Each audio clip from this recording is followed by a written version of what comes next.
Welcome to the May 22nd meeting of the Council as a Whole Committee. I now call this meeting to order. Please be advised that FA-TV is conducting audio and video recording of this meeting for public broadcast. I ask that anyone else in the audience who is recording this meeting to please identify themselves for the record now by standing and stating their name and city of residence. Seeing none, at this time I ask that all electronic devices be placed into silent mode. Let's check. Yeah. Councillor Cragen, would you please lead us in the salute to the flag? I pledge allegiance to the flag of the United States of America and to the republic for which it stands, one nation, under God, indivisible, with liberty and justice for all. I'm all excited to be here tonight. Tickle pink. Madam Clerk, would you please call the roll? Councillor Cragen. Here. Councillor Cruz. Here. Councillor Di Natale. Here. Councillor Fleming. Councillor Green. Here. Councillor Schultz. Here. Councillor Squalia. Present. Councillor Van Hassinger. Here. President Zarella. Here. Councillor Boschman. Here. Councillor Kuchar. Here. That is 10 members present. Thank you very much. We are going to move straight into our presentation this evening and hopefully motor through. The finance team will drive. I would request that councillors hold questions until whatever break points in the presentation the finance team feels are conducive, presumably at least at the end of each block of line items, as we typically do. Mr. Chair. Yes. Do you think the mayor can introduce the financial team to the public so they would understand who they are? I would assume that was going to occur, but sure. And then, we'll at each break point, we will have opportunities to ask clarifying questions. I would ask that we keep to questions only, no commentary this evening, because no decisions are being made this evening, so there's no need for deliberation. And, we'll get out of here before sunrise. Before tomorrow morning? Definitely. Okay. I think your boss would understand. You're the boss. Oh, that's right, I am, aren't I? I'm just giving you both a hard time. Okay. Either way, your boss will understand. Just in case. Anyway, Mr. Mayor, when your team is ready, you may proceed at your Mr. leisure. President. As per the council's request. Little introductory music for you. What are we waiting for? Take us. Okay, who didn't put their phone into silent mode? It's not over. It's Rocky Awesome Balboa. ringtone. Okay, well As requested by the council, introduce Mr. Calvin Brooks, our city auditor, Ann Cervantes, the city treasurer, Jacqueline Cronin, the assistant city solicitor, soon to be our solicitor. Auditor, excuse me. Chris, oh yeah, you don't want to be the solicitor. Chris Paquette, our assessor, and Natalia Oliver, my chief of staff. I hereby submit my fiscal year 2024 budget for the city of Fitchburg, and it breaks down as you can see. Legacy of the pandemic disruption and its resulting economic effects have been a challenge for the city. We are facing the impact of supply chain disruptions, escalating construction costs. Inflation is creeping in, and interest rates are ticking up.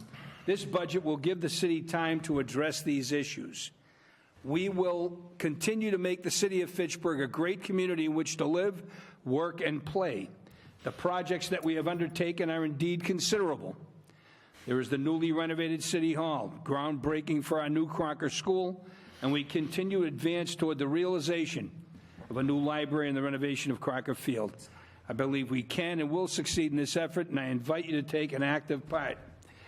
Councilors are welcome to talk with individual department heads about their budgets. I only ask that you call them first to set up an appointment.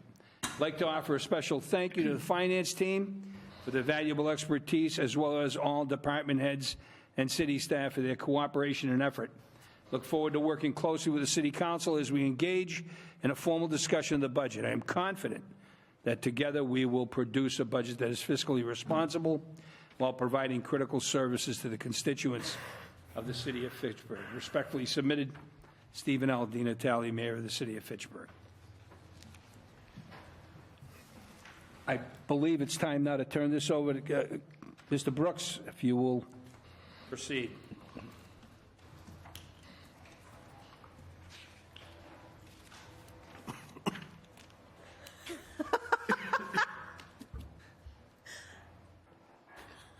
Okay, in all seriousness, whose is that? It is the gentleman who will be leaving us soon. Can you tell he's leaving in June? Oh, is this part of the presentation? It's not It is. I see. It's not a mistake. Maybe it is, but it's... So, thank you, Mayor. Over the past several years, the city has undertaken big projects. The new Crocker School and the library renovation, the South Street School roof and boilers, and the Longjo School windows and doors. And the city has undertaken small projects, a ladder truck for the fire department, heavy equipment for the public works department. This city has also increased its workforce by adding police officers, firefighters, and public works street division workers in order to better serve the community. This city has endured a pandemic that disrupted all of our lives and put tremendous stress on city services. Residents, taxpayers, and city employees should be proud of what has been accomplished. However, that pace cannot be maintained without a break. Now is the time to take a short pause, to take a deep breath, and to absorb what has already been planned and done. The city needs to reassert a frugal mindset that examines every penny spent, and it searches for additional revenue sources that city residents and taxpayers can afford. It is important for the city to keep moving forward in its quest for fiscal stability. Having a good discussion and thorough review of the fiscal year 2024 budget is the next step toward continuing the progress the city has already made. During my portion of this presentation, I will start with a discussion of the revenue estimates and where the changes have occurred. I will then move to a brief overview of expenses. Finally, I will discuss the changes in revenue and expense from fiscal year 2023 to fiscal year 2024 and how they have impacted this year's budget. I will close with a projection of anticipated spending from available funds or free cash to be certified next year. So to start, I would ask that you turn to page 4. And we're going to start with the revenue estimates.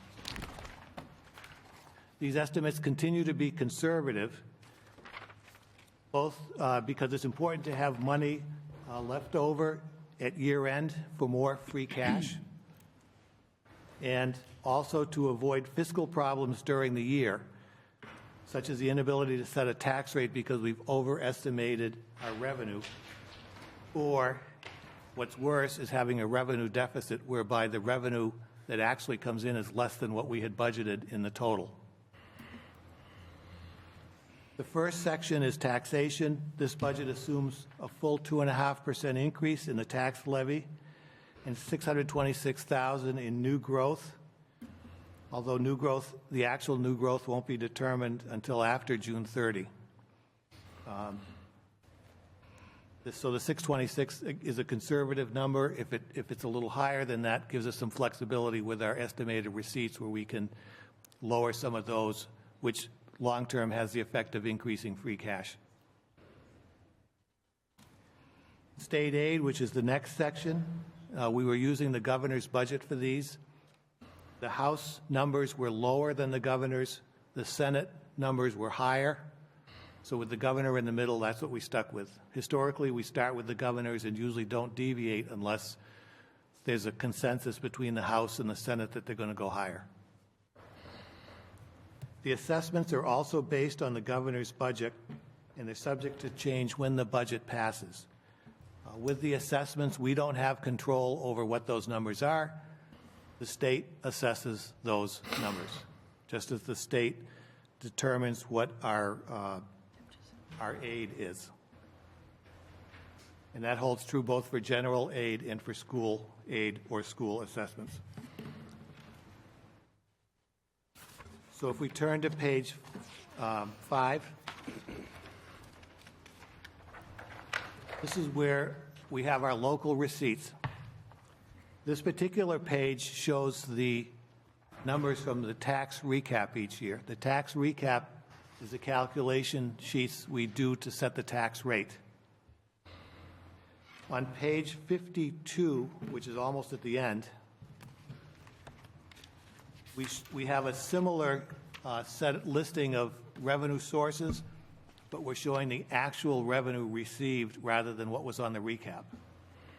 So on page 52, you can see the actual receipts for 2019, 20, 21, 22, and then the numbers we used on the tax recap for 23 and 24.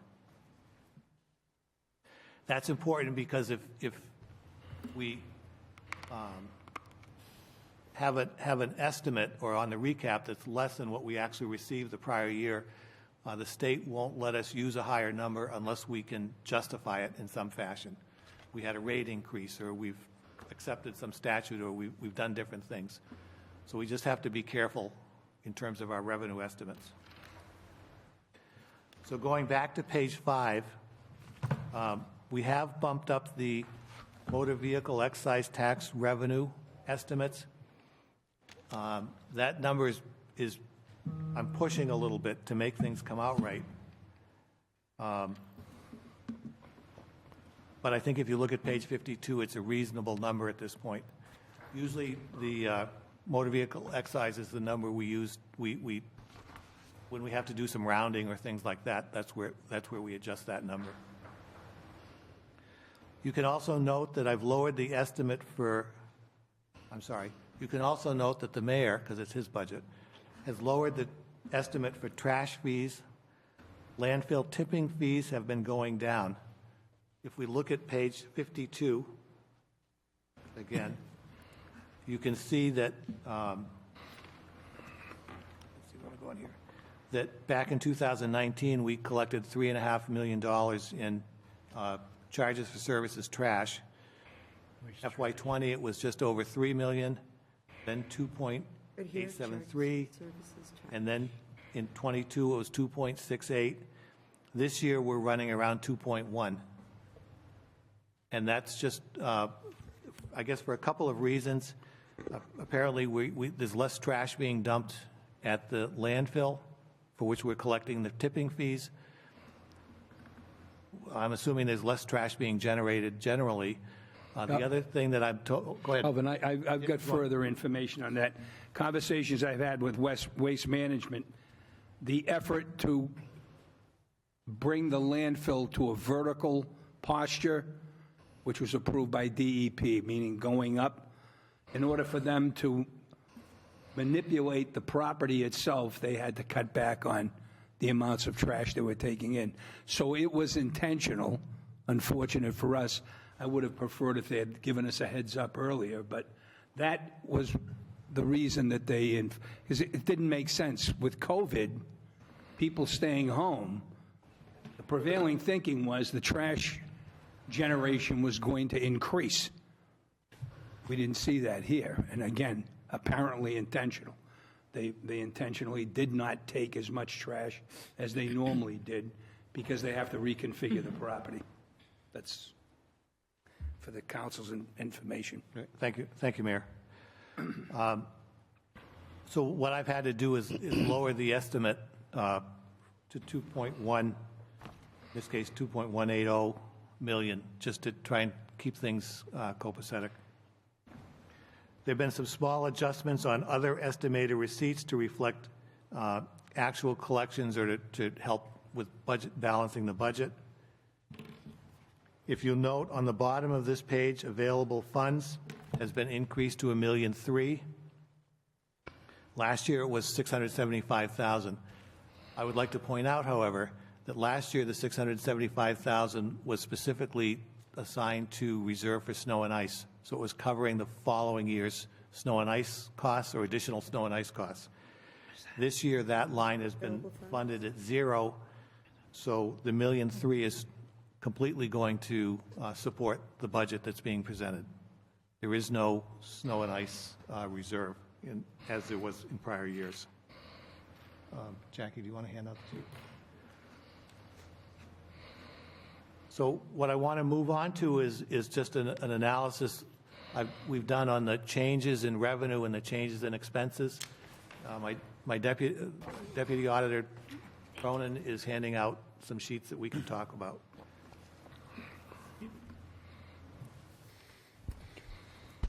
Thank you.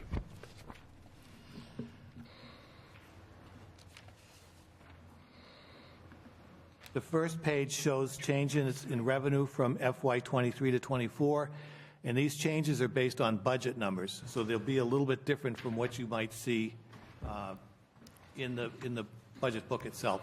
This is what we had budgeted last year versus what we're budgeting this year. So That's what this is? Is that what you're saying? correct. So in revenue, for the tax levy, it's being increased by $2.1 million. State aid is going up $6.3 million. And I tend to round things. I hope that's all right. And what I want to point out on the revenue piece is to note the increase in aid to education, 6.195. That'll be something we're going to refer to on the next sheet. Local receipts is similar to what we just discussed. Available funds, as I discussed, to me it's really a swing of almost $2 million, because we're not funding the $675 and we are putting $1.3 million into the budget itself. So that's just and then the bottom is just a reconciliation to get from last year's budget to this year's budget for revenue. Go ahead, Counselor. On the, so on this other receipts, we've raised it 53,888, the revenue estimate, Correct. and where is that? So that 53,888 would be a combination of all the other changes that were made. All the other changes under which category? Local receipts. Under local receipts, okay. So Got it. in some cases, I pick out the major changes, and then all the other ones net out to a small amount, so I just call that other and don't sweat it. I know it's a lot of money, but it's important to focus on on the numbers that matter. Local receipts. Oh. If you go to the second page showing changes in expenses. So the first section shows that we have almost $2.4 million of increased expenses because of changes in labor contracts and city ordinance and so on. In many cases, we're trying to fund 2 years' worth of an increase in this 1 year because the original budget last year did not have contract settlements for this year because we didn't settle a contract until after the fiscal year had closed. So we're having to put in an increase that includes the increase that is being paid out this year plus the expected increase for next year. And that amount totals almost $2.4 million.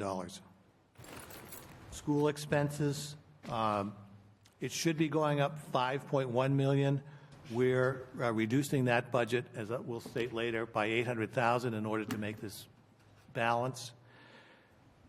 And I would just point out the $5 million increase in school expenses compared to the $6.2 million increase in state aid. So there's an additional $1.1 million that's being applied to the general fund budget, not the school budget or the city share, that would be covering indirect costs for the school department. So there's an expected that they've had that much of an increase in their indirect costs. Health insurance expense is going up 6% this year from the original budget last year of $16 million. So that's $1 million. Pension, we know, goes up every year. That's per the valuation. Debt service is based on the pink sheet we agreed to when we did the library project. Medicare tax is a percentage of wages, and as wages go up, that line item's going to go up. General insurance is just some cost increases. Interestingly, rubbish collection is going down because we have a new contract with Harvey starting July 1, and their curbside trash collection costs are lower than what we have been paying this year. So there is a savings in that line item. And then other is just the rest of the expenses that, you know, I guess could be broken down, and they could be 50,000, 30,000 increases, but taken all together, they're about 400,000. So that it's not, they're spread out. It's not any one particular thing. So that's just to show where the increase in our expenses have been versus last year. The third sheet. I have a question on the sheet before we Yes. Just, I'm going to ask councilors to please just raise their hands when they have a question, but otherwise, is it necessary to address now, or can it wait for the end of the section? I've got 2 people already waiting for the end of the section. Well, that's fine. Just, Okay. you know, give us chances to ask some questions here. Okay. Yeah, you'll have your chance. The third sheet is fiscal year 24 free cash commitments. And it's just listing what we know we're going to have to spend when free cash is certified next year. We've historically put $350,000 into stabilization, $250,000 into OPEB. We've also agreed that we're going to put $500,000 additional into stabilization for 3 years to help with the debt service going forward when we did the library. School expenses is $800,000 short, so we're going to have to cover that as soon as free cash is certified. And we don't have a snow and ice reserve, so we've got to expect that there's $1 million for snow and ice costs. So right out of the gate, $2.9 million is of free cash next year is committed. If you ask me how much free cash we're going to have next year, I'm going to tell you I don't know, because it's dependent on where we end the year with our expenses and revenue. And it's just, I mean, historically, we've picked up a couple million in revenue and a couple of million in expenses, and then some odds and ends of things, but I can't say for sure. I can tell you that in the past, we've picked up free cash from host fees, marijuana host fees. Those are going away. We've picked up extra free cash from landfill tipping fees. That's gone away. And we did, 2 years ago, I think, pick up a couple million from the school department because we didn't have to fund school transportation costs, and so they returned a couple $1 million to us. So there are things that we're not getting back.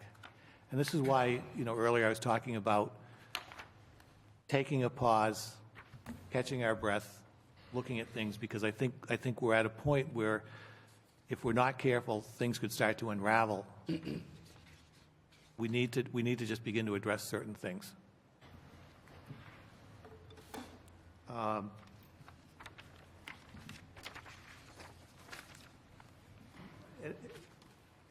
We need to look at it from 2 angles, because there's revenue and expense. Are there spending reductions we can make, and ways to spend less? The other side of it is revenue, and if there are things we can do to increase our revenue within the capacity of the taxpayers and the residents and so on to cover these costs. I would throw 4 revenue sources out there that can be considered. It's not for tonight's discussion or tonight's resolution. It's not part of this budget, But I think going forward, there are things that the council needs to be aware of, because if we do nothing, then it's going to put us in a position where you're going to have to make cuts. The first one would be a meals tax. Calvin, this is a discussion for a later date. Okay. Discuss this then. I will be taking that on. Okay. Thank you. That's fine. So at this point, I'm going to stop and ask if there are any questions. All right, first up, I have Councilor Gianatali. On page 6 of this budget, under debt service, why does it say the debt service went up 1.5 million when it didn't? Councilor, we're not on expenses yet. We're only on page 5, revenues. Okay. Page 5. Landfill tipping fees. The explanation the mayor gave earlier about why that happened, is that a one-off or is that the new norm? Or do we not know? I don't know, but I would guess that it's the new norm, Why would you guess that? because that's the direction it's been going. It's been going down. The direction it's been going for how long? 3 or 4 years. One fiscal year? No, sir. No, sir. If you look at page 52, charges for services trash, it was 3.6 in 2019, 3,000,000, 2688. The recap has 2646, but I expect this year it's going to be closer to 2.1 million. So if you think it's going to be... Historically, although let me just say, historically, we haven't used the full amount in the budget. We've only estimated revenue enough to cover this trash costs. This is the first year that we have trash costs that I believe exceed the amount of revenue we have in there. You said earlier that you don't know if this is the new norm, correct? Correct. The average annual free cash revenue we get from that line item is 2.96 million, average annual. Hold on. That's the average of those 5 years on page 52? That's revenue no. So if you're asking me how much there's been a contribution to free cash, No, I'm not asking that, Mr. Brooks. I'm just saying the revenue line item that you referenced on page 52. If I add those 5 years up and divide it by 5, it's the average is about 3 million annually. all right. And FY22 and FY23, we're looking at about 2627. That was consistent for those 2 years. What's the justification for dropping the revenue down by $500,000? Because the revenue this year appears to be headed to 2.1 million, and the Department of Revenue will not let us estimate higher than what we took in this year unless we have can justify the increase, which would be with rate increases, that kind of stuff. If it's going to be 2.1 million, why are you saying 2.6 on that page? That's the recap. That's what was on the recap last year when we set the tax rate.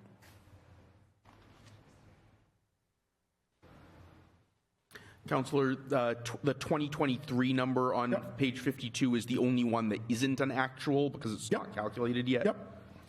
So it's a state law that we can't project revenue beyond the prior fiscal year's activity. The Department of Revenue, when they're reviewing our tax recap, wants to make sure that we're not overestimating our estimated receipts, which is the local revenue, thereby having a budget that is doomed to be overspent. Oh, I understand that, but... So they basically look at it and say, all right, if you took in $2 million last year, we're not going to let you go over that unless you can show a good reason for going over that $2 million. I'm in the wrong business. Okay, that's a new one for me. If you had a rate increase, you could do it. If your volume were steady and you had a rate increase, you could do it. If you're saying we're going to dump more trash, they're going to say, well, how do you figure you're going to dump more trash? But the city doesn't know what the norm is going forward. So my problem with that is dropping this so low because of one-off year. There's a trend. I know there's a trend, but it's not 500,000. The reason, correct. But the prior years, there's been a built-in surplus in that number because although we took in 3.6 million, we were only, actually, sorry. If you go to page 5, you can see what we were doing on the tax recap, which is where we were taking our numbers based on what the expenses were going to be. So in FY19, our expenses were about 2.1 million. That's what we plugged in. If we collected 3.3, then we had roughly $1 million going into free cash. Can I ask why the revenues on page 5 are not showing the actual revenues, instead they're showing the recaps? Because the recap is what you're using to set the tax rate and show a balanced budget. That's the way these have been. So the actual activity that we've actually incurred is irrelevant?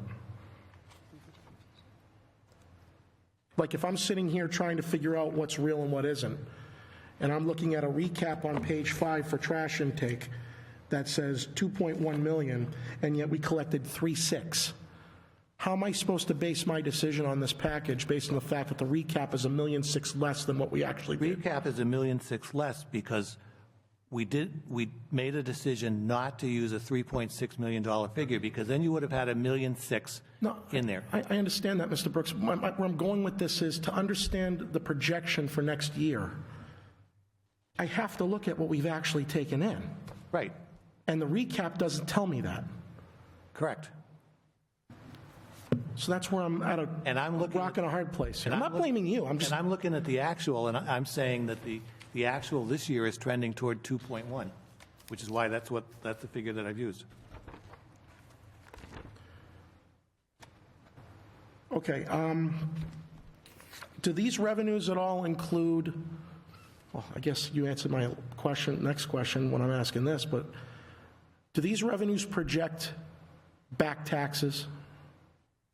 Does that factor into the calculus? They do not, because the tax revenue is based on this year's tax, or next year, let me say next year's tax levy, and it's assumed you collect the entire levy for the budget. Yep. If we don't, then there's a shortfall in revenue, but that's generally offset by whatever was the tax title, or whatever back taxes were collected.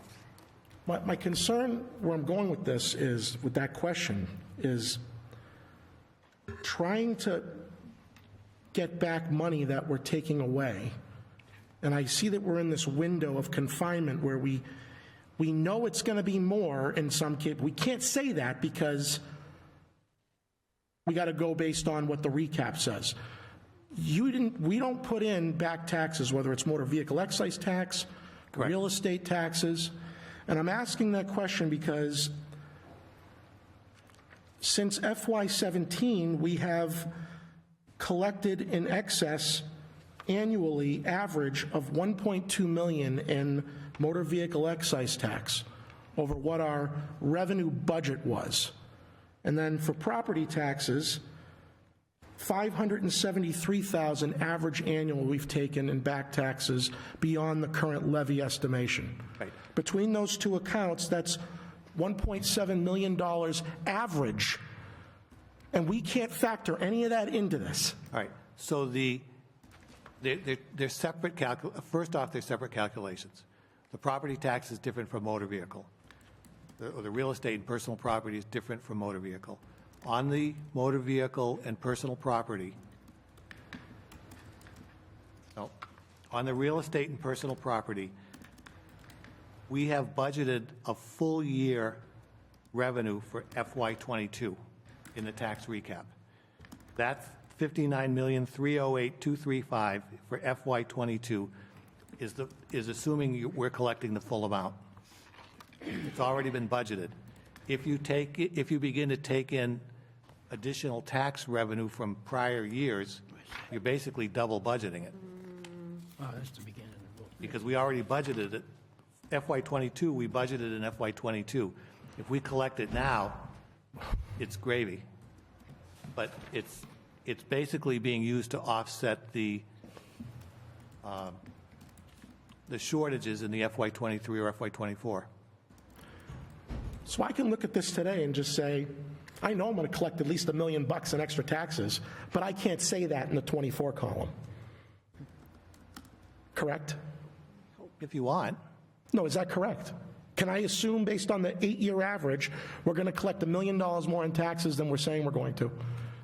That will actually go into the city bank account and apply to fiscal 25's free cash. Can I make that statement? Okay, so where are you saying that you're collecting $1 million in taxes? No, I'm saying, based on the average, historical average between those two taxes I referenced, we've collected $1.7 million in excess of what, from prior fiscal years, not the current fiscal year.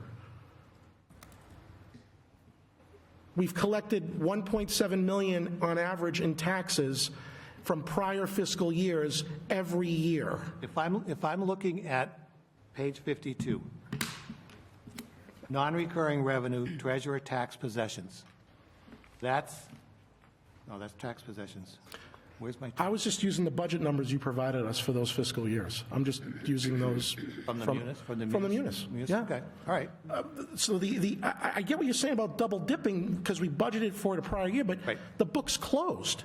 So can I sit here today and say, The whatever state we're will- saying the the state will tax is not- going to the be? state will not let you do it. Okay, the state will not let us. Right.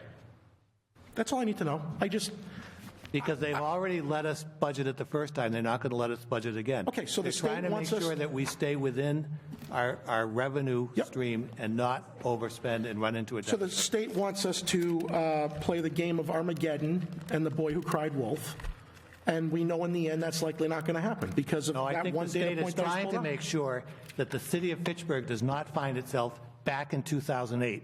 Oh, I'm not suggesting they're that trying to we do. get reckless. I'm just saying it's a guarantee Well, we're going to that's the collect $1.5 million. direction- that's the All right. In taxes. We're getting into back and forth argument here. That's not going to happen tonight. I'm just suggesting that based on the data, I'm just reading the data, that we're going to collect far more than we're saying we're going to, because we always do. And that's not reflected in these numbers, and the public needs to know that, because the state won't let us do it. Because the state wants us to say the world's going to end, and it's not. Thank you. Councillor Green.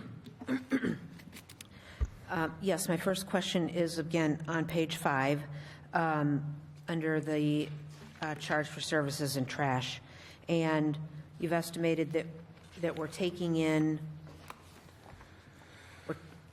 we're accumulating less trash, which means less fees for waste management and that. But are we assuming that there's less trash coming from the residents of Fitchburg, or are they collecting less trash from all the other communities that they collect from? So the tipping fees is a combination. Some of it's coming from the city of Fitchburg. However, whatever is shown as revenue from the city of Fitchburg also shows an expense. So it's offset. It's a net zero. Most of that revenue is from coming from outside the city and being deposited in the Fitchburg landfill. Which is slated to close now even quicker, right? 2020, 2030. Yep. Okay, and the rubbish collection that was noted on page 2 here in the $390,000+. Yep. With Harvey taking us on as a new contract, do we have anything to worry about contractually with Harvey that they're not going to provide, that Waste Management did or did not? Are they aware that we do, yard or ward cleanups, which generate a lot of tonnage of waste product coming up to the dump? My understanding is that we will be working in the future with two different companies. Harvey will be doing the curbside recycling. I believe they're doing the yard waste, and Harvey's going to do the trash. you know that? Go ahead. Recycling will still be waste management because it's free.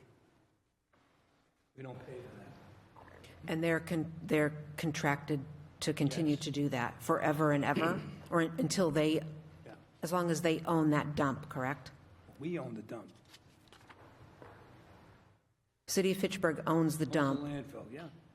and we let Waste Management operate it. lessee. Okay, That's not true. 2030 is right around the corner. Yeah. So, and, you know, what, if anything, for this budget, do we have to worry about, or for 2025 or 2026, when I still plan on sitting here? If any. I mean, I know that projection is hard, but I mean, I don't want to, again, I don't want to go back to like, oh my, the sky is falling and we should have known about it and we didn't. Council, we're still working on expanding the landfill. What we've gotten the ability to do is go vertically, as I Okay. said, so the piles will get higher. But what we're really seeking is to expand in terms of acreage, and that's where it gets complicated. Okay, Because the individual we're dealing with is not so inclined, but we're still continuing to have a dialogue as much as we can. So, but that's the way to go, obviously. I mean, I think we're one of two in the entire Commonwealth landfills. They've been the other ones have been closed. So, it's. right, I just don't want Yeah. Fitchburg and the residents of Fitchburg to always have to bear that burden, especially where we're bringing in other communities' Right, tonnage to the dump site. right. And then under the school expenses, the budget reduction of $800,000, is that, we take it from here, but we add it back in, but are any services going to be affected by that $800,000? And is it a reduction? Is it a deficit? Is it, So Or is it's a reduction in the current budget, in the original mayor's budget, Yeah. in order to make things work. There's an obligation that the city has to fund that next year, which the city can do when free cash is certified, Net school spending. in order to meet net school spending. Right. In our conversation with the school department, they basically look at it as a cash flow issue, that they can have a budget, and they know that another $800,000 will be coming at some point next year to meet their budget at net school spending. okay, and that's standard procedure. We've done that in years past where you've come before The us and legislature, in asked for their appropriation. infinite wisdom, developed the net school spending approach because many communities were just saying, we're not paying you, to the school department. So this is compelling them to do so, and that's why we have to live with that. Let me caution the council. I'm not suggesting that anyone's going to ride it on the white steed, but the state is not through with the budget issues. In all likelihood, I'm anticipating there'll be a supplemental budget in September or October because the numbers are not solidified. Okay, The House, the Senate, the governor. There's some movement afoot to increase some of our cash flow significantly. The school departments in the Commonwealth are very, very healthy. We're doing this because it's legislated.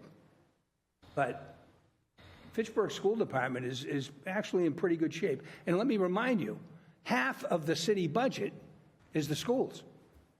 Half. my last comment, again, on page 5 with the available funds of the snow and ice reserve, is that because we didn't use 600, we didn't use that amount for snow and ice this year, and we're not expecting to? Or, I mean, to me, that's a lot of money, $675,000. So 675 was in the FY23 budget. There was a reserve for snow and ice. Yeah, And I believe City Council just appropriated the balance of it at the last meeting to cover snow and ice costs for this fiscal year. So for the last 2 or 3 years, we've used $675,000 out of, let's say, this year's free cash to cover next year's snow and ice. yeah, always like a half a year ahead. Half a Okay. year ahead, or for the following year. In this budget, that does not exist. We are not funding that $675,000 reserve. Come out of next year's free cash. Because we can't afford to? Because we can't afford to do it out of this budget. We need the available funds we have to go to just support the basic budget itself. I mean, Okay. as you saw, we had $2.4 million in increased labor costs. Is that because all three of those big contracts came due kind of at once or were settled all at once? And, It's all of those that are being settled, yes. okay, Yep. thank you. Councilor Squalia. Thank you. Just clarifying on Councilor Green's question about the snow and ice, because that was my question too on your free cash commitments. Yep. This $1 million, that's for the FY23? Is that to? No. This is That's for next year's snow and ice. where you estimate that we'll need to take from free cash Correct. in FY24 to settle snow and ice. Right. So we- Because we're not putting anything into the reserve account. Correct. In the budget itself, there's about $550,000 for snow and ice. Our snow and ice costs in the course of a year are usually 1.2, 1.3. If it's a bad winter, 1.5 million. So if you have 550 in there, you're going to need up to $1 million to cover it. And you're saying in the budget, we do have 500,000 for the salt and Correct. the whatever. Yeah, when we get to that point, I guess that Jackie will be talking about that. Because the state allows us to carry a reserve in the budget based on the last year's budget, but we don't have to put it in there. With snow and ice, the state requires that if you want a deficit spend, you have to fund at least as much as you funded in the prior year, which is why we've been at 550. You can put a reserve in and have more money available, but you're not required to maintain it. If we had taken that 675 and put it directly into snow and ice, that would mean that this year we would be having to fund not only the 550, but the 675 as well. So it gave us a little flexibility in the process. Okay. Let's see, back to, is the second page, the changes in expense? Okay? The elected officials number, the 34,840, what does that represent? Shouldn't that be 69,700? But it's for half a year, because it's going from January 1st to June 30. Because the salary increases there has to be an intervening election, so they take place January 1st or thereabouts. Okay, that covers to the next point. All right, that makes sense. And then, so back to the trash. So we're estimating that we're going to receive 2.18 million. Yes. Because our actual trash estimated cost this year is 2.25 million. And normally that's what we would put in our estimate. But we're not allowed to by the state to go higher than 2.1 because that's what we current estimate that we'll receive. Right. 2.11 is about what we are receiving this year. Right. And so And the action. so this year is drastically different than all the Correct. previous years due Correct. to that drop. Correct. And we've had conversations with Waste Management on the potential future revenues at 2.1. We have any idea where they're going with their vertical stacking collection plan? I'm not sure that level of detail has been discussed. Mary Delaney carries out this process, and I don't know if we've discussed that. Well, segueing right on that question, so I heard you said, Councilor Green, that we have a 2030 landfill closure point now, but the last Estimated. The last point that we heard was 2024 back in 2018 when we were discussing a potential landfill expansion. So, but this 2030 number hasn't really, I haven't seen a solidified number on that. It's because of the ability to go vertically. That's where they're coming up with 2030.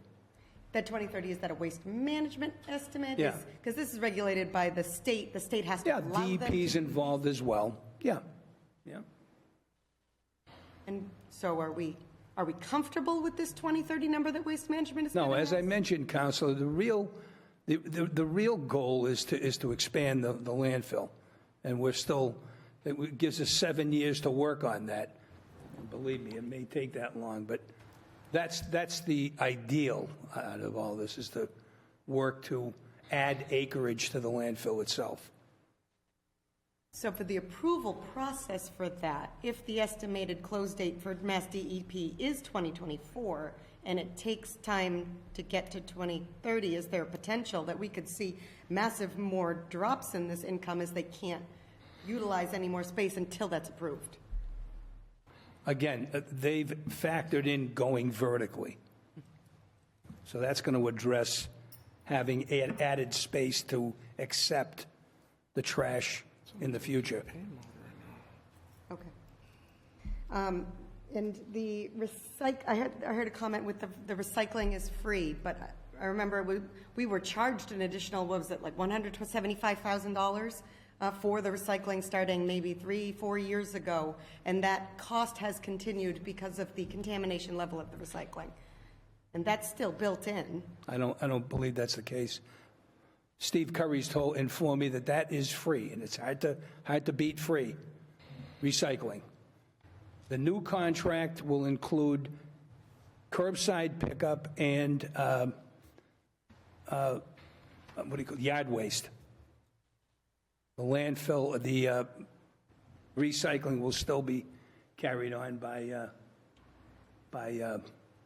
Waste Management.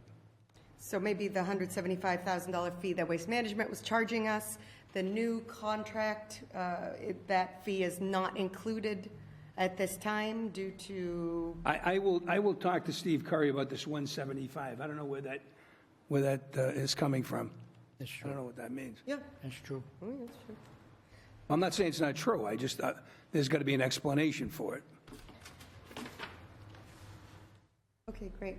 And just to clarify, this available funds transfer on page 5, this 1.3 million, that's what we are using to balance the budget.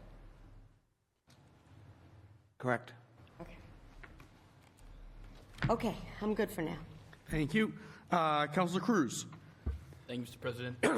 Yeah, so since we're on it, that 1.3, I was curious about it myself because it was just kind of like a available funds transfer. I noticed that we're going to do 1.3 charge against available funds for tax levy in order to reduce the tax rate. Is there no correlation there, or? That's what that is. So that's what that's When really you, for? when you appropriate from available funds, the Department of Revenue wants it to say that it's to reduce the tax levy. Okay. That's just the language they want, so that's what we put in. So we increase the tax percentage by 2.5, and then we give about half of it back. No, because it's reduced, the levy would be 1.3 higher, which would put it over the 2.5. So we're reducing it to get it to within the 2.5 limit. I see. Okay. That makes more sense now. Thank you. Yep. I yield the floor. Councilor Van Hazinga. Thank you. I'll also ask about that $1.3 million allocation. That's coming from available funds. What is our current balance on the available funds that we have? So once that 1.3 goes out, the balance of available funds is about 19,000. So it'll basically use the rest of what we have. Correct. And that available funds or free cash goes away on June 30th anyway. Okay, so we have to spend it or we lose it. If you don't spend it, it doesn't, I say it goes away. It's no longer available after June 30th until it's recertified. So Okay. whatever's left, that 19,000, if we don't spend it, rolls into next year's free cash. Okay. Now, and we're using next year's free cash to cover some items that you went through, including the $800,000 in school expense and the $1 million for snow and ice. What is the timing? When do we learn what we have for free cash for FY24? Historically, here in Fitchburg, it's I want to say any time from like the end of October into January. Okay. It depends on how quickly we can close the books, get the forms into the Department of Revenue, and then it depends what their workload is. As you get closer to mid-November and then through December, they're setting tax rates. So they basically put aside the free cash certifications till after the first of the year. Okay. So the $1 million for the snow and ice reserve is the majority of what we're going to spend next year on snow and ice removal. If that doesn't come till January, do we have some exposure of not having money to pay for that if we get early No, because storms? you're allowed to deficit spend with snow and ice. Okay. And historically, they have usually gone for an appropriation sometime in January when free cash is certified, something like that, and do a partial payment of snow and ice to snow and ice accounts, just to bring it up to a less negative balance, I guess I would say. And then, depending on how much more snow activity there is, there could be a second round in March and then a reconciliation in May. I think this past year we did it twice. What do we do if we don't have sufficient free cash to pay for this? On snow and ice? Snow and ice and the school funding. It's not happening. The school funding has to be done. And so, the school funding would have to be done. So there would have to, the city would have to find a way to take money from somewhere in the budget to fund it. Snow and ice, you could run a deficit for year end, but if you run a deficit, you have to raise it the following year. So if you had a $500,000 snow and ice deficit you rolled over, that means right off the top, you've got a $500,000 expense for FY25 that you have to cover. And you have $500,000 less to spend on FY25. Okay. So in this situation, what we're doing is we're betting that we'll have sufficient money in the future to pay for something we're probably going to have to I pay. think the $3 million figure on free cash is reasonable, because I think even at the lowest, the city was at least $3 million or just under $3 million in free cash. So I think that's a reasonable goal. But we've historically gotten about $3 million in free cash? That's as low as it's gone. Okay. More recently, it's been 4, 5, 6, 7, 8. It's depending on. We've had some interesting years where different things have contributed to it. Okay. So there is a risk there, but it's a bet made on historic performance. Right. I think the city would be able to cover the $3 million. It's a question of what else the city could do beyond that. Okay. So in past, it's been used to buy equipment or to pave a street. We wouldn't be able to do those things. Correct. Okay. Correct. All right. Thank you very much. Councilor Boschman. Number one, Kelvin, I want to say is, right now, we always talk, you and I, even though the mayor gets upset.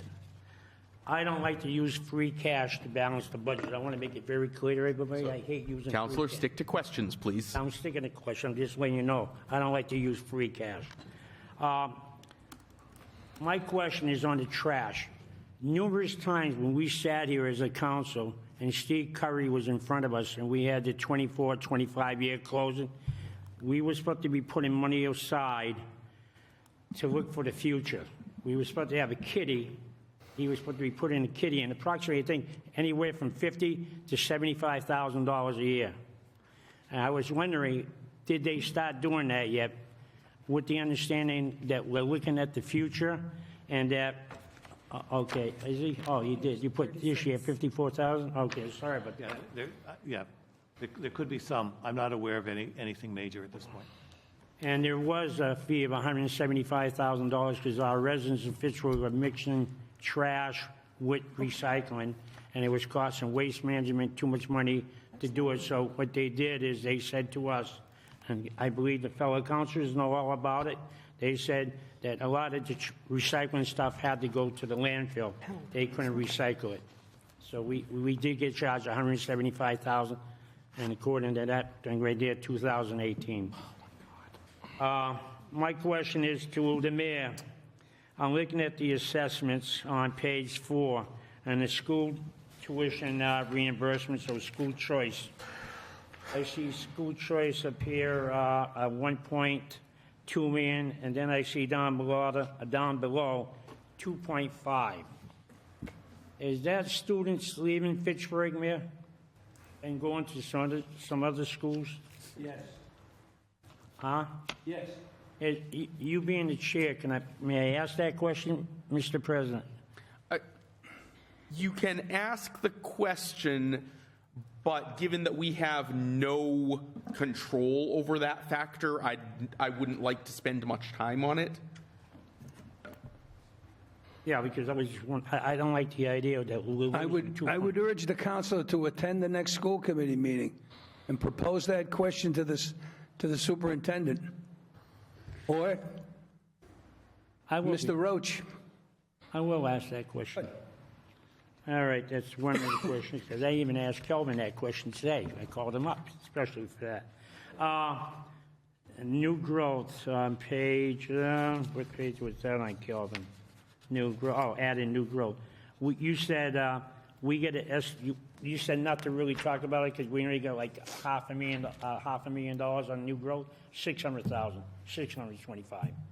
So basically $500,000. You don't anticipate any more than that, Chris? You're the assessor. We're hopeful, but we can't estimate it until all our figures are in. So I'm hopeful that we can get to that number. Last year, we saw more because we hired the personal property company. Yeah, I already know. And they did an exceptional job. They only do 1/3 of the city, and last year, I had them pick up some very large accounts that were being under-assessed or not assessed at all due to financial filings with the state that, said they were one type of corporation, but until they proved it, it wasn't picked up in years past, and that was, shame on the last vendor that we had or the last company that we used. So we're just cleaning things up, but I'm hopeful that once we get back our personal property, we'll be able to, have a number higher than that. But again, when the construction market slows down, we can only, during COVID, people were doing a lot more stuff to their houses, so there was a lot more smaller things to pick up that just aren't there right now. Yeah, because I know I saw the news the other day, and they said that Home Depot says the sales are way down because people are not spending money on capital improvements. Yeah. So I just figured I'd let everybody know that. My question on that page you passed out, Kelvin, knowing the simple fact that we had, you call it pay raises and all that, and knowing the simple fact that we were going to have a shortfall of approximately $3 million, why are we still hiring people to fill the positions if we already know that we're going to be short $3 million? And we knew it. That's my question to the mayor. Why are we hiring? Counselor, let's hold off on spending until we get to the spending portions of the budget. Right now, we're only seeking to understand the revenue projections. Okay, Mr. Chair, I'll do that. Well, there Thank you very was much. changes in expenses. We did discuss changes in expenses. Right, just as a preliminary matter. We'll get into it in more detail as it comes up further down in the budget. Because otherwise we could end up discussing the rest of the budget right now before we get into, the Mr. actual Chair, I asked that you write that question down then in case I forget, because there's a lot of things on my mind. I will try, Counselor. I make no promises. All right, I'll let you off the hook right now. I don't like that, I don't like that. Counselor Cragen. I had some questions answered. I also just wanted to say that when the auditor said the city needs to reassert a frugal mindset, I just wanted to say that again, having been on the school committee since 2008, I'm concerned about what we need to do. I'm amazed when you add up the fire station. I'm sorry, this is not a question. This is more of along the lines of. Yeah, let's hold anything that isn't a question until we're actually going to be voting on something at the next meeting. Yep. No, I'm good. But thank you for this. Thank you, Counselor. Counselor Schultz. Yes, Calvin, I was looking at the rubbish collection, the new contract with Harvey. I'm a little concerned that, it's $400,000 less. Are our services going to be the same as what we've been receiving now? Can I ask if we can answer that as we go through the budget? Okay. Because there is a section in the budget for rubbish collection, and I believe somebody can speak to that. Yeah, okay. I was also going to ask about... Mary Delaney is she's the one who has been involved with those discussions. She can be much more thorough than we can be. And I'm concerned, Mayor DiNatale, that with waste management losing the rubbish pickup and the yard waste, that they may not be as cooperative with the recycling and the management. We will still have a meeting scheduled for that discussion per Councilor DiNatale's It's petition. incumbent upon us to incorporate that into the contract. I did promise, didn't I? Is that coming here? I yield the floor. And then Councilor DiNatale. Just quickly, refresh my recollection.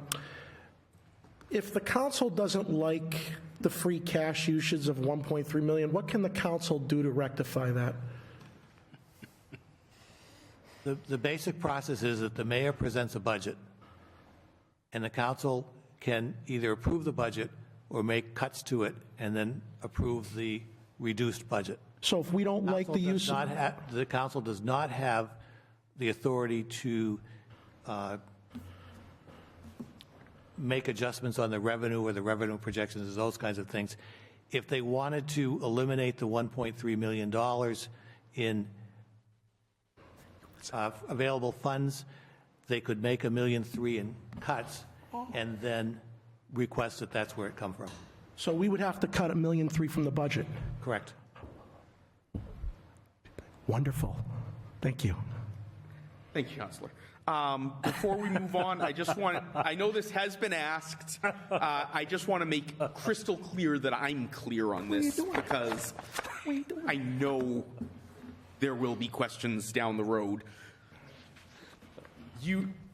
Is it safe to say that you are very confident in our ability to meet these anticipated future free cash commitments that you've outlined on page 3 of the handout? I know you don't like to make projections, but I'm going to have to nail you down on this one because... the average free cash intake is $6 million over the last 7 years. Right, thank you. I just wanted to make absolutely certain that this is a... Mr. President. Would it be safe to say, Auditor Brooks, that it would be, from your perspective and from the perspective of your industry, a rather shocking event if we didn't manage to cover those costs? Yes, I would say that the 2.9 million the city should be able to cover that from next year's available funds.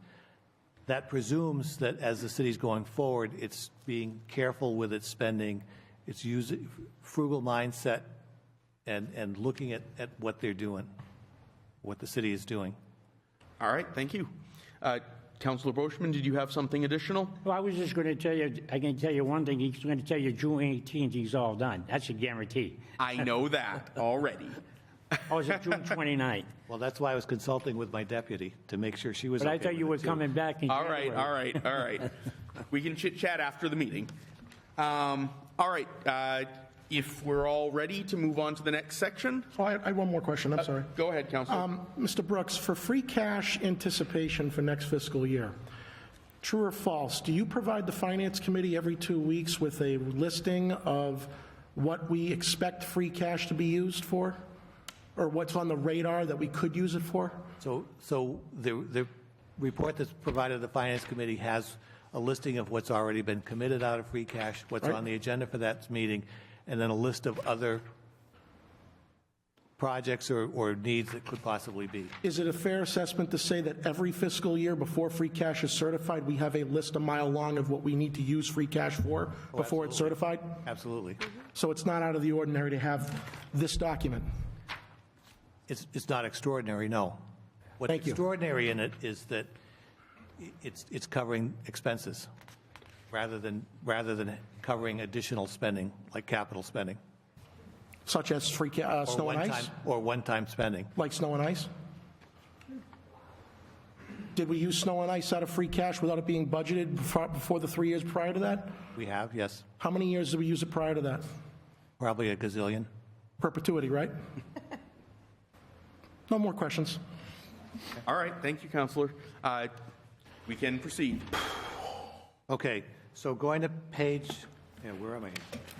Going on page 6. Page 6 is just a summary of expenses. The mayor is required to present a balanced budget. Revenue has to cover expenses. This shows a surplus of $156. That's usually just rounding that goes away as we move forward. There are some lines that show deficits from previous years. That's because we've used available cash to pay for certain things out of that. That can be one-time expenses, capital things, vehicles, those kinds of things. And I just point out the two right-hand columns. One shows a comparison between the FY24 proposed budget and what the projected FY23 is. FY23 is projected, so that is a number that changes as we proceed through the year. The numbers that are in the budget book were generated sometime late winter, and so they could have changed even since then. The right-hand column is the difference between what the mayor has proposed and what the departments requested. Generally, with personal services, the requested amounts are adjusted to line up with the mayor's budget, where we make adjustments for steps and grades, contract settlements, those kinds of things. There will show a difference if a department asked for a position that wasn't filled. You'll see that as a reduction in their request. On the expenses, you'll see it more so because it's easier to track that. Some departments do show capital projects that then get taken out of the budget. And I don't discourage that because I think it's a way for some departments to say, hey, these are the things that are out there. If there were money available, I would spend it on that. So I guess I would ask, are there any questions on page 6? I'll ask that we hold questions on page 6, actually, since it is just a summary, and we'll get into every item on page 6 in more detail as we go forward. Okay. One question on that. The Fitchburg Public Schools expenditures, that's not really listed elsewhere in detail in the budget, right? So the Fitchburg Public Schools, the council has bottom line authority, so there's one line in the budget for schools. Right. If you want to know what's in the school budget, you have to go to the school committee for that. Right, so can I ask the question just on that alone? Go ahead. The 800,000 cut from Fitchburg Public Schools, can we? Yeah, that'll show up later in the budget. There is a line at the end of the budget for the school system. Okay. Okay. All right. So at this point, I would turn the presentation over to the Mayor's Chief of Staff, Natalia Oliver.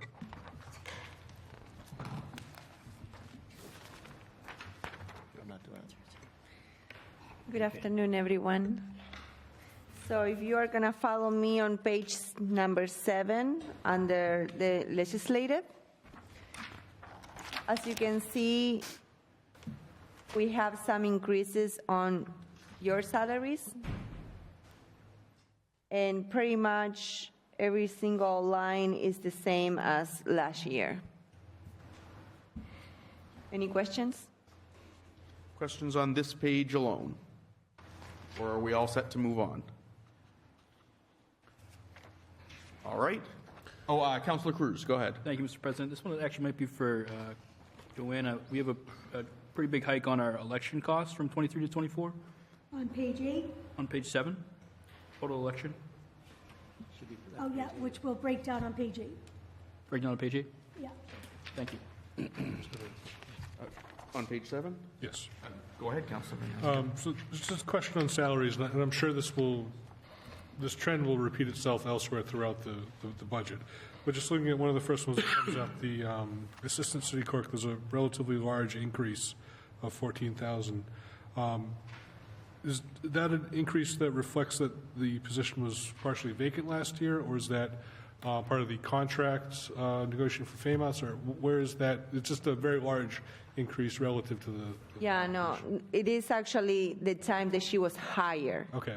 Yes, and then you will see the COLA on FY24. So Okay. pretty much that's the difference, So when she was hired. So, okay, so we did hire a new clerk, or assistant clerk, so there was a period where it was empty. So looking at the previous years, that number was artificially lower than it would be if that Yes. position was staffed the entire Correct. time. And I'm sure that will appear elsewhere in the budget as we go through, get some positions that have changed over, that it's makes it a little harder to compare the apples and oranges from year to year. And for anyone reading along, I will point out on that specific issue, if you look at the 21 column, the FY21 column, that would be the most relevant comparator to our current budget line item for the city clerk, for the assistant city clerk, because that was the last time that we had a full-time assistant city clerk. Full year. That said, Councillor Schultz. Yeah, I was just going to ask a follow-up on what Councilor Van Hazinger was talking about. In going through the salaries, I remember some people leaving their positions and so on, midstream, and that's why it is reflected in the line item. But, what Councilor Di Natale said, I mean, Calvin, have you considered the salary, some of the salary increases that maybe we wouldn't have to put so much free cash back into the budget if we maybe lowered some of the salary increases that we see throughout the whole budget? So the salaries in the budget are based on, I'm going to use the word full staffing, that the positions are staffed for the full 12 months of the fiscal year at a particular rate. And if somebody's occupying it, we're using their rate. If it's vacant, we estimate what that rate would be, trying to get a fair rate. There's not a way to go through and say, well, this position won't be filled for half a year and that position. The budget is in part authorizing those positions and the funding for those positions. Well, when you're looking through it, a lot of the department heads, you see some that are getting like 3%, and then others are getting 9%, and I'm sure there's an explanation, but if we were to kind of, you talked about that frugal approach. If we were to kind of limit raises, people deserve raises, but if we could limit them to, the 3% that some people are getting, whereas other people, and it looks like there are some that, they're replacements like this, Natalia, where they didn't have that position for a while, and as like Councilor Zarella said, the pertinent figure is the FY21 figure of 75,000. They only went up from 75 to 77. So there are some of those sprinkled throughout the whole budget, but there's others that you can clearly see that they're getting an increase that is more than other people are getting. Because there are a couple that I noticed that were at 3%. So for the FY23 projected, those figures went in prior to the settlement of, let's say, the famous contract and the ordinance changes and so on. So if you're looking at a 3, 3, and 3, then you've got 3 plus 3, you've got 6% increase showing between FY23 and FY24 just to get the 2 years of increase in. If that person also has a step, that could be an additional 3%. But the department heads, they're not considered, they don't have contracts with these that was settled, right? The department heads is the ordinance, and that's just, that City Council just approved that on a first reading at the last meeting. Yeah, I know, we did approve that, yeah. Yep. Yeah. So that's what's driving that. But we didn't know at the time that we're gonna have to put 1.3 million into free cash, right? I understand. Yeah. Okay, I yield the floor. So just to follow up on that briefly before I go on to Councillor Sequalia, so these increases that are larger than anticipated, is it fair to say that almost all of them essentially reflect retro pay on contracts that weren't settled until this fiscal year? I guess I wouldn't use the word retro pay because to me that's saying you're paying last Fair. year. I use this the year wrong you're term, paying last year, but it's a 2-year adjustment, let's say. Yes, So that- because we didn't have a contract. Which last compounds. year. So we Yep. didn't have a contract to do last year, so we have to take the 3% from this year plus the 3% from next year to get to next year's rate. Okay.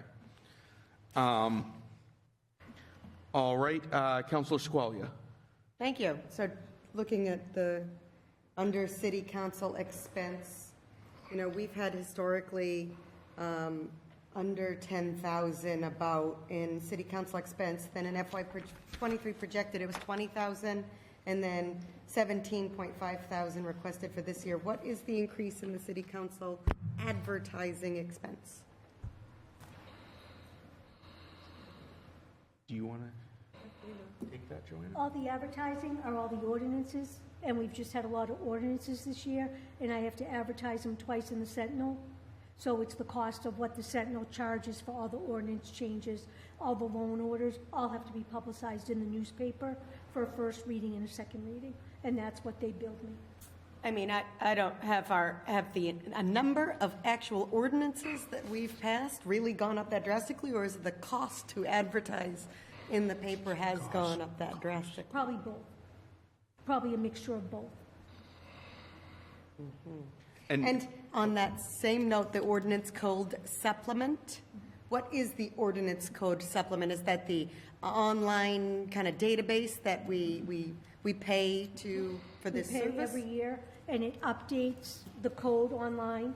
And it also, we have 10 books, manual books that we update. One's at the library, one's in the mayor's office, one is in my office, one is in the police station. And every year, they do a yearly update on the website, and then they send me packets. I just got them Monday. I have 10 envelopes with packets that have to be mailed out, and each person has to manually go in the book, take out the old and input the new. And I just got the invoice for this year, and it was $15,500. And that's, I mean, this is a significant increase over past years, right? And in FY22, it was only 2,000. That's why I said in my tenure, I'm thinking the ordinances are more, because we went from 12 to 15 was my bill I just got today for this year's ordinances that we did. So we contract the ordinance to fill the pages in the physical books? Correct. And we are bound to put these physical books, these 10 physical books in these locations by charter? Yes. Or ordinance? By ordinance, I believe, and we have to upload every one of those, or they do a yearly upload on the website, this company, and that's what that $15,500 bill is. 15,000 was combined, those two Both, for factors. everything. Yes, that was the total bill for the two functions. Okay, thank you. And I will just say you raised a good point, Counselor, that I want to make sure the public understands that when you see advertising here, it's not advertising in the sense that you normally think of. We're not putting out PR ads or anything like that. This is advertising in the legal sense, meaning posting it publicly in the paper of record to make sure that everyone theoretically has adequate notice of the fact that we have changed the law. Right. If you saw the Sentinel this Saturday, I believe we had 7 different ads. And when I print the ad, I have to print the whole ordinance change. So the spreadsheets of the matrices that you see, all that has to go in that ad. So sometimes it's a one-page ad that could be $1,500, and some page, the city solicitors just went in there, and his is only that little bracket. It's all based on the numbers, the number that each letter is a fee. Thank you. Councillor Boschman. On the advertisement, my question to you, with the population in the city of Fitchburg, not half the people not receiving this Sentinel Enterprise, are we wasting our money? Councillor, I'll cut that one off and say probably, and that this is something that is a hotly debated topic, both in government and in the legal profession. But as of right now, it's still mandated by statute, and so we don't have any control over that. All right, I just thought I'd ask the question. Number 2, my second question. The license commission, because I have to post the license commission. There, Right, so you'll see everything the has to be exact same posted, thing. so- Under license commission, I have to put those in the Sentinel as well. Okay, my second question would be to the chair over here. My question to you is to relate to the council on my right. Is it fair to say that the city council's got 20 openings, and you budgeted the city council for 20 positions for fiscal year '24? But we get back, we can handle it with 15 people. So you take that extra 5 people that you budgeted for, and that money goes right back into the general fund at the end of the year. Am I right or wrong? If you're at, yeah, so yes, if a department is budgeted for 20 people and they only have 15 people working, then the salaries for those other 5 people closes to free cash at year end. so we can balance that $1.3 million, $3 million, So if we do it conservatively. if that's correct, but you have to start with the budget for 20. If 20 people is what you're trying to do, you start with 20. If you want to say we're only going to do 15, then you have to have a reason.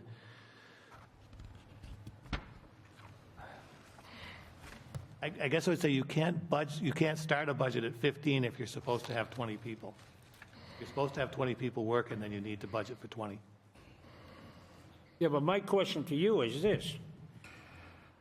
If the chair says we need 20 people, but all of a sudden we're budgeting for 20 people, then we realize that we got a shortfall of $3 million.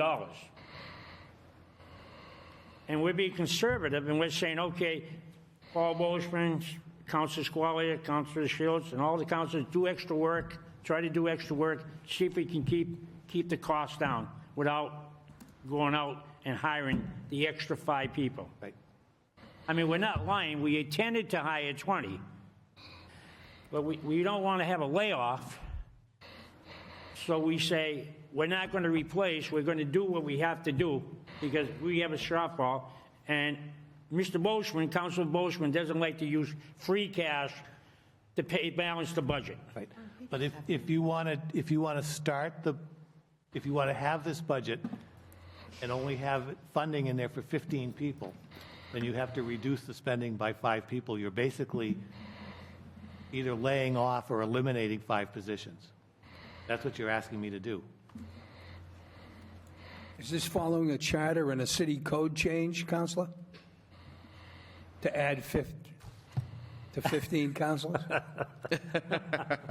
I'm giving that as an So, example. Counselor, I would say that when we get to the specifics of each department, because presumably you are not going to try to cut from the city council's salary, but I understand that. personnel number.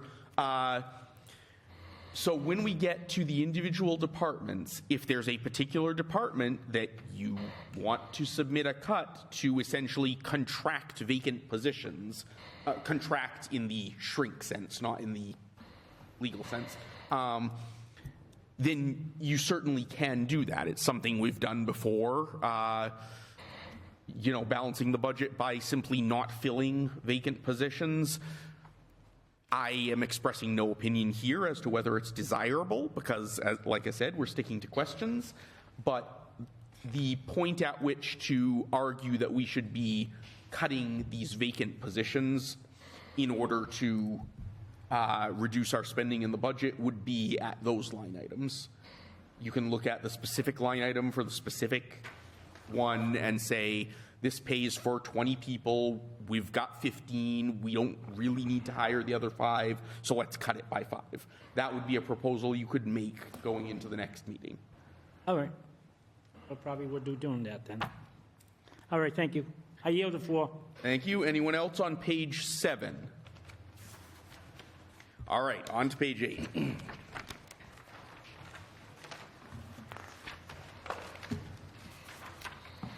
So on page number A, legislative election, as you can see, in election workers, we went up $29,000 for obvious reasons. We have 3 elections coming up.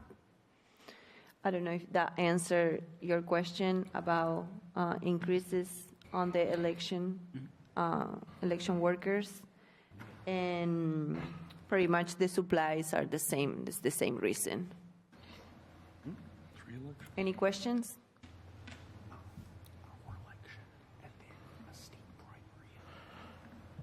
No.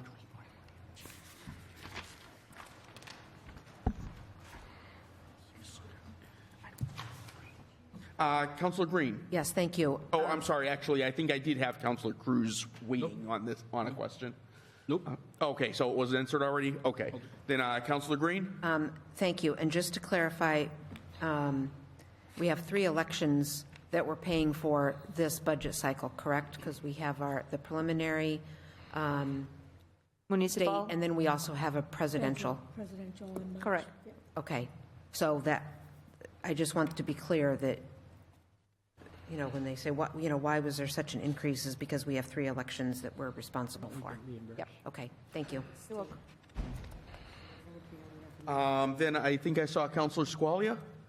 Yes, the voting equipment and maintenance, so that went up to 33,000 in FY22. We got those auto scanners, those little tablets that they used, and then we had projected cost of 25,000 this year, and now we're still up to 32,000. What are we doing with our voting equipment and maintenance increased costs? The poll pads, the yearly maintenance on the poll pad machines that we purchased is $10,000. That's what we committed to, instead of the paper books. Correct. And so we've got, for example, in FY21, it was 11,000, and now we're at 32. Yeah, the 23 was buying them, paying for them, right? And now in 23, going into the request of 24, I had to add the 10 for that contract, for those. Was the 10 included in the $25,000 It was not. current year budget? It was not. We had like a free year? No, we just got the poll pads last year. So now, that's what the 10,000 additional would be. Okay. Okay. Thank you. And I'll just point out that this may be, I'm completely shooting from the hip here. Please, someone correct me if I'm wrong. But it may be that this is another case where FY19 might be a more relevant comparator, because I assume voting equipment costs were down during the pandemic when a lot of people were voting remotely rather than in person at the polls. It could be. So if we look at FY19, we see 24,000. Then it drops precipitously in 20 and 21, and then comes back up to reflect both the poll pads and, I assume, a return to normalcy. Yeah, makes sense. But that's just my guess. I'd have to go back and look at receipts to, Yeah, it's because those years were before. yeah. We'll talk about it between the meetings and everything. Anyone else? Questions on elections? All right. I guess I have one, go ahead. one more on the contracted services. Looks like an odd year, $3,000, and then we have this even year, $3,000. What is the contracted services? The $3,000 for contracted services is every year. They have to come out, the actual voting machines, the automarks that you put your ballot in, those they have to do yearly maintenance on, and that's what those fees are. They're the yearly maintenance. They just did them 2 weeks ago. The state pays for the handicap accessible machines. We have to pay for the automark that go on the black ballot box. And those haven't gone up in years, huh? No, and they didn't for this year. Because we have a multi-year contract? Yes, and all the towns. There's not a lot of vendors. There's only 2 vendors that provide those machines. So they really have the state of Massachusetts, so they're very user-friendly. Thank you. Further questions? All right, license then. Okay, on page number 9, on the Oh, we're skipping license? Legislative license? Yeah, the License Commission. Was there anything that Oh, needed I to don't be know if you highlighted have on any- there? Any it's no questions on that? change. It looks pretty straightforward to me, but does anyone have any questions on the second block on page 8? All right. Page 9 it is then. On page number 9, we have the executive page. And as you can see, the only changes are the salary increases there.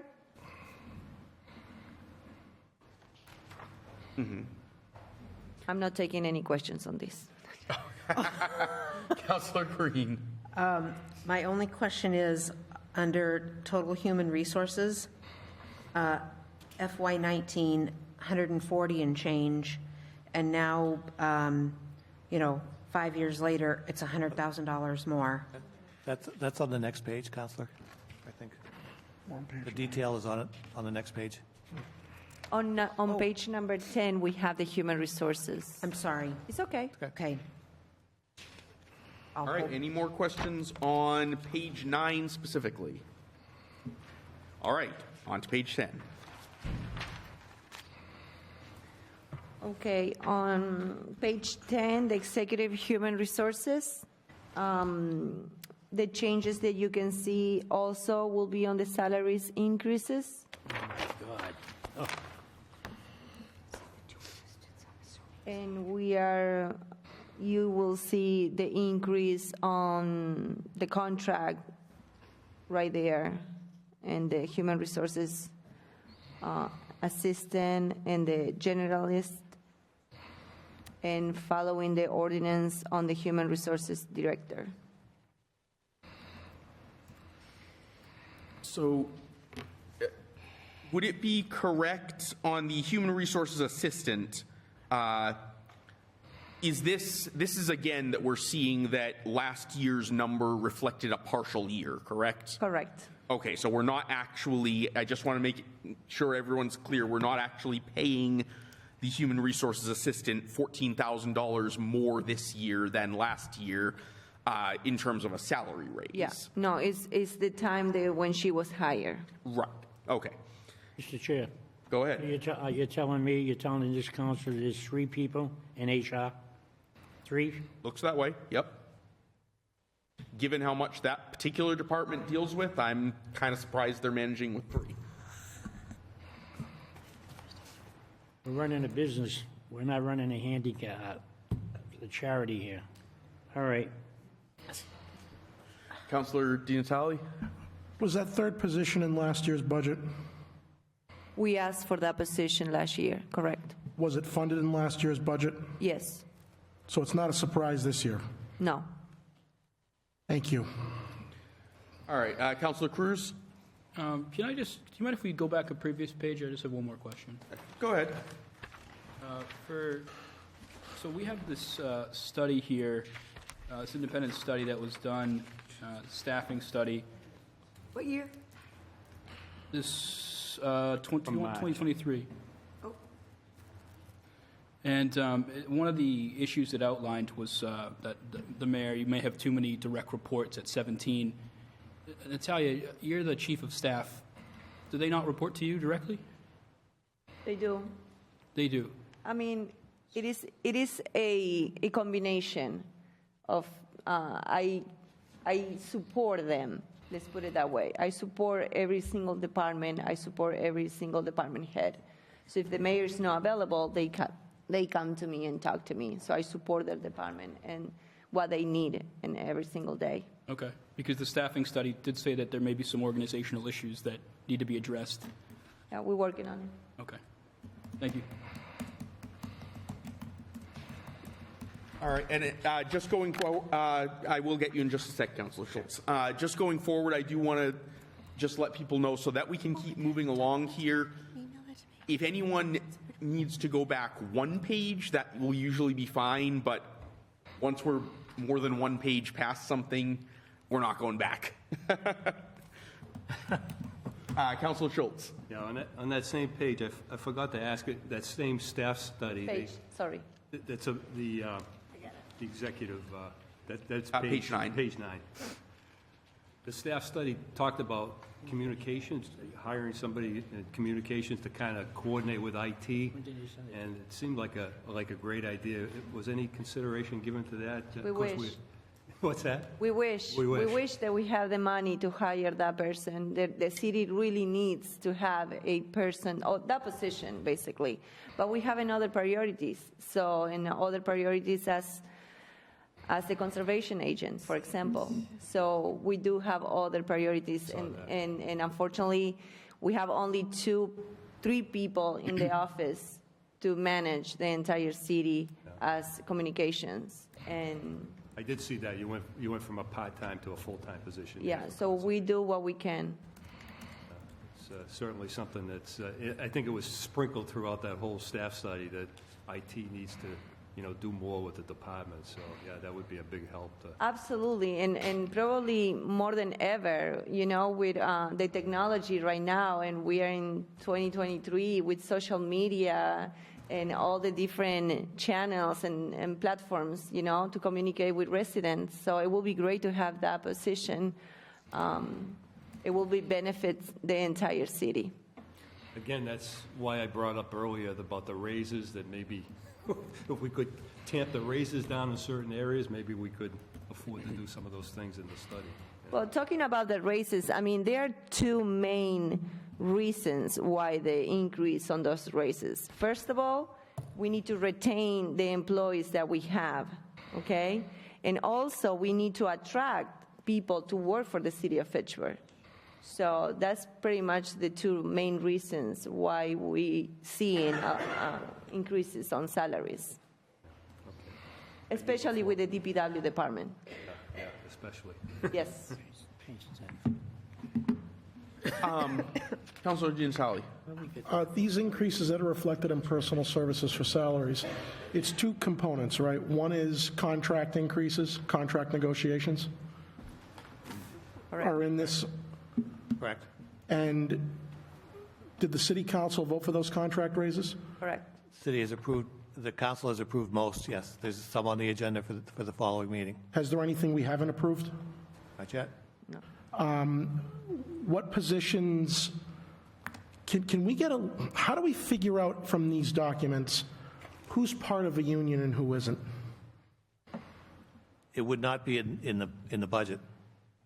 Is there a way to, so if I wanted to make a decision on an adjustment to someone's pay outside of the contract that we've ratified, how would I know that? You would know that from the ordinance. Anyone not in a contract is governed by the ordinance. Chapter 44. But this document won't tell us exactly who's part of a union and who isn't. Nope. Okay. Further questions on page 10? On page 10, Councilor Brochman. can I ask a question? You are. If we got three permanent employees, why is there, I know it's not a lot of money, but why are we paying longevity service? It's only $400. Why? These are all brand-new employees. No. They're not all brand new? No, that's for our human resources director. She's getting longevity service? I thought that was done away with her. You tell me. You've been I'm here. asking. No, she's governed by ordinance, and the ordinance grants longevity payment after 5 years, $345. All right, that was right, we have to cut. All right. Councilor Cruz. Thank you, Mr. President. That study I referenced earlier, it also mentioned that HR is still understaffed and needs another additional person. Is that person that we did last year? She is, yes. Actually, we hire a person. She left the position, and now we hire another person, and we'll start in a week. Okay. And there's also some remarks in there about maybe that it's the position too involved in labor negotiations. And then we've also got some items on the next page here that's also for labor negotiations. So how does that workload get shared amongst those positions? I don't understand your question. So I think the solicitor would like to answer. So the labor negotiations on the next page, we are represented by Attorney Dominello, who oversees or participates directly at times with certain labor negotiations. His involvement is particularly with police and fire, who are also represented with someone, a skilled labor negotiator that specializes in that field. Most of the other labor negotiations that are happening would just deal with, typically either through the executive team, which would be the Human Resources Department, Mayor's Chief of Staff, and either a department head that deals or supervises the members of the group or some other person. there are labor negotiations that I participate in as well. So those would be the different reasons why. All right, thank you. Thank you. Further questions on page 10? All right then, moving on. Okay, we are on page 11 under the Executive Legal Department.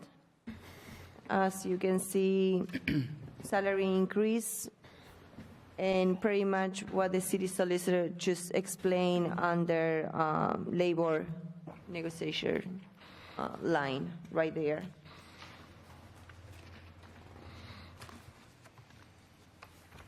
Councilor Green. Just a point of clarification, under the legal expense, administrative support / office expense. How would we, is there a difference between administrative support? Like how much of that is administrative support versus how much of it is office supplies? And it's not much, but it's significant.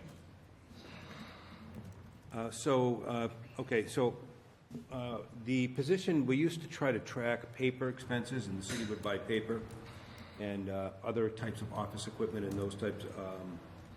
There were other entries here, which unfortunately I don't have in front of me, so I don't have a command of it off the top of my head.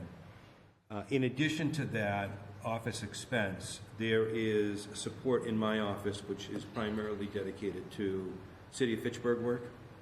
And there's a support person in Attorney Pollock's office who is substantially dedicated to City of Fitchburg work, not primarily. So we share that in the form of a stipend monthly. So my office receives a monthly stipend of approximately $4,000 per month, which in my mind is dedicated towards Devin Moran, Devin's workspace, and all the other things that we incur in connection with her operation. So that would be software licenses, insurances. Sometimes we want to put the heat on. I kind of joke around, but just the general overhead that goes along with maintaining the employee there. Workers' compensation insurance and those types of things.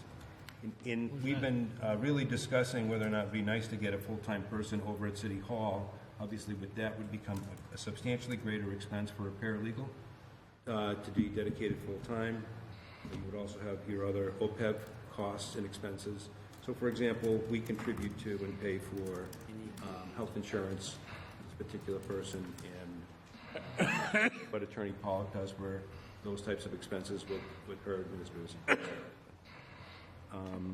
So, historically, just to answer that question, we had various line items. I think there was a Westlaw research line item at one point in time, if my memory serves me correctly, which is no longer carried on the sheet. That's a research tool, software, very expensive. We're buying that anyways in the office, and we're using that quite a bit for the city of Fitchburg. And so all of those expenses kind of got rolled into this number at one point in time. And I want to say that was probably in fiscal year, I don't want to misspeak, but somewhere about a year or two into my appointment.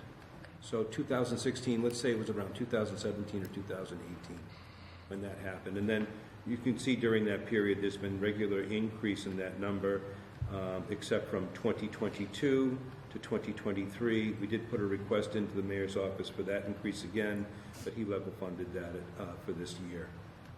And certainly we agree to that in light of what we're hearing. Okay, thank you for that explanation. Thank you. No problem. Councilor Brochman. Yeah, I get a question for the chair. On damages and personal property. I thought we just settled something for about $150,000 down there. Just recently, we voted on it and we used free cash. That does not go into the budget. Oh, does it? No, we don't budget for the possibility that we'll need to have a large settlement during the year. That's why we had to make a special appropriation for it. Okay, but so we wouldn't actually know on personal property damages how much we actually spent. Mr. Solicitor, if you'd like to jump in on that. I'd be happy to. Councilor, next time we see that budget, you're going to see the actual for this current fiscal year, and that number will be reflected in that. Oh, okay. Looking at what we have at this point in time,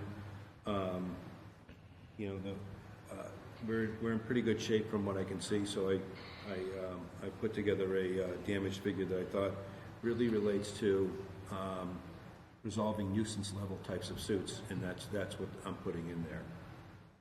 All right, that's all I said I asked. Further questions on page 11? Counselor Squalia. Yes, for, I'm sorry, I did have, yeah, go ahead. oh, okay. For, like, claims for this city due to, let's say, pothole damage, is that listed under, would that be under damages, person, property, or litigation? Where is that in That would come, if we were settling those types of claims, it would come out of damages, personal property. Damages, personal property? So if people file a claim for damage, it comes out of the 15,000 number? Yes. Is that 15,000 number largely that claims for damage, or is it only that claims for damage? It is also, it's primarily actually would relate to deductibles for insurance claims, not necessarily potholes. So that would be those types of claims. And the claims for potholes, at this point in time, we've actually recently changed the way we've been reviewing them.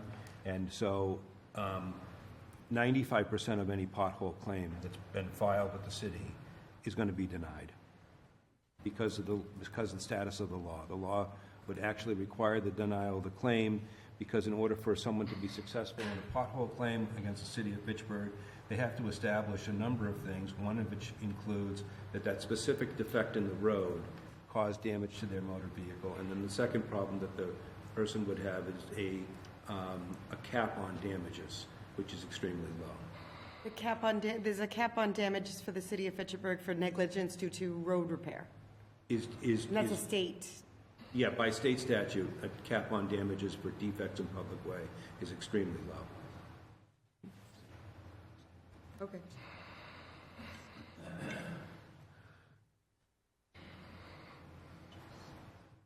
All set, Counselor? Yes, thank you. Counselor Van Hazinga.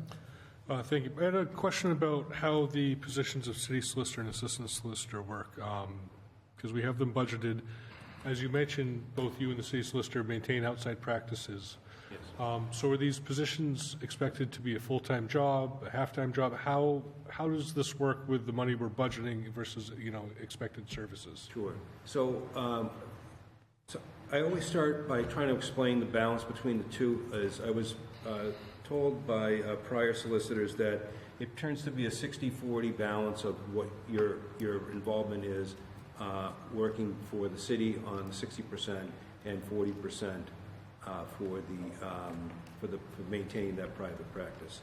I have come to say that it seems to be more like it's 80-80, which is somewhat of a joke, where it is a tremendous amount of effort that goes in on a regular daily basis to satisfy the both requirements. Sometimes I think about it in the context of the compensation, and so if we were to try to find a full-time solicitor to come and work, I think you'd be looking at quite a bit higher compensation. In fact, we have started discussing, could you get an assistant to come in full-time and try to take a portion of the stipend, roll that into a salary, and even as an assistant, folks are looking at a significant, twice as much of the salary as right now to have a full-time position. So we've been talking about it. Mayor and I have been talking about it. We've been looking. People have been interviewed. How can we transition this and having a full-time person?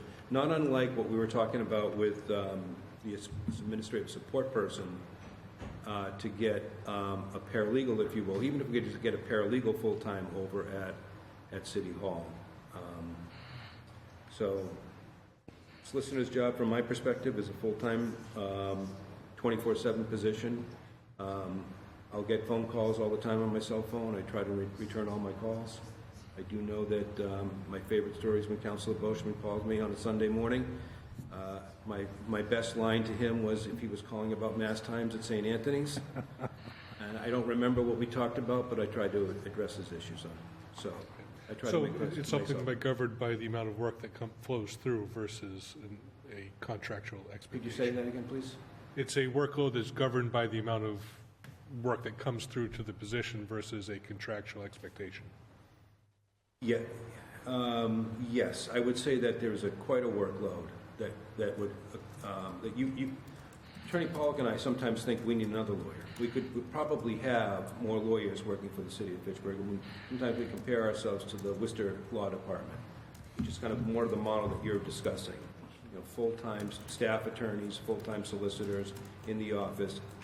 You know, we're not the size of Worcester, so, you know, I think that they have, I don't want to misspeak, but off the top of my head, sir, I think they have 7 full-time attorneys in the office and support staff.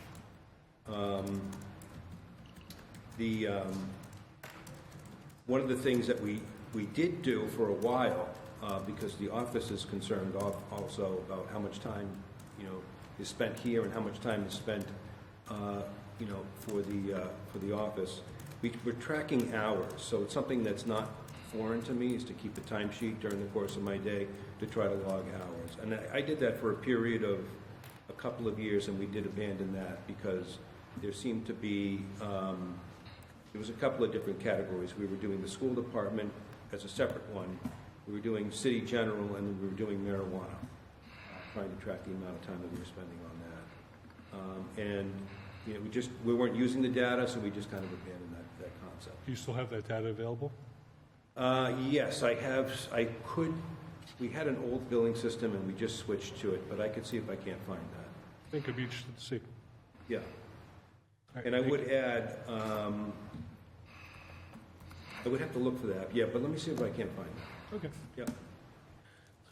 So I've got Councilor Cruz next, but I just wanted to piggyback on that briefly and ask, as a rough estimate, how many billable hours would you say you put in for the city in a given week? It's a tough estimate. Just rough. We're not going to actually pay you on the basis of what number you give us here. Does that include Sunday morning phone calls? I think it would have to. I mean, you'd bill a client. Charge them double. I think, I mean, if you want to then add meetings at night and all that stuff. All of that. That'd be very tough for me to estimate that. You know, I would say, you know, I would just be making up a number if I did, and if I had to throw a number out there, I would say it would be 25. 25 billable hours maybe roughly 20 per week. Just billable hours. throwing it out there. And when you're doing private practice, what do you typically charge as an hourly rate? The hourly rate, the going hourly rate is $3.50. Okay, so I think looking at those numbers, the point I'm driving at here is if we were to try to switch to a different model, hire outside counsel to do our legal work in the city, we'd be spending far more than what this line item is. I think the result would be we would be getting less contact. That as well, yes. I don't know exactly how Leominster operates, but my understanding is that every request for legal services, I know that some of the smaller towns too has to go through the town manager or the mayor of the city. Mm-hmm. Right. And, you know, I can say I can and do call up Solicitor Pusateri at all hours.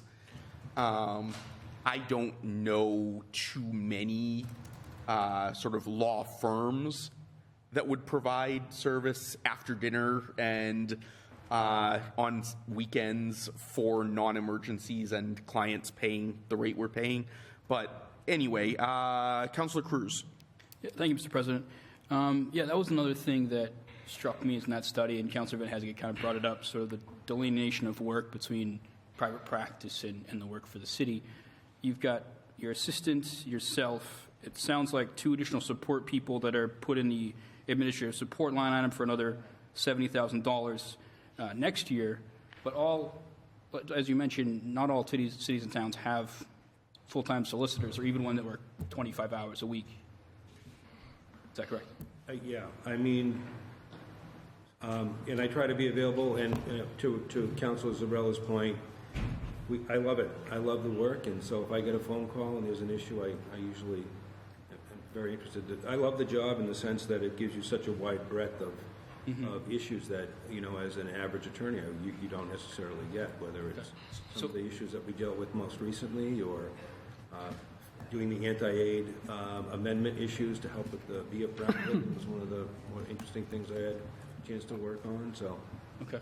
So how do you delineate, with your, because it sounds like you used to do some data, but you don't anymore, from what you take from the city, say the 60,000 here, 66,000 it was last year, 70,000 this year, office supplies, someone comes in there and cleans, how are we understanding what we're paying from you, for you, but also for your private practice? Well, so if we take that number, that it's actually 66,000, so I had thrown in 70, and we say that reflects 2 people, that's $66,000 number. And we take 4, and the balance of that goes to Attorney Pollack for that stipend. If I look at the way I divide that number up is very simply this. I look at what Devin does all day, which is substantially, if not mostly, City of Fitchburg stuff. She does some office administrative support inside the office too. But I would tell you she's 80% the City of Fitchburg. That eclipses, her salary eclipses that number in and of itself. So forget about the software, forget about the copy paper, forget about the insurances that we pay. We have really no way to confirm any of this, right? We can't really confirm any of this without any data, without any logged hours. You had an office in the building. You no longer have an office in the building. The study mentioned that there's communication issues. The department heads can't always get to you. So I'm trying to figure out where all this money goes. You said 25 hours a week for a 6-figure salary. That's something. Yeah, I think I'm going to have to take a little more look at this. I mean, even in the other council that we pay for, we still pay for separate counsel, do we not, when we need it? Say that again, sir? We still pay for separate counsel when we need it, do we not? Yeah, there is separate counsel budgeted in the budget. Okay, and that was for labor negotiation and outside special litigation. Okay, and that number was $250,000 last year, or 2022, the last year we have the data. Say that again, sir. The number was $250,000, correct? 2022. 226, 439. Yeah. What was the $250,000, sir? The additional legal litigation special counsel in 2022. 2022. Yes, that was the abrogation easement. We hired and the other issue that was there was we had there were 4 different experts that related to that cost. So we needed all that additional special counsel. It was a real estate appraiser that unfortunately I think was the lion's share of that, this real estate appraisal. And do we have an estimate for, ballpark of damages, personal property? Because also in the last 2022 that we have, it was over $1 million that we have recorded here. So can we ballpark what it might be? I know we have our 23 projection, but Councilor from Ward 2 suggested there was already $150,000. I don't know what the exact number is, but can you ballpark it for us? For this current year? 2023, yeah. I couldn't necessarily give you an accurate figure off the top of my head, but I would tell you that you're going to be somewhere just around the 200,000 with that 170 number there. In settlement, okay. Yeah, I yield the floor. Thank you. Thank you. Councilor Cragen. I just wanted to ask, projects such as the implementation of the air ambulance at the airport, that has to have added on a kind of unexpected number of hours, and I understand that was under very short notice indeed. So I I know that sort of thing doesn't happen every year, but I just wanted to see, did that sort of, did that throw sort of a larger and a more intense, work unit of hours your way when it occurred? I would like to just, and I thank you so much for the question. I would like to say that our airport manager, Peter Kettle, throws a tremendous amount of hours and additional work to me, and that would include that. I get emails from Peter. Peter's texting me all the time, and he's doing everything he can to advance that airport. And we do work very closely with him. I'm very happy to say this mayor and myself, we've been attending the Airport Commission meetings on a regular basis. I think that's something that we've been doing for the past several years, and I don't think that the Airport Commission has received the level of support that it had from the mayor's office or from my office over prior administrations. So yes, when there's a small window of opportunity to get the light flight into the airport, it's a drop everything and figure out how to get the purchasing done.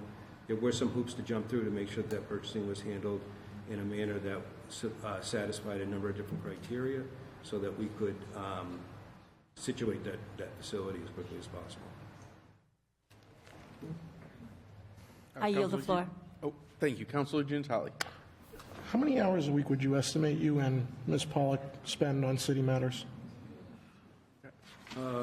Monday through Sunday? So I did ask that, and he said best guess 25. 25 be billable. each? Yeah, but there's always, I don't, in my practice, I don't bill every hour that we're in the office. But I'll tell you, we're in that office many weeks, 6 days a week, and well over 10 hours a day. 6 days a week, 10 hours a day? That combined, the two of you? Well, over, yes. Yeah. You said 25, right? Is that you and Donna, or is that both of you, 25 plus each? Yeah, but a billable hour is not necessarily something that I would bill. So I do a lot of things that I don't bill for. You can't bill for everything that you do. Like reading through my emails. Okay, what would be your billable hours a week be? Say that again? What would your billable hours a week be equivalent for working for the city? Working for the city? Yep. I would say I would roughly bill about 25 hours. 25. Would that be the same for Donna? I'm not going to be able to speak for her, but yeah, she's doing code enforcement and another thing. So let's say it's 50 hours a week for the She had both a of you. trial, say for example, last week she had a trial, so the trial prep to work up to it, and then doing that trial is Let's say it's 50 hours a week for the both of you. What's the going rate for a lawyer? He had said he typically charges $350. 350. 50 times 350 a week. 17,500 times 4 is 70,000 times 12 is $850,000. And we pay you and Donna a combined total of, just pull it up here. $177,000 a year. And you guys could be getting $840,000 from us a year if you weren't doing this. That's a bargain. Thank you. I think, again, so I think the amount of service would be decreased, and I think there would be some more judicious use of the service. But $840,000 a week for a full 12 months, 50 hours a week, 2 attorneys, almost $1 million. We're paying the two of you $170. I mean, that's And to all set. Councilor Cruz's point, though, we have been looking at how can we make the position more. And if we did go full-time, I think we would look for an increase in the salary. We would look for that. I mean, if I was to compare it to other department heads and what the other departments do, and then you can think about the training, education, experience that I think the two attorneys that you have working for you currently have, I think that would probably cost a lot more. How long have we had a full-time assistant and city solicitor in this city? How long have we had one? Both? Mr. Chair. Counselor, are you calling a point of order? I'll call a point of order, because if he wants me to answer, I'll answer it. John Barrett was a full-time city solicitor. Counselor, that's not a point of order. I said I'll answer it. If the counselor would like to yield to your comment, he may, but he has the floor. Jacqueline, how long have you been here? 12 years. Have we had an assistant city solicitor and a city solicitor full-time for the city in 12 years? I've been here 18. We've had it 18. I think it goes back a long way. And I recall when Mayor Jeff Bean was the mayor in the 1980s, we also had two. So this is not new. Thank you. Thank you. Councillor Kuchar, I believe you had wanted to... Just a quick clarification. You know, there are billable hours, but there are also non-billable hours that you can't charge the client for. And Mr. Pusateri, how many non-billable hours do you put into the city? We never keep track of them. It's reading emails, it's opening up your phone and going through text messages and reading emails and... So exponentially more than what you're billing for, or what you could bill for? Yes. Yes, it's... Okay, thank you. I would give it my full-time commitment. Councillor Brochman. Mr. Chair, well, I just want to say something. Is it a question? I got a question. I just want to say, he asked me when I called. I'm told that I have a question. It's a legal matter to give him a call. Councillor, I don't take his comment on your I call to have understand been that. a complaint. But my question to you is, years prior, I sat on this council, Councilor Green sat out on this council, and years prior, when we had a couple of city solicitors here, there was an argument about going subcontracted out because it was cheaper. It was cheaper to subcontract the job out. That's what we were told. And the question to my fellow councilor is, he just wants to know how much we're charging. Because the way I understood it, he's supposed to be, and no offense to you, Vinny, the way I always understood it, you were the full-time city solicitor for the city of Fitchburg. Full-time. And you elected to be... Point of order. Councillor, I've got a point of order. Councillor? It's irrelevant. I mean, it's just argumentative. Councillor, if there's a question to be asked, can you please just summarize the question? My question is, I'm under the impression that he's a full-time city solicitor, not so a your part-time. question is he full-time or not? We've already had that answered. He is not. Nor do we pay him for a full-time city solicitor. That is, as I understand it, would I be incorrect in saying that none of the city solicitors in recent memory have been full-time without taking on private clients and maintaining their practice? I know that John Barrett maintained his office. Dakota was the city solicitor one time. He was a full-time city solicitor. Councillor, every city solicitor in recent memory has maintained their private practice. They may work out of City Hall, but I guarantee you they had private clients. He had an office in City Hall. He took over the Veterans Place in City Hall, the old City Hall. Okay. I'm just saying, you can pay a city solicitor to be in City Hall 24/7. We don't have the budget to pay a city solicitor to take no work except city work. I wanted the record to be clear that I think Ciota was a full-time for a short period of time. Yep. And because he was in a firm and had been in that firm for a while, and then left that firm, and then he went to work full-time for the city of Fitchburg. All right. So, Councillor Di Natale. As the only councilor here has proposed privatizing the legal department twice. Right. I was a monumental failure in doing so twice because of the other 10 that served with me. And in those both analyses that were done under the Lisa Long administration, every single person, we had legal experts come in, the mayor came, way more expensive. They showed us the presentations, everything. So I had egg on my face. I learned my lesson. It's not less expensive. I know from personal experience. Thank you for confirming. Councillor Cragen? Just wanted to move along to other pages because at this point we have spent just about 30 minutes on this last two pages. So just wanted to be mindful of everyone's time, particularly our City Hall employees and mayor and guests. I will take that as a motion for the order of the day. If there is no objection, we will move on. Thank you.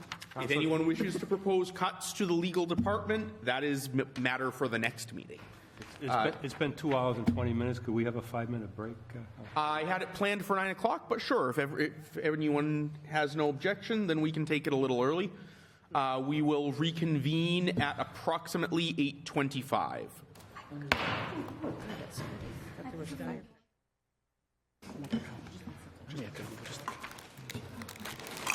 And we are on page 12.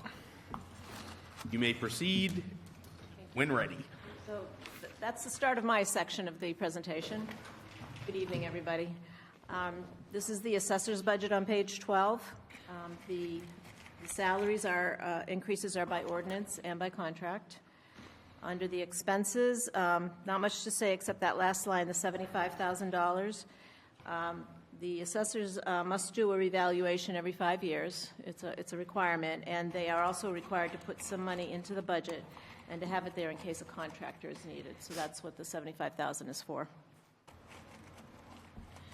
All right. Any questions on page 12?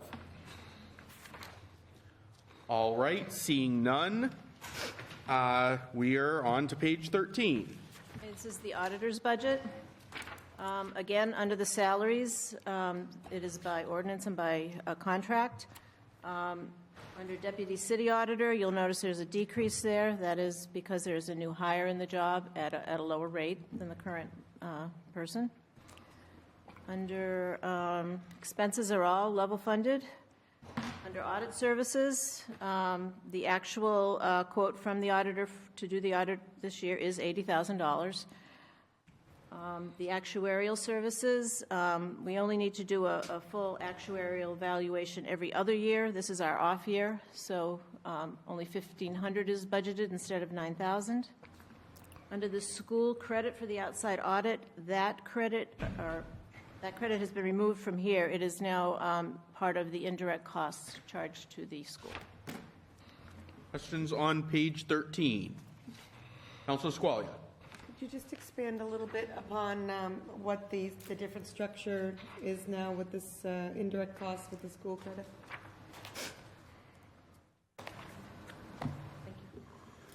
Yes, in prior budgets, the cost for the audit was charged directly to the school department. Now it's going to be charged in the auditor's budget and then brought into the indirect costs. It's just a cleaner way to do it than we have the full cost of the audit in the auditor's budget. And that indirect costs is in the school budget?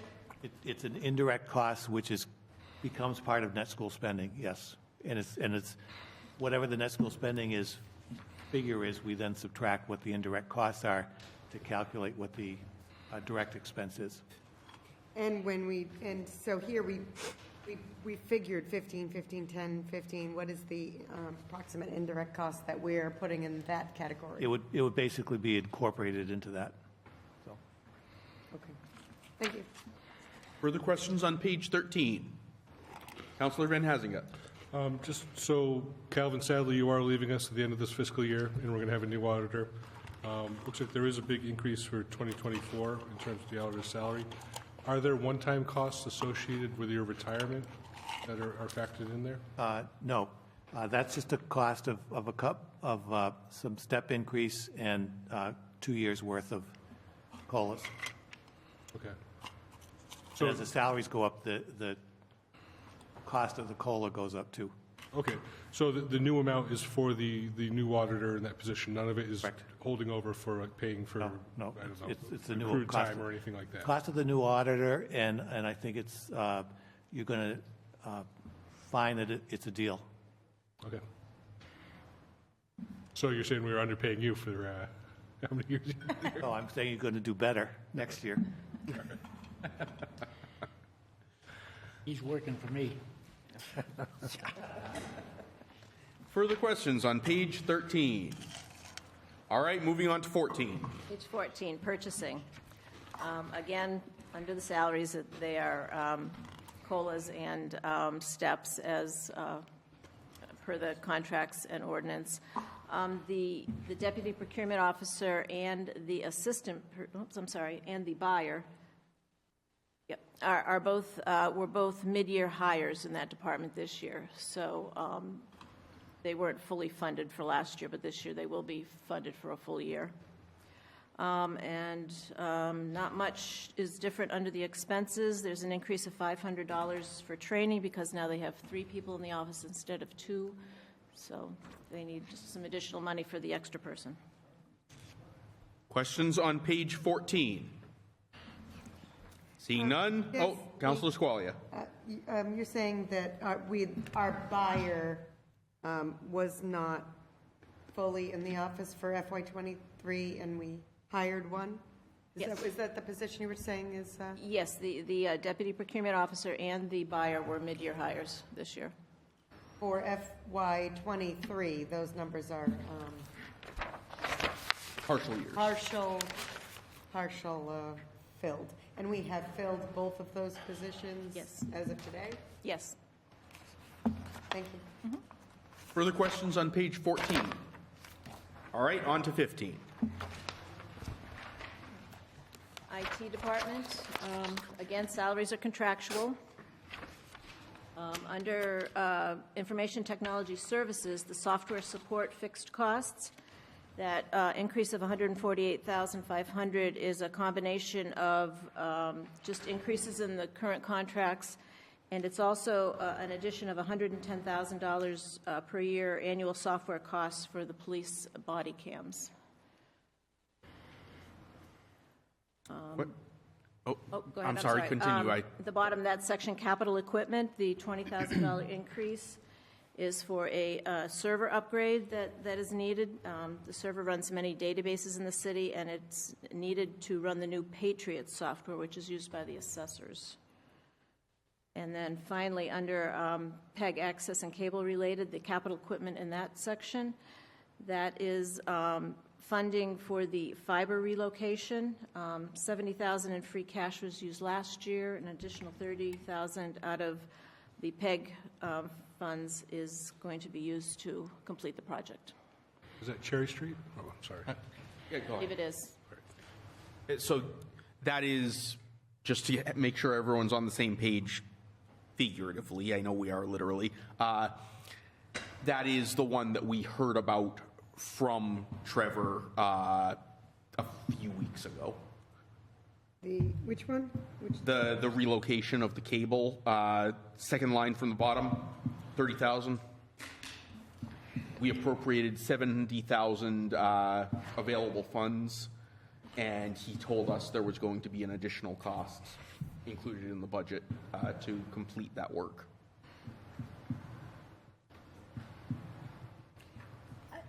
Go ahead, Councillor. I thought we were allocating something like 100,000, and they were going to explore, the actual, if that actually needed to get done, and if he needed to spend that money, he would. And that's currently the case still? Yes. Well, I mean, unless that has changed and we haven't been told about it, but I'm not aware of any change. I believe he's asking for the funds so he can use it in the coming year. Councillor Brochman? My question to you, Mr. Chair, or maybe them, on the body cams for the police department, why is it coming out of information technology when that should be coming out of the police department budget? This is the annual software cost, so Oh, software, $100,000? $110,000 annually. A year? Yes. God. All right. It's not exactly Microsoft Word. Councillor Squalia? Yeah, that was kind of just my question on the body cam monies. Do we have any grants that are available that the police department gets reimbursed for? We had some grants for that, I know. Does the police department have any grants that reimburses the city for these services, or is this just fully just an additional cost on the city? I'm not aware of any grants. Yeah, I think that would be a question we'd have to defer to Chief Martineau about. And I believe we received grants to buy the equipment, but the software support is a cost we bear. And it's $110,000 in part because of all the storage required for the camera work that's being done. And is this like a $110,000 annual fee that we can anticipate? Or Yes. is that like a one-time No, it's setup fee? it's an annual fee. Is there an additional setup fee? Is that why it's $148,000? The $148,000 includes all the other softwares that the department maintains for the city too. 110 of it is for the body cams, but the remainder is for other software.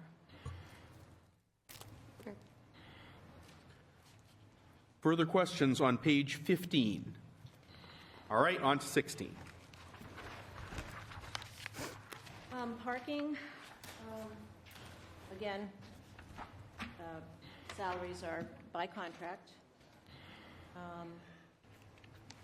For the most part, the request that I've made for the expenses is the same thing that I requested last year. The one exception is parking contract services. I've reduced that a little bit. I requested $28,000 last year. I'm requesting $25,000 this year. One thing to note in this budget is that as happened last year, this year the receipts are not covering the expenses of the parking function, so we do have to supplement it with general fund monies. Questions on page 16? Councilor Squalia. So we voted on, it was like $75,000 to start implementing this new parking plan with this vehicle that was going to drive around and auto post tickets for over 2 hours on Main Street. Yes. Has that been implemented yet? Is that reflected in this FY24 budget? The LPR system is in effect, yes. The LPR system is in effect? It's license plate recognition. That's what LPR stands for. And that is in effect today? It is. And we are not, how long has it been in effect? It was put in over the last year or a year or so, year and a half maybe. I'm not exactly sure when. We implemented it in the garages first, and then we did it on the streets a little bit later.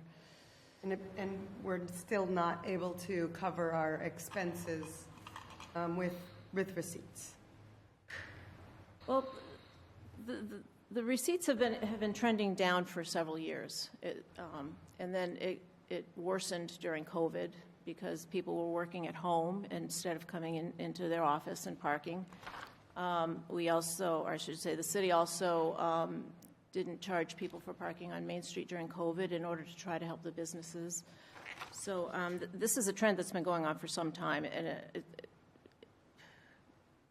it's not due to the new system, the new technology or anything. It's been going on for some time. Yeah, sure. Mm-hmm. And if I may, as I understand it, the license plate recognition system is to provide parking enforcement. And the result is a ticket, and the parking ticket is general fund receipts, fines, and forfeits. That does not go into the parking meter fund. So by having 2-hour free parking and not having parking meters, you've lost the revenue for the parking. Right, when we removed the meters downtown, we reallocated those funds from parking to general fund. No, And in a way. No, you just stopped collecting the money. Right. So there was a reduction in revenue in the parking meters because you were giving free parking. The enforcement, which is the fines and forfeits, has remained fairly steady. There was a dip during COVID, as Ann had suggested. But that's a separate revenue stream. Right, the fines and forfeits are not included in the revenue for our parking. Correct. It's on page 5, 6. We can't go back. I know. No? It's on page 5, but as Councilor Boschman says, we can't go back. Okay, thank you. Fair. Councilor Brochman, you had a question? Yeah, I got a question. That was going to be my question that she asked, because we gave free parking at revenue. Can we, as a council, take the fines and put it back into the parking? We can't do that? We can't change the ordinance or nothing like that? It's because they're taking money out of the general fund, right? To supplement their budget? The fines and forfeits go into the general fund. It's a general fund receipt. You can't have it go somewhere else. And if you were to take it out, then you've got to replace it with something else. So I think if I were to go back to page 5, which I'm not, I think it's in there for 140,000 as an estimate. If you take it out, where are you getting that 140? Oh, I see what you're saying. I see what you're saying. Well, maybe, Mr. Chair, we should think about giving free parking a dream. We'll talk about that at another time. Councillor Fleming, did you have a hand up? All set? Okay, further questions on page 16? Councillor Cruz. Yeah, that's just curiosity more than anything. I see we have employee benefits coordinator and a payroll and benefits manager under this. Wouldn't that be something handled by? You're on the wrong page. Oh, I'm sorry. I We're on jumped page ahead too 16. much. Oh, okay. Well, I'll ask it in a minute. Thank you. Councillor Squalia, you had something else? Yeah, just back on, we remove, the trend is to remove the street meter parking in general. So if that is the trend, then we'll continue to see the parking kind of budget, which we've historically tried to keep balanced within itself. And then we say it's not funding itself, we need to pull from the regular budget. And it just sounds kind of almost like it's operating like an enterprise fund, but it's not. And is there any kind of future strategy, or is this just kind of an understanding we're going to have to come to? A realization we're just going to have to come to that every time that this. I mean, if we continue with the parking rules as they are, 2-hour free parking on Main Street before we start charging people or before we start enforcing, then yes, I think it will continue. If you change things and you start charging more or more quickly, like no 2-hour free parking, something like that, then it would increase the receipts. But as long as things are the way they are, I think we're going to continue to fall short each year. Okay, thank you. Councillor Boschman? Is it fair to say that the revenues that you receive from so everybody understands, is it fair to say that the revenues you receive from the parking meters would help our cost the cost of maintenance of the parking garages and the lines and the driveways? And cameras in there?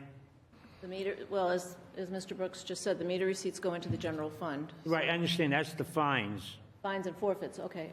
The meter receipts, okay, I'm sorry, yep.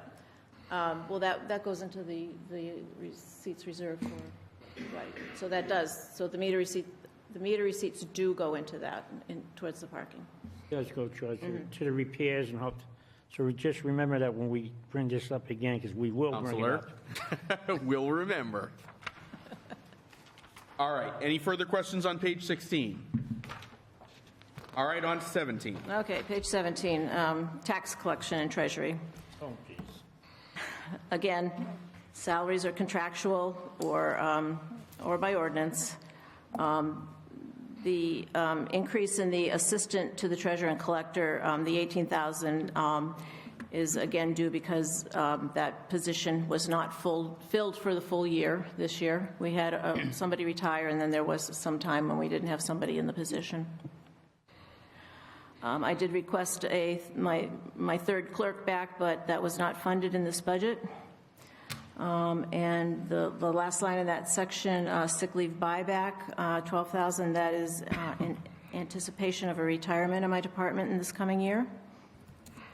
Under expenses, pretty much, again, I've requested the same amounts I requested last year.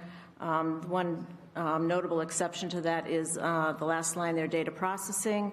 Mr. Brooks and Trevor Bonilla, our IT manager, and I went over the bill last year for the software support for Munis, which is the system that many departments use, and we were able to cut some items from the bill that we were not really using, so that's down a little bit. And then finally, tax title foreclosure, I'm again requesting the $80,000, as I have the last couple of years. Questions on page 17? All right, on to 18. I do have Councillor Cruz. Just curiosity more than anything else. Employee benefits and payroll, and isn't that something typically handled by HR? It can be, but in Fitchburg, it's handled in my office. Okay. Thank you. All right, page 18. 18, maturing debt and interest. These numbers are exactly what we are going to be paying in the coming year for our debt service. The last line there, reserve for capital spending, is a number that has been in the budget for a few years now, I believe. That is funding for capital projects subject to appropriation. The other reason for having it there is it's serving as a placeholder for future debt service. So when some of the large projects like the Crocker School or the library come online, we won't see a sharp increase when those come online. Councilor Gianatali? Why does it say the debt service increased by 1.47 million? It did not increase by 1.47 million. It increased by, I'll tell you right now. Sorry, I thought I had it up. 320,350. Status C report, budget for last year, July 1st, was 3485394. This year, it's 3805744. 320, 350 increase. I understand that FY23 projected is actuals, and that includes all of the transfers we took out of capital reserve. But is it fair to state that our debt service did not increase by 1.5 million? Apples to apples, year to year. So the debt service on, if you look at this, the sheet I handed out earlier, changes in expenses, you can see that the debt service increased 320,350 as you had suggested. That's what it is. So in this budget report, we have been including the reserve for capital spending as an item because we're trying to hit the debt service plan for FY24 based on the spreadsheets that were used when we when the council voted for the library. So the 1.4 differential is the actual at the end of FY23 that includes all of the transfers out of that account to other areas of the budget for capital needs, correct? I'm sorry, say that again. So the 1.470 million increase, okay, that is comparing the 3805 to the 2335 projected for FY23, but that 2335 includes all the net out transfers. The budget last year was a lot more than 2335, correct? Correct. So just so the public knows, our debt service did not increase by 1.5 million. It increased by 300. Okay. When you factor in no transfers, because the transfers were in preparation for the increases. Right. We've been working steadily along, increasing 350,000 a year to get the debt service up. So I'm just saying, like, budget versus budget, it went up 300. Actual versus budget, it's up 1.5 because the transfer is out. Correct. Right. Correct. Okay. Thank you. All right, further questions on page 18? On to 19. Community development. Under the salaries, so we do have some positions that look like they have a very high increase, but again, these are positions that were vacant for part of the year. They include the Community Development Director, the Director of Housing and Development, and the Community Development Administrator, which was a new hire mid-year. Under the Housing and Construction Manager, that position has been eliminated because the housing rehab program has been eliminated.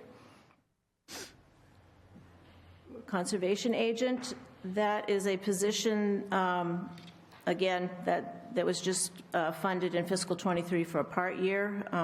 For next year, it's budgeted for a full year. They're still trying to fill it, so they're working hard to get that done.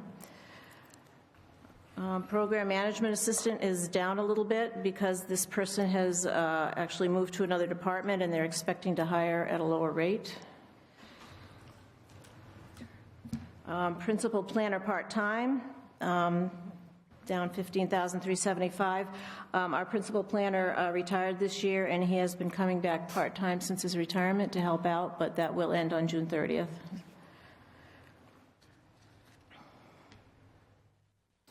Under the expenses, under advertising, $38.50 increase. That has historically been under budgeted, and there's also an increased workload in the department, so that's the reason for that increase.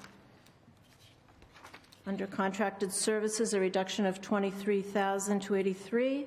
That is related to a finished project, so the funding is no longer needed. Demolition, the estimate for this year will be $50,000, which is $50,000 less than last year. There is some existing funding, so, I'm sorry. Wait a minute. I'm sorry. There's no request for demolition this year because there is some existing funding, so they don't need to request it. Next line down, DEP compliance. That's the one that is down from $100,000 to $50,000.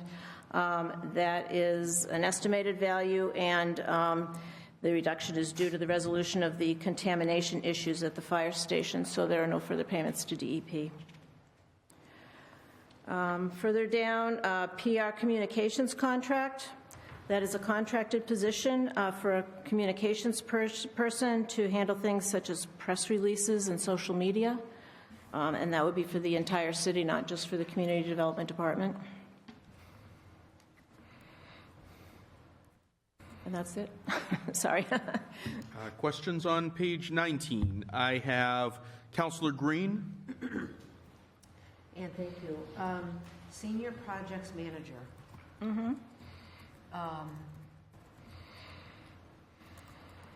That's a full-time position? Yes. And what exactly is that? What is that job description? I'm sorry, Councilor, I don't know exactly what that person does.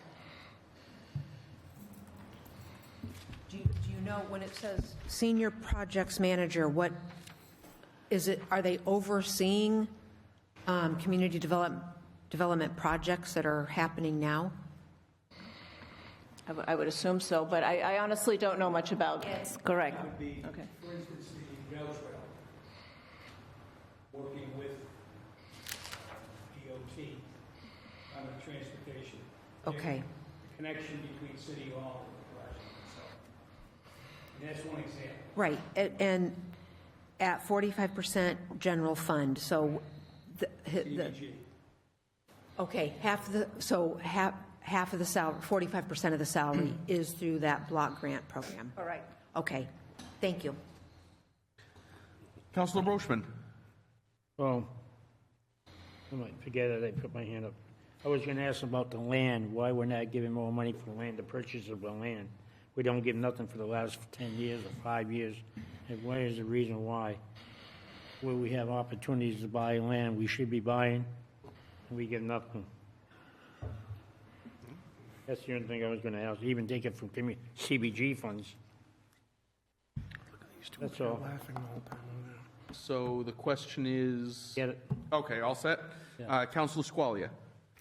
Thank you. Ms. Cervantes, as you were going through, you were a little fast. I'm sorry. It sounds like there's a number of unfilled positions within community development. Our conservation agent is unfilled? It is unfilled at this time. They are looking for somebody. And our conservation agent he's principal planner. Our conservation agent, that's the person that assists the Conservation Commission. Was that previously funded in a different area? Because I know we've had a conservation agent for some time. If I'm correct, I believe it was Michael. Yeah, our principal planner handled that job before. Oh, our principal planner also served that role. That's right. Okay. And so now we are looking to hire a full-time conservation agent? Correct. Separate that out from our principal planner. Correct. And we don't have a principal planner yet? We do. We have a new principal planner. Do we have a new director of housing and development? Yes. Yes, we do. That has been, Yes. they are working there now? She's going to start on June 1st. And the community development administrator, is that what you said, we eliminated that? I said that the housing and construction manager was eliminated because that program has been eliminated, the housing rehab program. Makes more sense. The housing rehab program has been eliminated. Because the individuals were retired, we're not replacing them. In the program.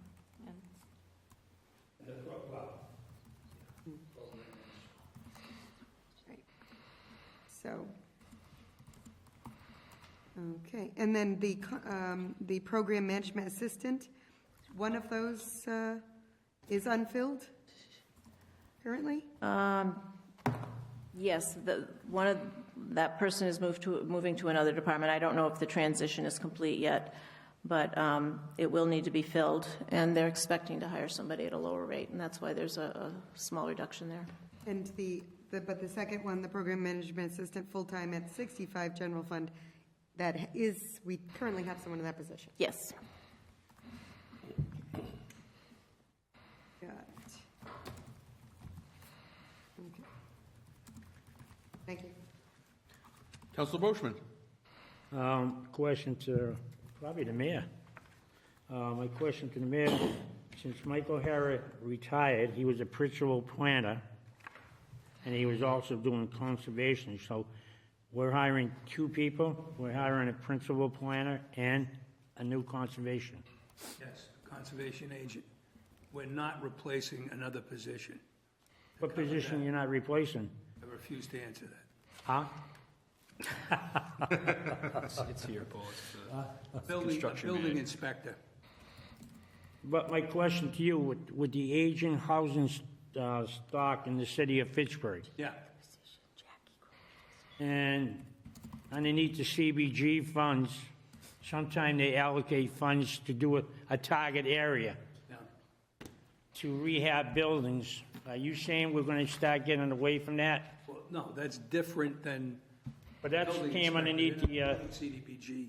I thought they came at I thought the housing project came underneath the That's CBG that will be funds. contracted out now. You're going to subcontract it out To go in and inspect the house? to make sure you're doing it right. Yeah. No, I think there's some confusion on this. What? What's the They're confusion? not doing, they're doing away with, in the planning department, they're doing away with the housing rehab. Yeah. Yeah. So you're talking about the building inspector. No, he's talking about the building inspector. No, I'm not talking about the building. I'm talking about The the housing rehab. housing and construction manager. Yeah. And I asked, my question was to you, what the aging infrastructure, housing in the city of Fitchburg, and we, underneath the CBG funds, we get some money allocated for target areas, which use your favorite topic, not the main. Yeah. There's a lot of houses that are falling apart or Counselor? dilapidated, and they... Counselor, may I attempt to rephrase just so that we can get the question answered and move along? Well, if you want to rephrase it for me, I'm asking. You can tell me if I'm wrong, Go ahead.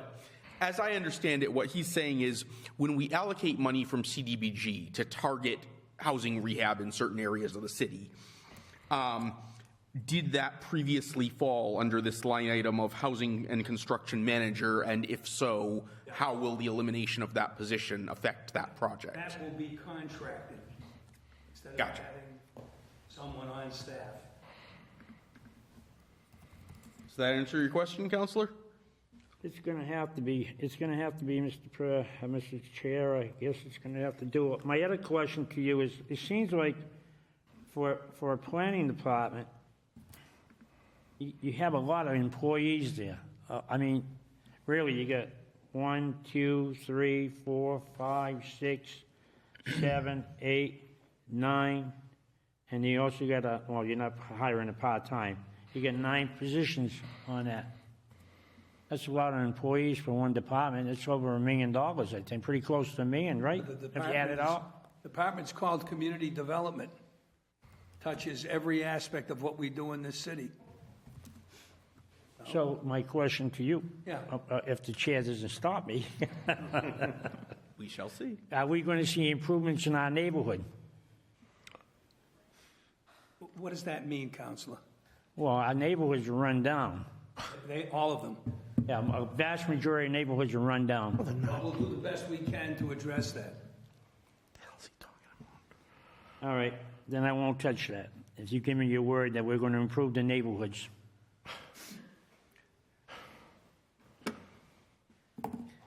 One more. Councilor Squalia. I missed the Community Development Administrator. Is someone still in that position, the same? Last year? Yes, we do. Still, okay. Good. Is it Kim?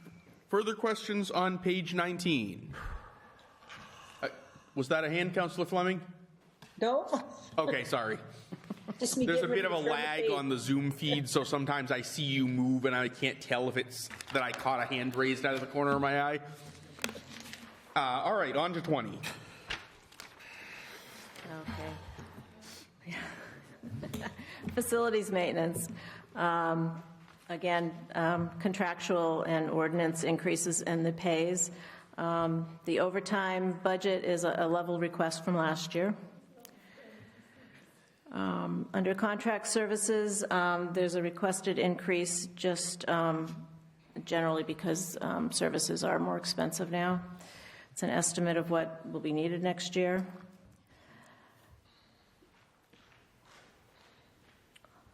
Let's see. I'm sorry. Under training, that's a new line item. That's just for training and professional development for the employees. Electricity, there's an increased request because the costs are up.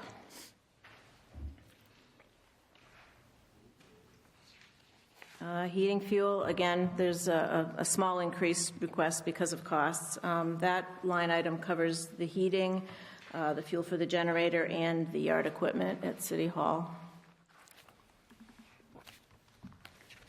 A little further down, we have repair and care, and then repair and care for City Hall. Those two line items have actually been combined into one for a request of $45,000 for the two lines. There was no reason really to have two separate lines for that.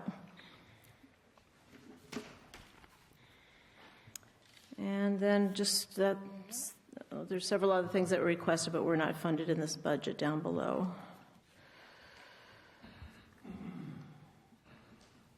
All right, Councilor Green. Yes. Under facilities maintenance, Director of Facilities, I see as one position. Mm-hmm. Then on page 53, has the summary of the staffing levels. Under facilities maintenance, there's has down that there's 2 employees.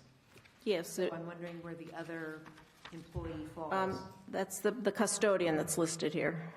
City Hall. Yep, City Hall custodian. Okay, thank you. Mm-hmm. And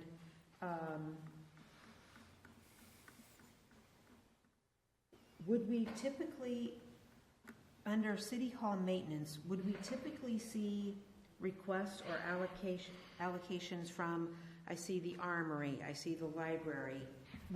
Is that where they would typically fall under this, or would they fall underneath their own budget for those requests? I think that the facilities manager requested that they be in this budget, but they were not included. They should be under those departments' budgets, the senior center and the library.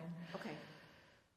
And the repair and care for City Hall of $45,000.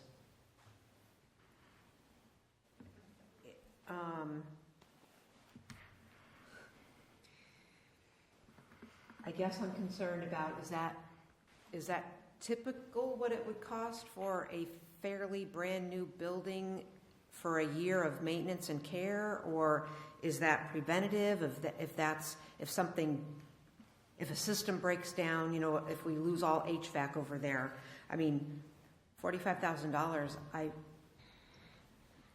I'm just concerned on I want us to take care of that building. And if that's what it takes, then great, but I'm wondering what $45,000 worth of expenses in a fairly brand-new building would entail.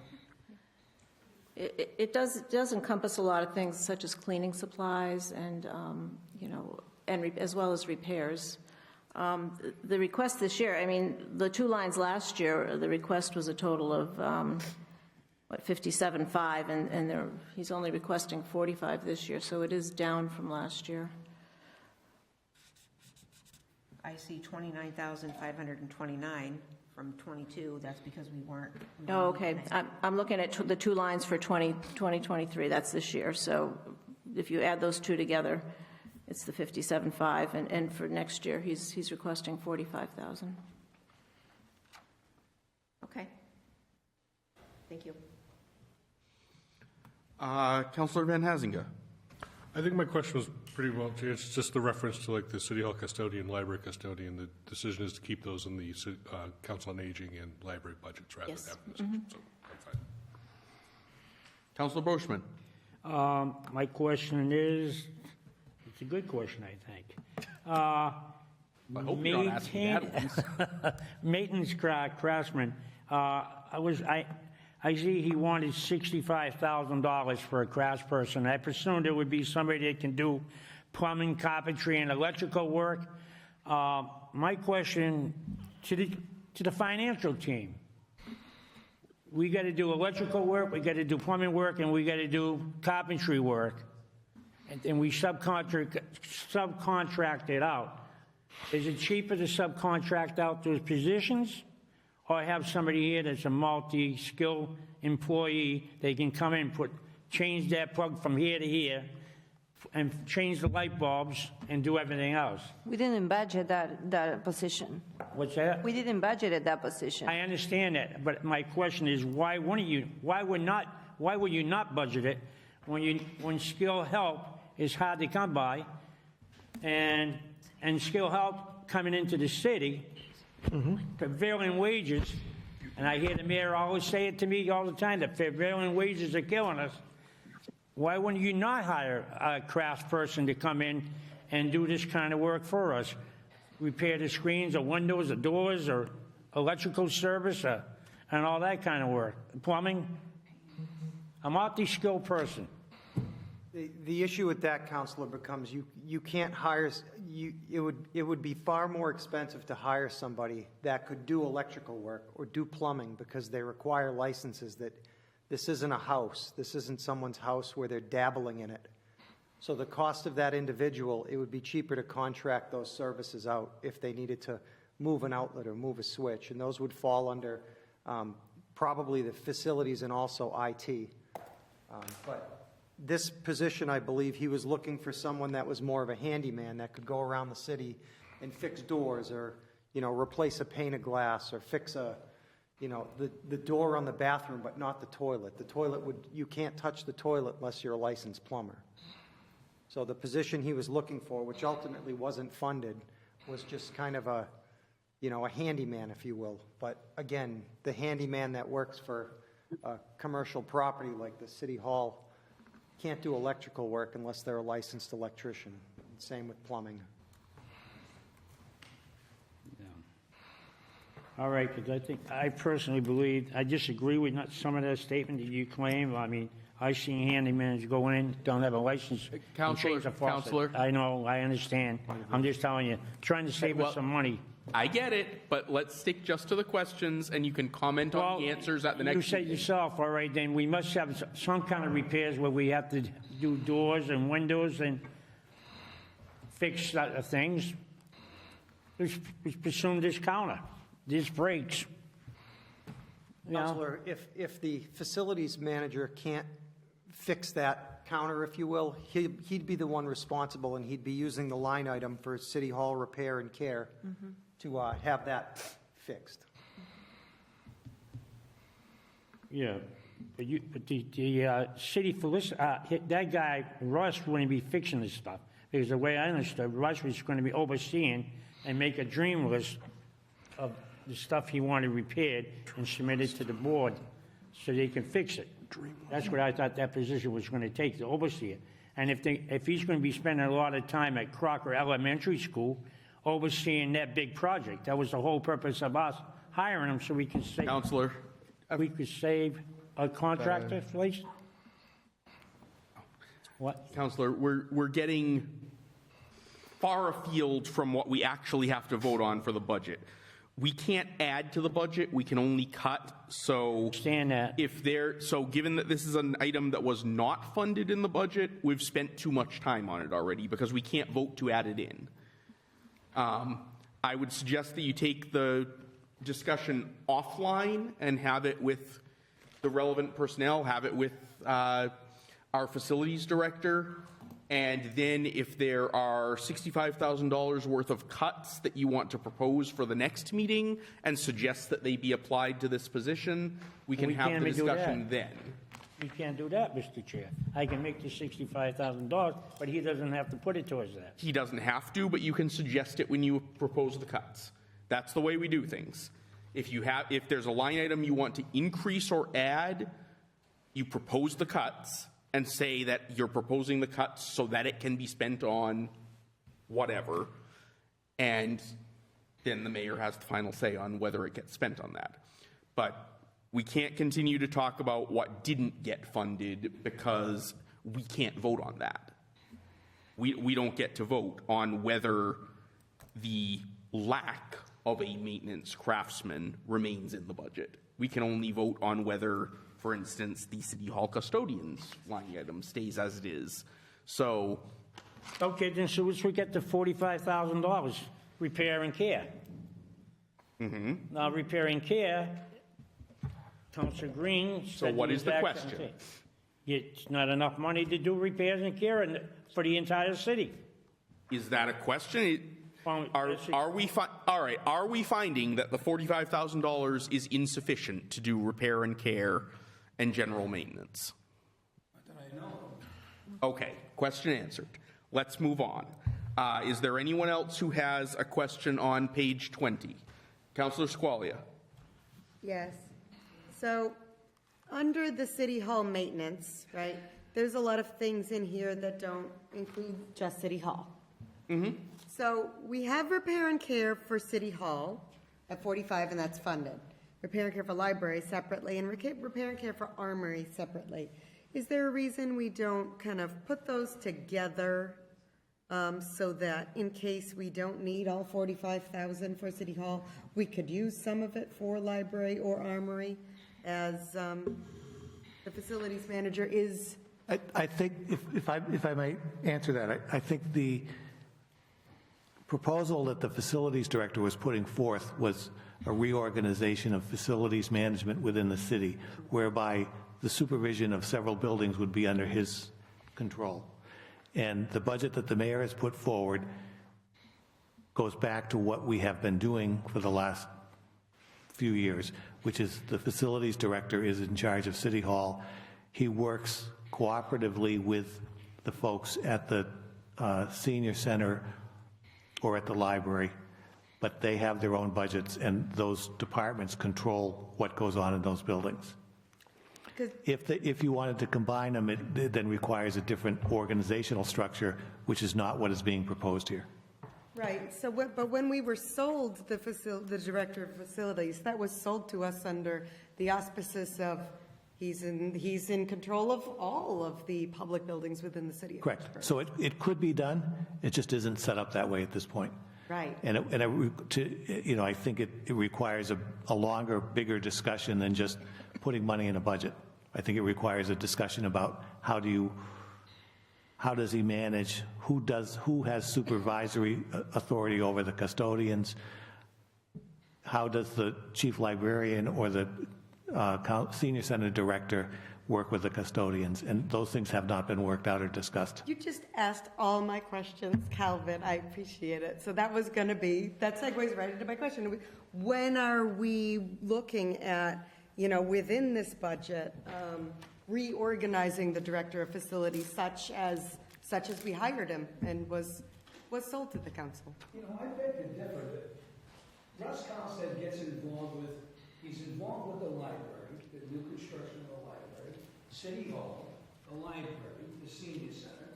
He's the guy that goes in, and that was my intent initially when we established the position, to say, this is what's wrong.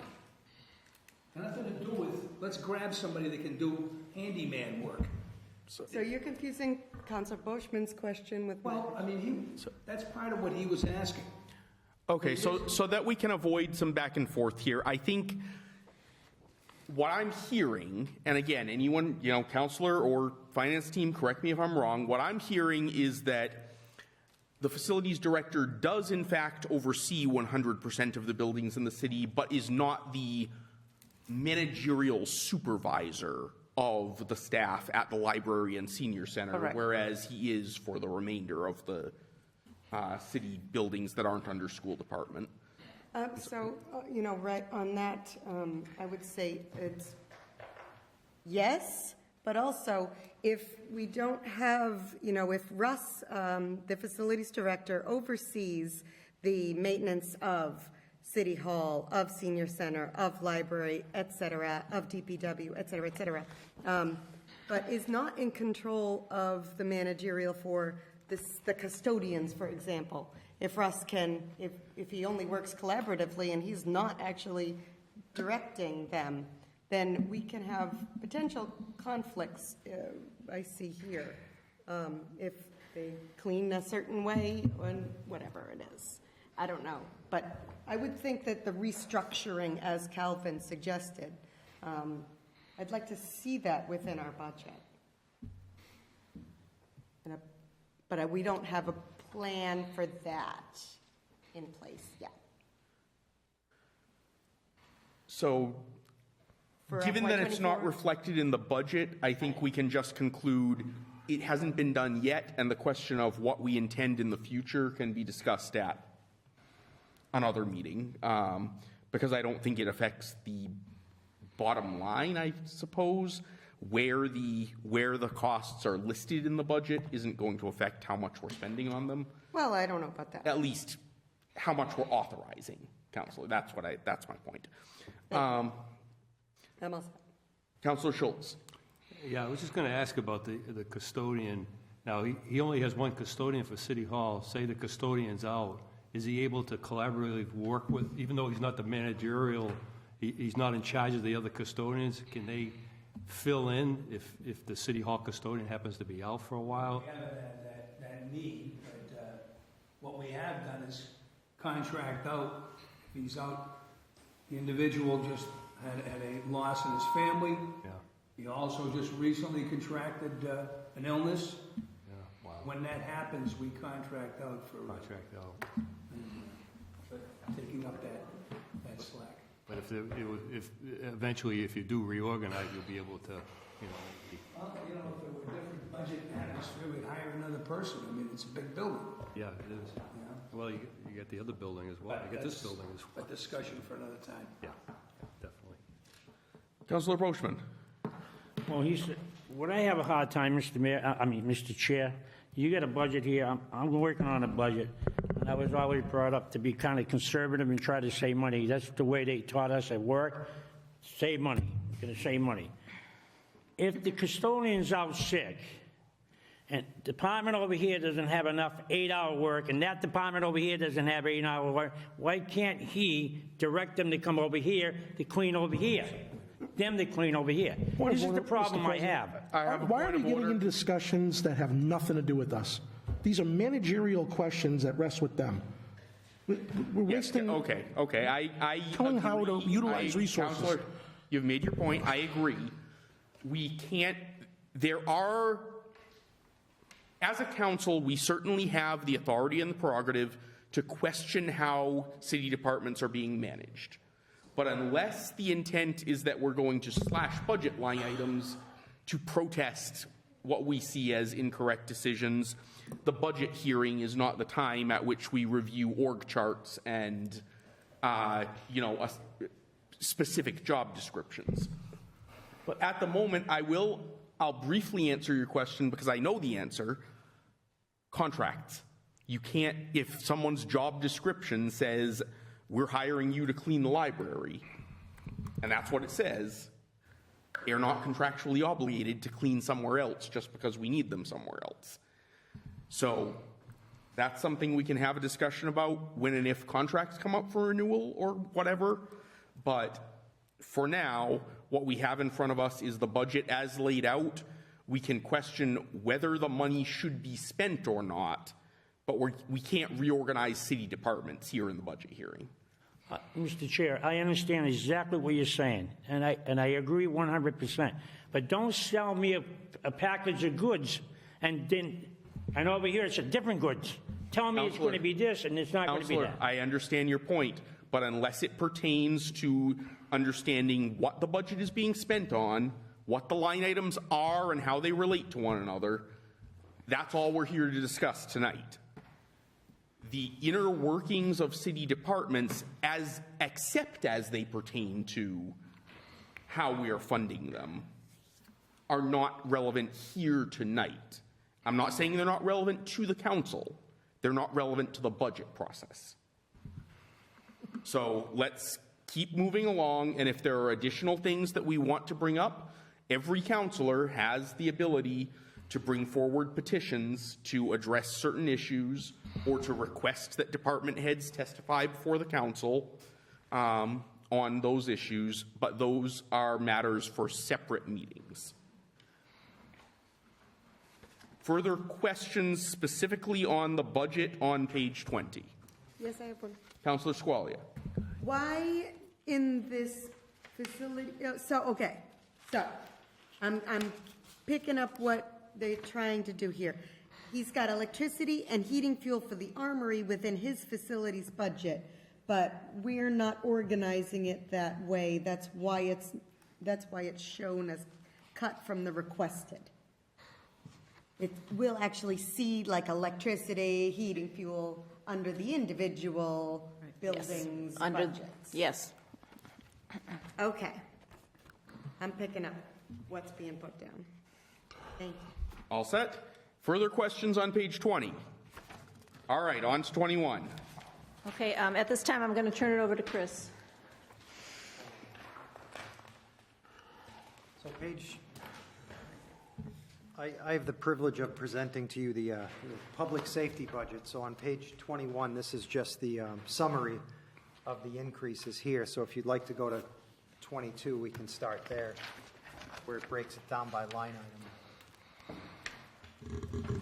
This year, the police budget shows an increase of $510,000 over last year's budgeted amount, an increase of about 5.5%, in part due to several factors, the largest being the settlement of the patrol officers and the civilian dispatchers contracts for FY23 as well as 24. The request for an additional, so as we go through, I tried to keep this in some sort of order so that as we go down the list.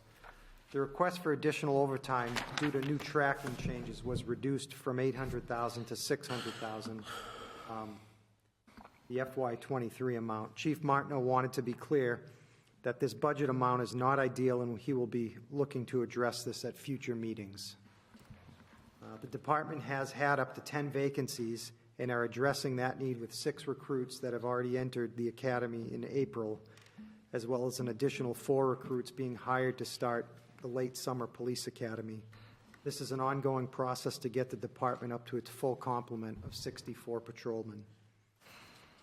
The budget increase in dispatch addressed staff shortages as well as contract settlements in the union. In the increases of note, police chief was a contractual. There was an adjustment from a 52.2 week last year to a 52 week work this year. Last year, they also consolidated the line items to reflect the total annual compensation and be more transparent. The increase in salary for this year is also due to the updated ordinance adjustments as well as a biannual step increase. So there was the 3% last year plus the 3% step increase plus the FY23. Ordinance 3%, should that pass. They are looking to hold current staffing levels, 64 patrol officers, 2 of which are grant-funded through the COPS program, 10 sergeants, 5 lieutenants, and 3 captains. The budget also includes the reimbursement for the student resource officer at Monty Tech, and that'll return $76,000, which is shown on page 5 under non-reoccurring revenue. The holiday pay line item increase was due to the cost associated with the new salary grades, and also last year's addition of Juneteenth as an additional public holiday. Sick time buyback was increased due to the several potential retirements.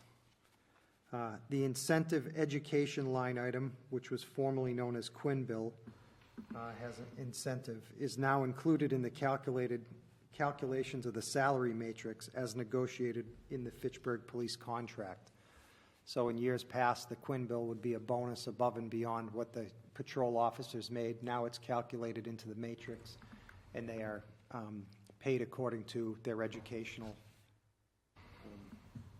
listing. So if they have a bachelor's, they're paid according to that, or associates or a master's. Stipend professional standards now includes an additional 0.5% for the body camera incentives that was also negotiated with the Fitchburg Police Union. Oh, I voted for that. And then we go down to the stipend for field training officers. This provides 12 weeks of mentorship with patrolmen after academy.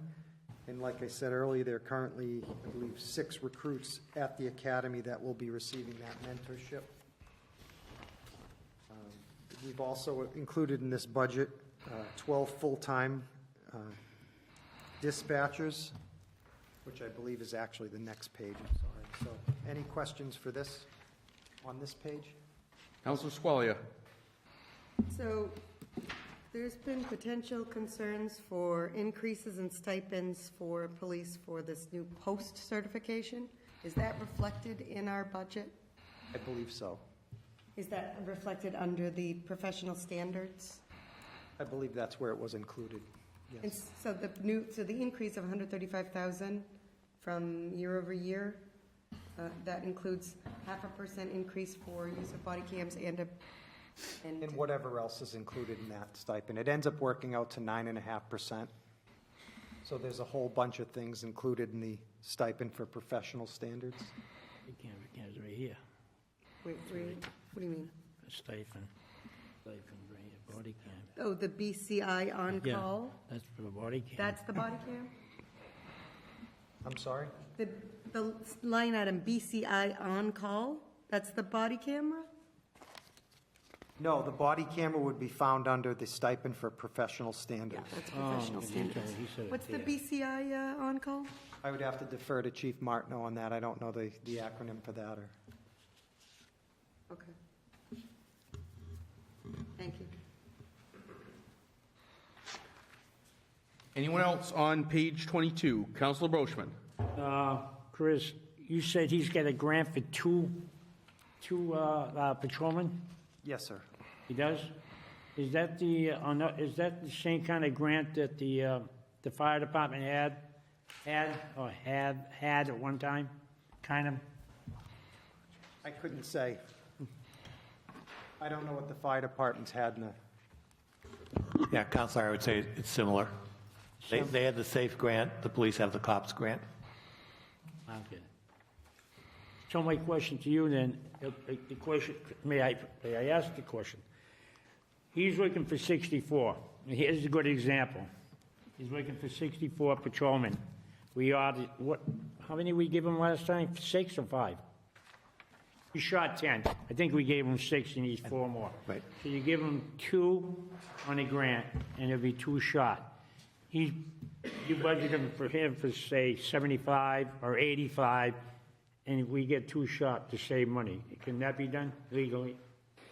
I don't believe so, because first off, you have to, I believe we have to have a full complement because we're adding to with the COPS grant.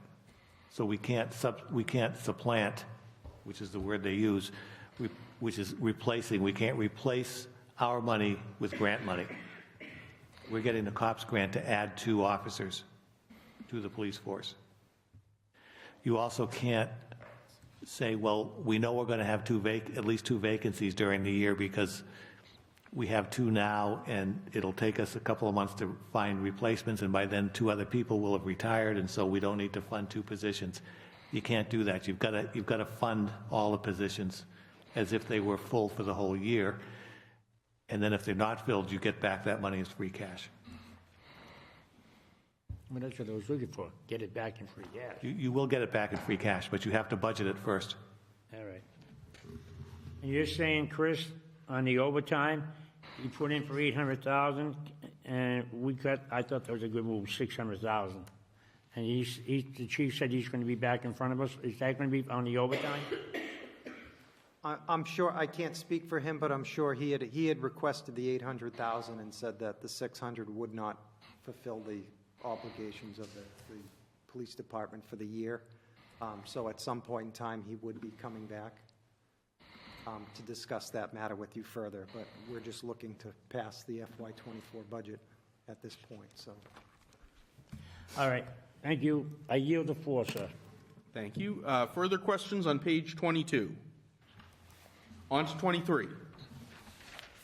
Page 23 is the police dispatch. As I stated earlier, the dispatchers union has settled their contract for FY23 and 24, so there is an increase in the amount of salary. It's also budgeted for 12 police dispatchers. I'm sure Chief Martineau has told you in the past, it's a very difficult position. It's very hard to find dispatchers. The struggle is real when it comes to hiring them. They're in the process of hiring several more, so that he's hopeful that there will be a group of 12 this year, full-time.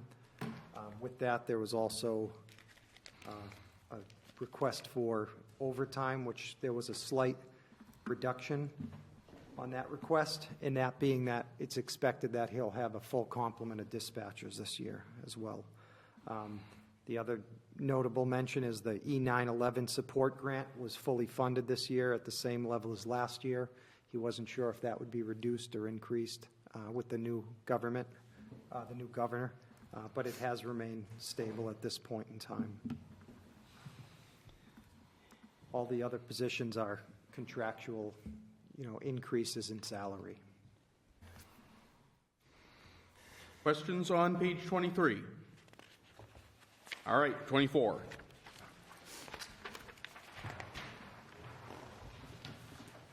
In 24, this is just the police expenses.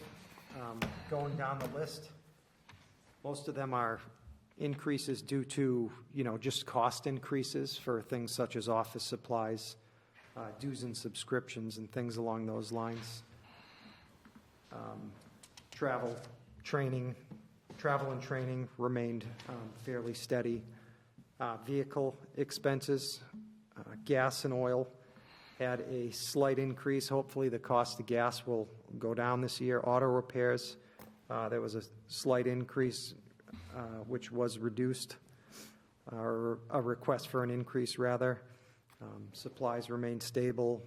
Radio repairs, training room equipment, all of the vehicle and equipment. Motorcycle leasing as well. I believe they leased 3 motorcycles, 3 of the patrol bikes, if my memory serves me correctly. And then again, as you'll see here, similar to what came up with facilities, the police department has their own custodian, so that position remains here. And then the request for building maintenance and things of that sort associated with their property are in this as well. No requests for vehicle replacements this year, and no requests for building renovations, although the chief has expressed his desire to have some work done on the facility. Questions on page 24? On to 25.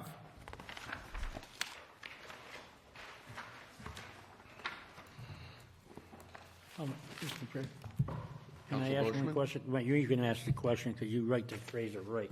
Are they going to do, they're still working on the outside of the building like they were? That's a question for Chief Martineau. Oh, not the mayor? If the mayor has it. Yes. They're still working on it? There's been some adjustments to it. We want to do this once, and a better approach was discussed with the chief in terms of accessibility. So we're moving forward with it. It's the next project that we're going to need to undertake. All right. All right, page 25. Page 25, the fire department. This year's fire department budget shows an increase of about $652,000, or 7.75%, partly due to several factors, the largest being the addition of the EMD Emergency Medical Dispatch Stipend and the negotiated incentives for FY23 and FY24.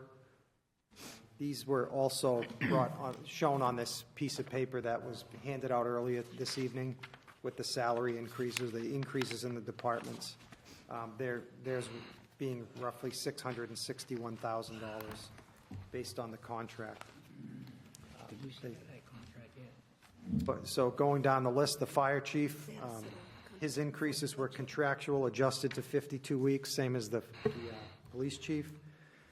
Increase in salary is due to updated ordinance adjustments for FY22 and FY23 and FY24, excuse me. The request for an additional overtime was $550,000. That was reduced to $515,000. Chief Suarez, again, will be probably looking to address this with the council at a further meeting sometime further in the year. All other salary increases were contractual. Just to note, Chief Suarez requested 6.5 new positions to increase current staffing levels. None of those positions were granted. Communications technician increase was $2,000 due to an increase from the contractor costs. Benefits and stipends increased due to the contractual obligations with the settled firefighters union contract. And sick time buyback was calculated for the potential of having 6 retirements, and Chief is anticipating 3 at this point.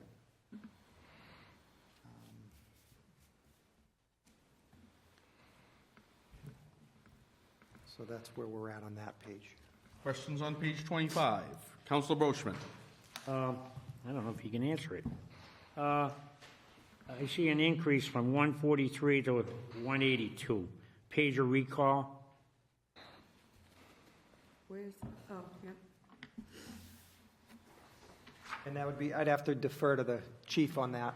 I'm not exactly certain as to whether it was a contract increase or... Contract increase. Oh, that's a contract increase? I would guess that, but again, I'd have to defer to Chief Suarez on that. Yes, that I believe was discussed when we approved the new contract. We did. Oh, I know we talked about it over here when I brought up the phone. I was giving them $150,000 plus the $550 came out to about $750,000 for overtime. Right, that's separate from the stipend. All right. But yes, it's my understanding that all of these stipend increases are part of the newly settled contract. All right. I don't remember if you said on that contract. Councilor Squalia. Thank you, Mr. Paquette. You said, how many requests for new positions were it? Chief had requested 6.5 new positions. It would have been 1 deputy FEMA training director and 1 full-time firefighter in fire prevention, 4 firefighters to back the dispatch, as well as engine coverage, 1 per crew or 1 per shift, and a half full-time equivalent additional clerical to make that position a total of 1 full-time. Clerical senior clerk? That, that would be on the next page, I believe, so I'm not... No, it's on 25. Is it on? The third down from the top, fire chief, chief's administrative assistant, then clerical senior clerk, is that? I don't know where he was anticipating using it. Yes, that's the one. Okay. That's currently part-time, and he requested full-time, is that? Oh, okay, yes, that's Okay. correct. Okay, so the FEMA, a second, or a FEMA training captain was requested. Correct. And then a second fire prevention, and then for additional firefighters?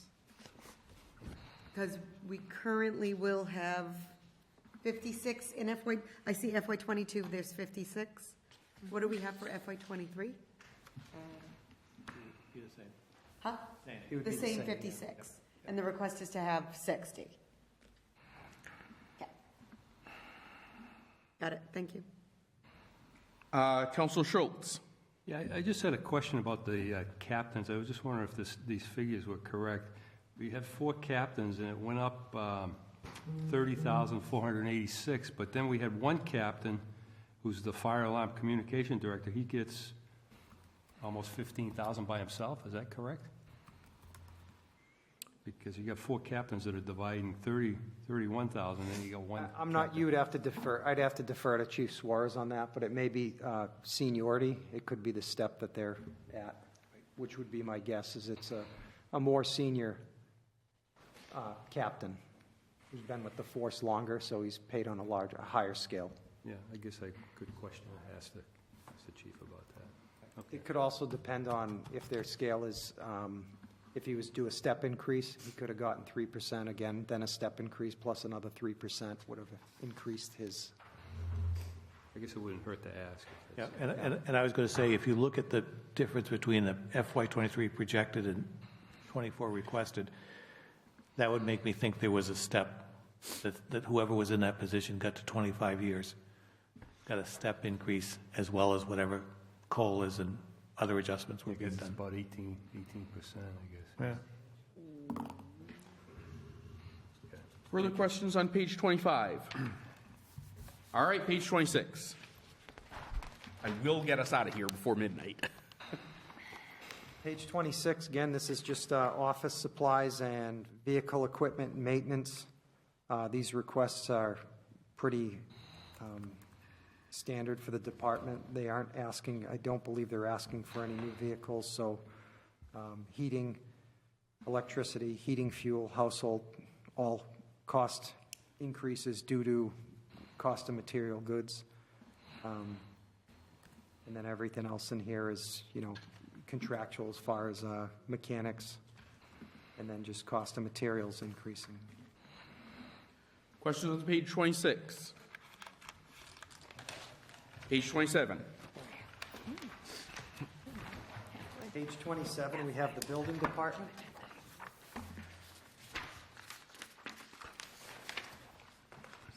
So the budget decreased for the building department by approximately 3.8%.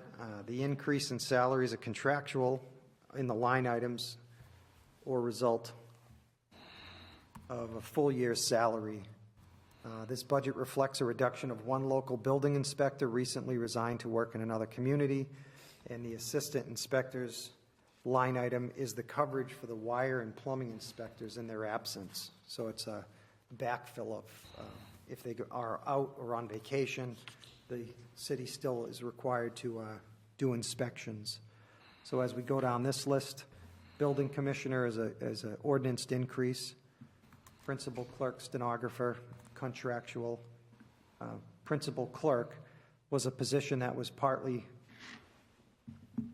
filled last year, so the increase is from having a full year in that position, and so on and so forth. So again, if you go down to the third local building inspector, that is a position that we are not replacing at this point in time. And everything else is fairly level funded. Questions on page 27? Councilor Squalia. Was it a building inspector that we were funding with CDBG, or was that a health inspector? That would have probably been health inspectors. I don't believe we've ever had a funded position through the building local inspectors through CDBG. Councilor Brochman. Mr. Chair, I think you weren't here at the time. I thought we raised the rates to hire the fees to hire another building inspector for that, and we were told that by raising the fees, that would support the additional building inspector. He would pay for himself more. that may have been the intent. I don't know. I don't recall that, but I'll Can the mayor defer answer to the that? finance team, but I suspect that. We still need to take a look at the fees, but dedicating it to an individual, what mandates that is the amount of work that's involved. How much are they taking in? We're taking a look at it for the next fiscal year to see how we're doing. With the individual leaving, backfilling him was not advisable because of that larger need, if you will, to bring in the conservation agent. Wow. So it's a wash. All right.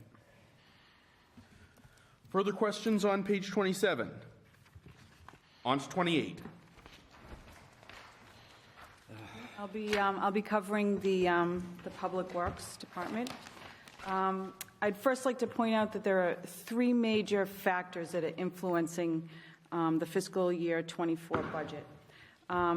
First of all, there are recent collective bargaining settlements with the Local 170, which has brought, which brings compensation to levels that allow the city to attract and retain talent. We've recently hired a new recreation director, and thirdly, we have the pending retirement of the superintendent of streets and a general foreman, who have been two very long-serving and key employees in the department. As a result of all of those factors, there's been some reorganization, and I'll try to follow that as closely as I can here. Okay. So we'll begin with the admin and engineering division. In this section, there are no new positions. What you see in the column, the fiscal 24 versus fiscal 23, in almost all cases, there were vacancies in fiscal 23, so it looks like a bigger jump than it is. In the case of the junior engineer, that position has evolved into engineer 2 with increased responsibilities and skill set. The clerical position has been reimagined. First of all, it was partially filled in fiscal 23, so there is a jump. But that position is also now responsible for not only streets, but cemetery, parks, and recreation, and in some cases supporting the enterprise funds. So there's a lot of that's been consolidated in this one position. Let's see, the public works inspector, again, that was vacancy in fiscal 23. Clothing allowance is a result of collective bargaining, and the stormwater summer help, that is an effort to hire college students who are, majoring maybe in environmental science and that helps the city save money on paying consultants to do certain work. They're finding, outfalls and catch basins and where they lead, and it helps the city to not have to pay professional contractors. The offset down below, the $118,000 is the business manager and the, civil engineer.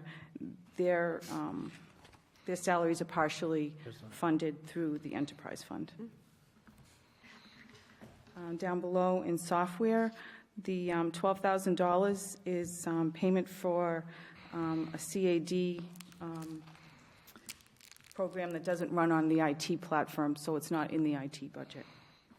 And down here in the stormwater contracted services, as you'll see, the fiscal year 23 was projected as 0, but you did just vote free cash of $400,000, so we could update that.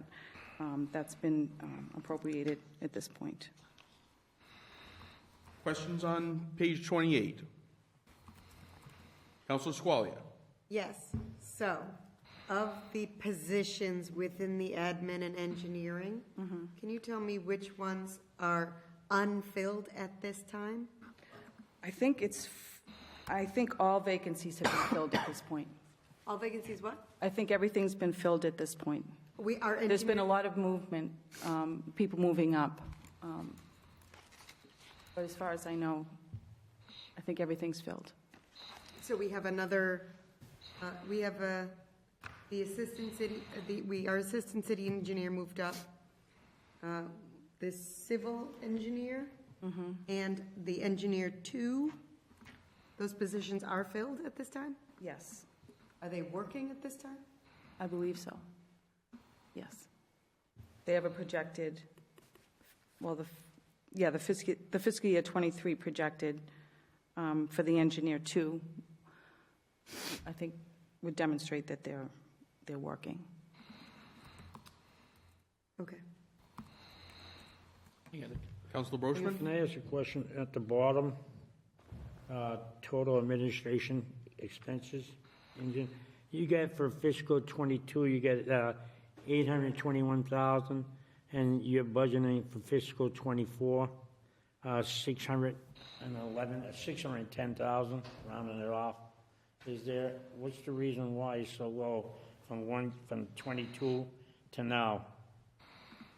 That's because we have not funded the stormwater contract. $400,000 that we've been putting toward the MS4. Okay.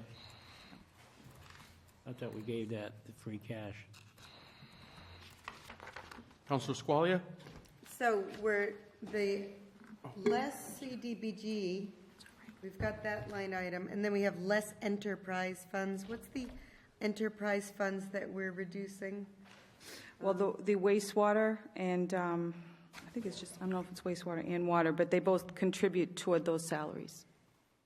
Okay, yeah, and then the CDBG is on the next page. Okay. Thanks. Councilor Green?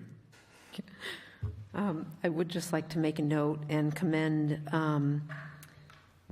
Nick Erickson and his team in the Streets Division for requesting, $14 million plus for requested budget. Obviously, anybody who, drives our streets or is on social media understands that's our streets are probably the number one complaint that we as counselors hear about on a daily basis. So I did just want to make note that it was a commendable effort by Nick Erickson and his team to request that amount. I'm going to have to hold you to just questions too, though, Counselor. Okay. No, I have no other questions. Oh. All right. Further questions on page 28. On to 29. Okay, on page 29, this is where we'll start to see the impact of retirements. So the superintendents of streets is retiring at the end of the year. And so in terms of the fiscal year 24 projected, that's been level funded. Longevity, it's just a decrease, I guess, for the loss of the position. Overtime has been increased based on the collective bargaining. There's also been an increase, in the requested amount reflects expected increases in call-ins and planning for civic days and ward cleanups and expanded community events. So there may need to be in the future a catch-up on that amount. Clothing allowance is the collective bargaining agreement. They have increased, they've added a crew to the labor line item, and that's a benefit of the new contract where it's been able to attract people, and hopefully we'll be able to keep a steady staffing.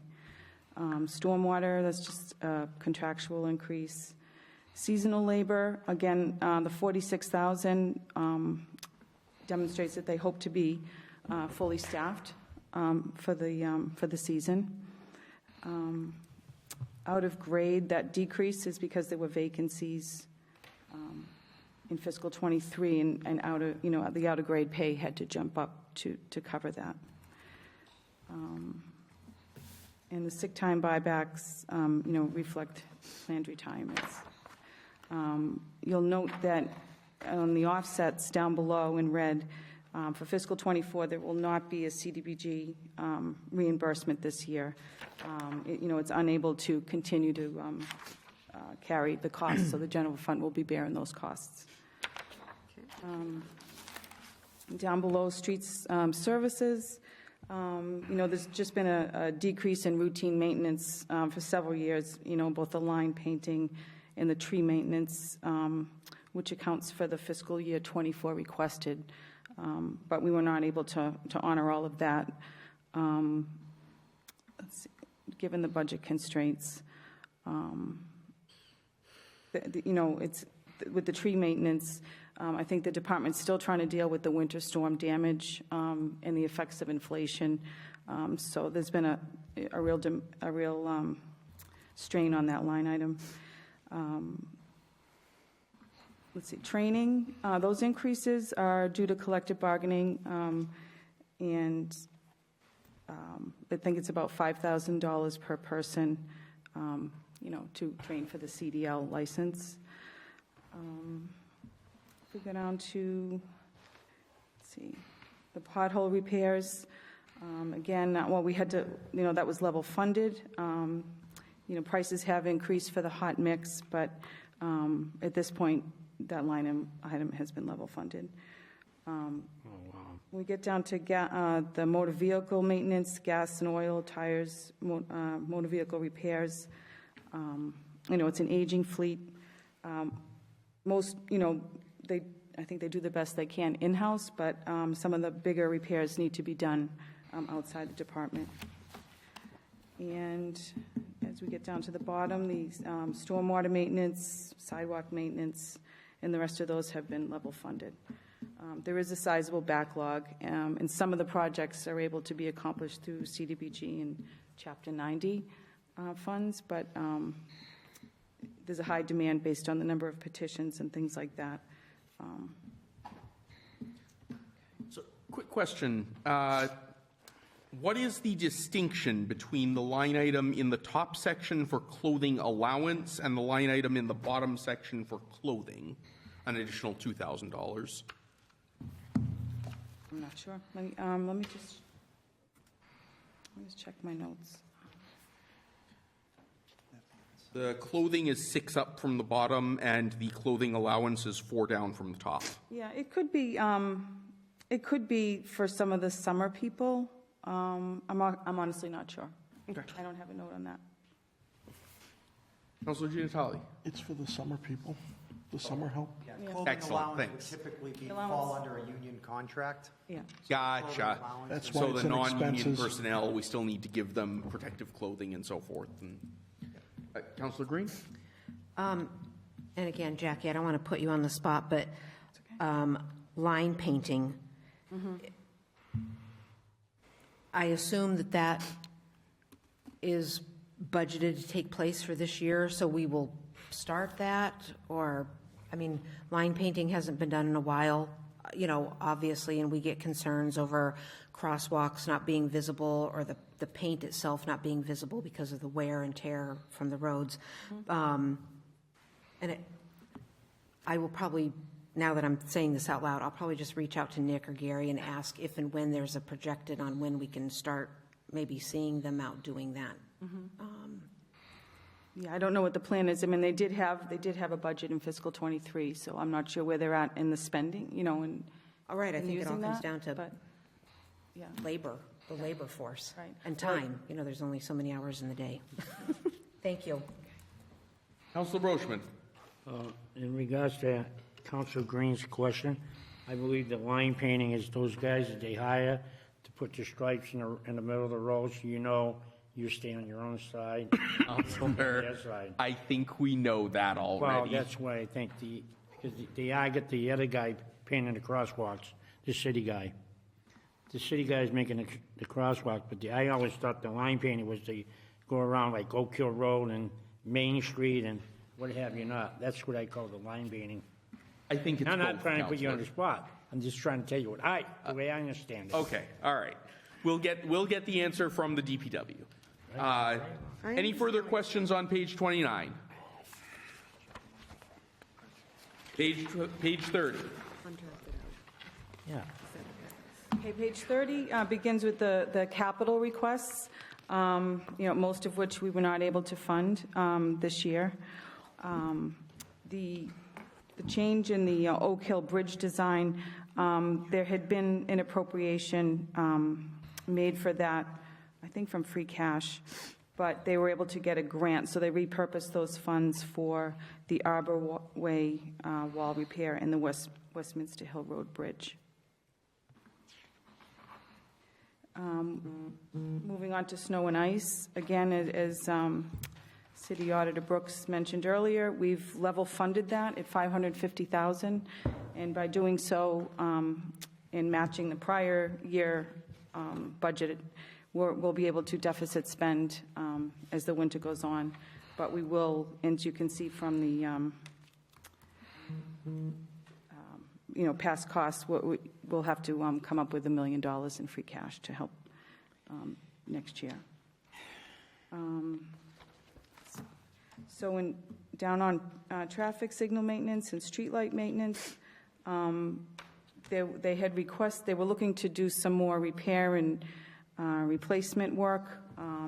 There's a lot to do, but unfortunately that was cut back, but they do still have some fiscal 22 funds available for critical repairs to supplement the fiscal 24 budget. And in terms of the streetlights, the lease purchase ends, the final year of payment will be fiscal 25, so that will, that'll ease, that $100,000 will become available for repair and care. Questions on page 30? Councilor James Howley.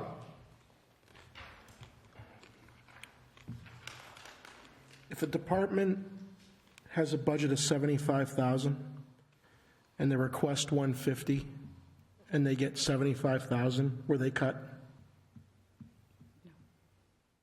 No? No, it was level funded from the prior year. All right, because I keep hearing the phrase, "we cut their request." I don't think I used that phrase. However, it was level funded, though. Okay, every year I have this bugaboo because it's not a cut. So, level funded, or, you ask for 30 grand and you get 20, it's not a cut of 10, it's an increase of 20. Point made. All right, thank you. I had Councilor Squalia. The reserve for the snow and ice fund that we're not, that's not in this snow and ice section, right? Is that that's in a different area of the budget? It's in another page is coming up? Later page. Okay. Other questions on page 30? On to page 31. Okay, this is the cemetery division. The salaries are contractual. Let's see. Overtime, there's an increase in overtime due to more, I guess, Saturday and Sunday burials. They are, in fact, though, offset by a general fund revenue. So there's a fee charge for opening graves, so that tends to offset those overtime costs. The collective bargaining on the labor line item, it's just contractual, and they are tending to fill vacancies now and are therefore fully staffed. In summer help, they haven't been able to fully staff in the past, but they're planning now for a full crew of 5 people for the summer.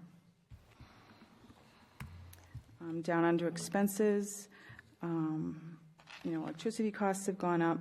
Under building and ground repairs, that's gone up $5,000. Half of that is due to moving the trailer.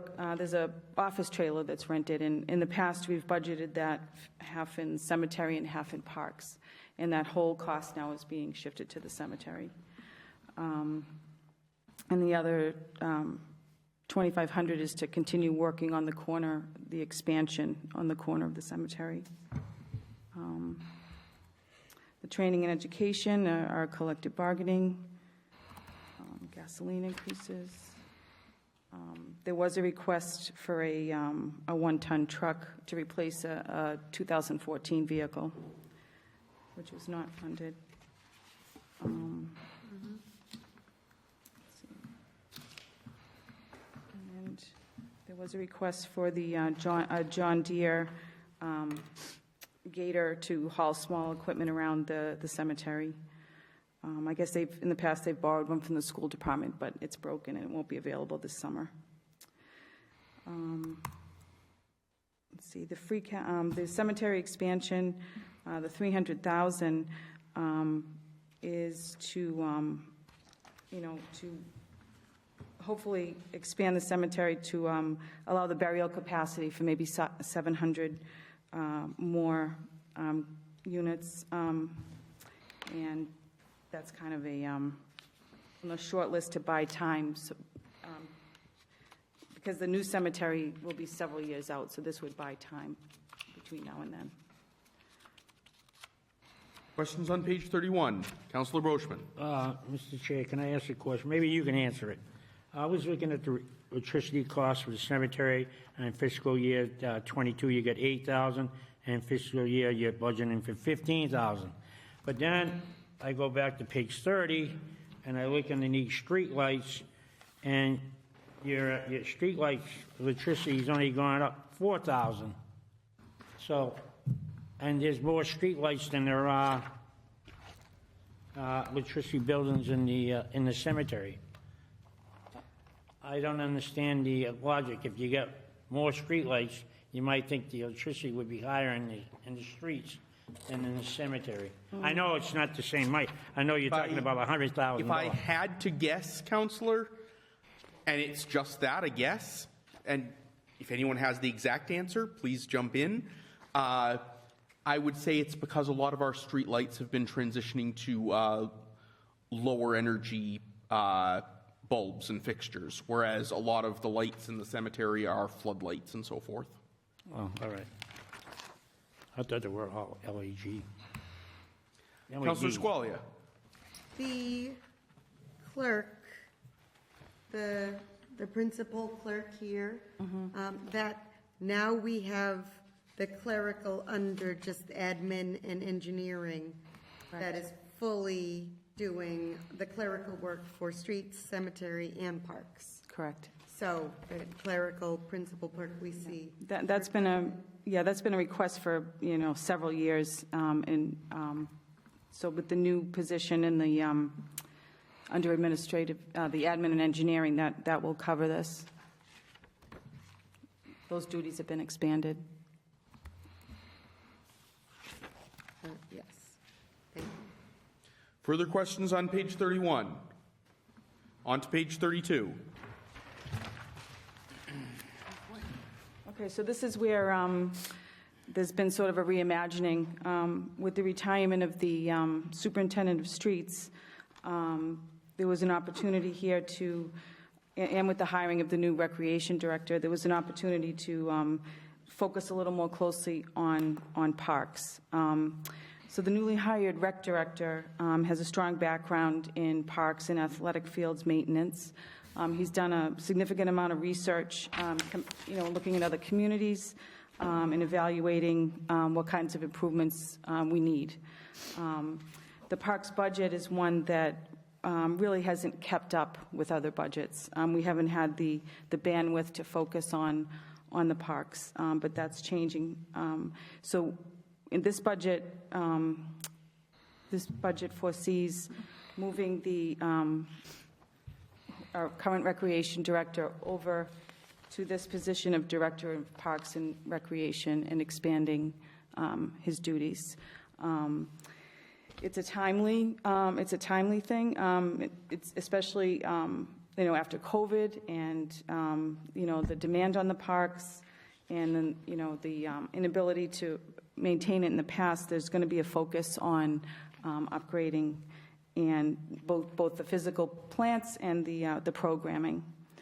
The director of parks was actually, I think, cut from the budget back in 2009. So it's been a long time since there's been a direct focus, and this is a good opportunity to do that. Along with that, the collective bargaining contract will help, attract people to remain employed with the parks, and there's been, let's see, there was a request here for 5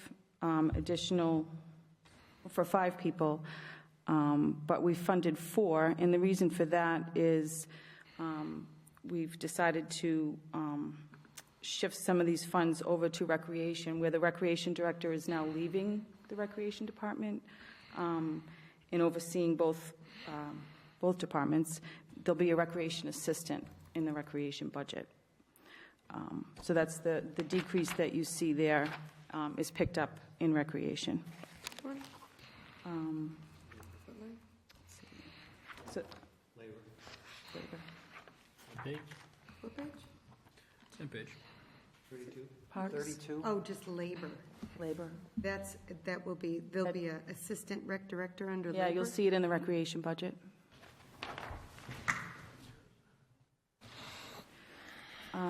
The temporary labor for the summer, they're hoping to fully staff. Let's see.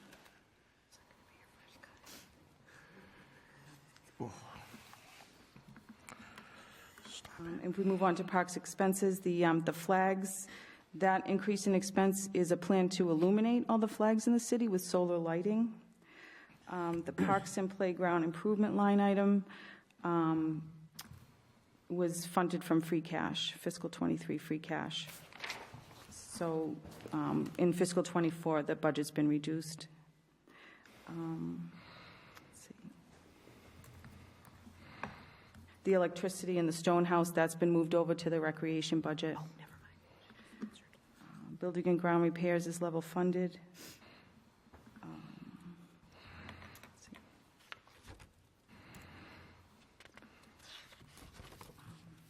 Yeah, so the goal here is really to just put together a maintenance plan and move forward to bring the parks up to meet the programming programming demands. And what you don't see here, like the off-book, what's happening off-book here is there's been significant outreach to the youth organizations, and there's been some agreements to share the maintenance costs with those groups. There's been the community's been very responsive in terms of their volunteer work for, cleaning up parks. The College National Honor Society's helped with the pool house. There's a group there working on a website. And the director has been able to, focus on that collaboration. And there's been some community development grants that can also assist. Questions on page 32, Councilor Squalia. Thank you. We funded the new position for the Parks Director, 6 months ago, something like that? But that was sold to us as a new Parks Director position, but it's kind of like we lost the Recreation Director, changed to a little more responsibility, and then added an Assistant Rec Director. Yes. And the capital for the fitness park, so isn't there? That was a free cash appropriation in fiscal 23. So that's been funded. Right, isn't there like $50,000 that should be in FY23? Yeah, the FY23 projected numbers were dropped in probably in March, and a lot of stuff has happened since that occurred. But that requested amount has been funded. And the flags, that $5,000 is just for illuminating flags, or are we adding more flags? No, as far as I know, it's to illuminate the flags. To illuminate all the American flags? Okay. Further questions on page 32? On to page 33. All right, so that's back to me now. Yep. So Board of Health, again, as we've said many times this evening, the increases are contractual and according to the ordinance. The second line down, Deputy Director, that position has been cut. It will not be funded this year. A little further down, the clerical principal clerk, which was funded at $10,000 this year, and then funded more for the coming year. That position actually has not yet been filled. They're still working on that.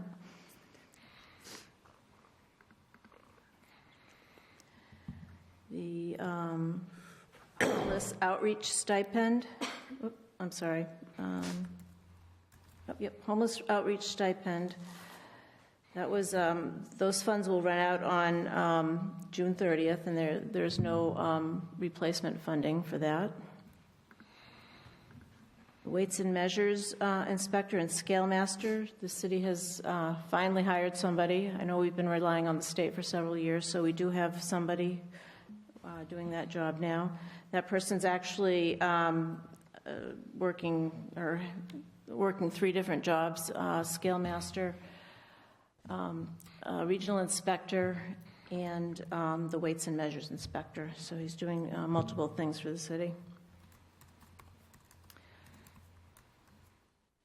Down below, you can see the various grants that fund many of these programs in the department.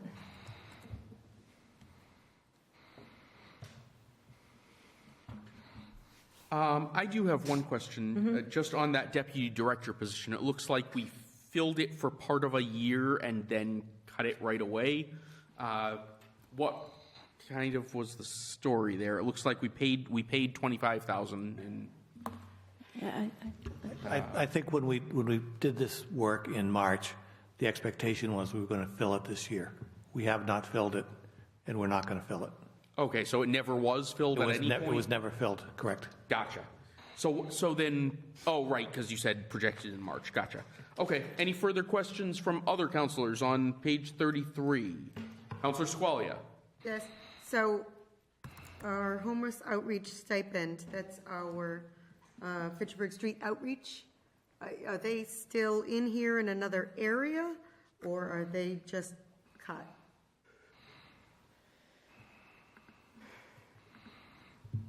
I think they're only need 104,000. I don't see it anywhere else here. I think that would be a question for Director Curry. We have CDBG street outreach at 15.6. Okay.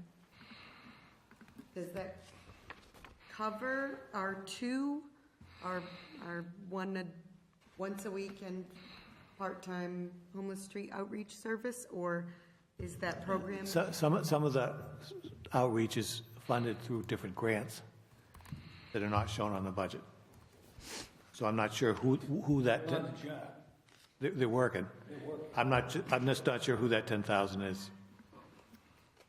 And but they will be working in this budget somewhere. They will. The people who are working under grant funding are not showing up on the budget. They're separate, and they are, I believe, not employees. They're contractors. So they're paid slightly differently. Thank you, Kevin. Further questions on page 33? On to page 34. To the health expenses. Under weights and measures equipment, there's a reduction there. The $15,000 was originally requested to purchase equipment for the weights and measures person once they were hired. So that has been, that money's either encumbered or the equipment hasn't been purchased already. So they will just need a much smaller budget going forward for maintenance and maybe replacement of equipment as it wears out. Educational benefits is reduced because there are fewer employees will be attending school. One has graduated this year, so that request is reduced.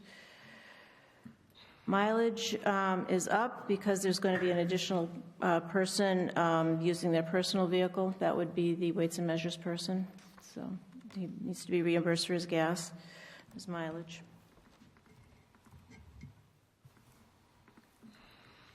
Questions on page 34? Yes. Councilor Squalia. What line is it that the mileage is being reimbursed for this new Mileage. contract? Yeah, it says mileage. It's right between automobile and right at- cleanup. Yep, about midway through that section. But we didn't have a weights and measures inspector previously, right? That was done by the state? Correct. And that's why there's an increase in the line item, because now we do have somebody, and he will be using his personal vehicle. That's, okay, that's the increase. Mhm. Okay, thank you.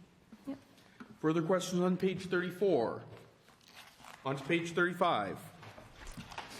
Public health nurse. The city's public health nurse actually retired this year. Since her retirement, the vaccine coordinator, who is a registered nurse, has been covering for her. Going forward, however, the public health nurse position and the regional nurse position, which is 3 lines below that, are going to be combined into one position. Half will be for the city and half regional. And the regional will be funded by the PHE grant, which is the Public Health Excellence Grant. The vaccine coordinator position the funds are running out for that, so that is going to be eliminated. Below that, the epidemiologist and the supervisor and shared services coordinator are new hires. They are required under the terms of the PHE grant, and they will be fully funded by the grant. The COVID-19 response unit, the number of contact tracers is being cut in half, so that's why there's a reduction there. They are going to be covered by the contact tracing grant and the PAVE grant.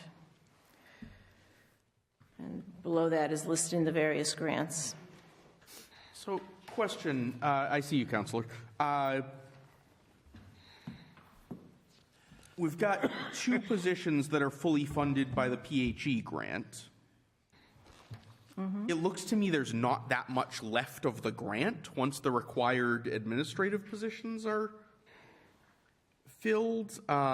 So is the grant just to fund those positions, or what is the remaining 40,000 or so going towards? I honestly don't know. I'd have to do half of the public health nurse.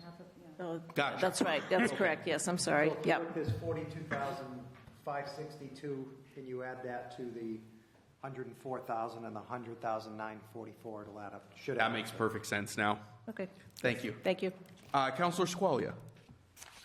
The requirement that we fund the epidemiologists and the supervisor shared services, is that, how long does that requirement, how long is this grant lasting? Is that only a this year grant?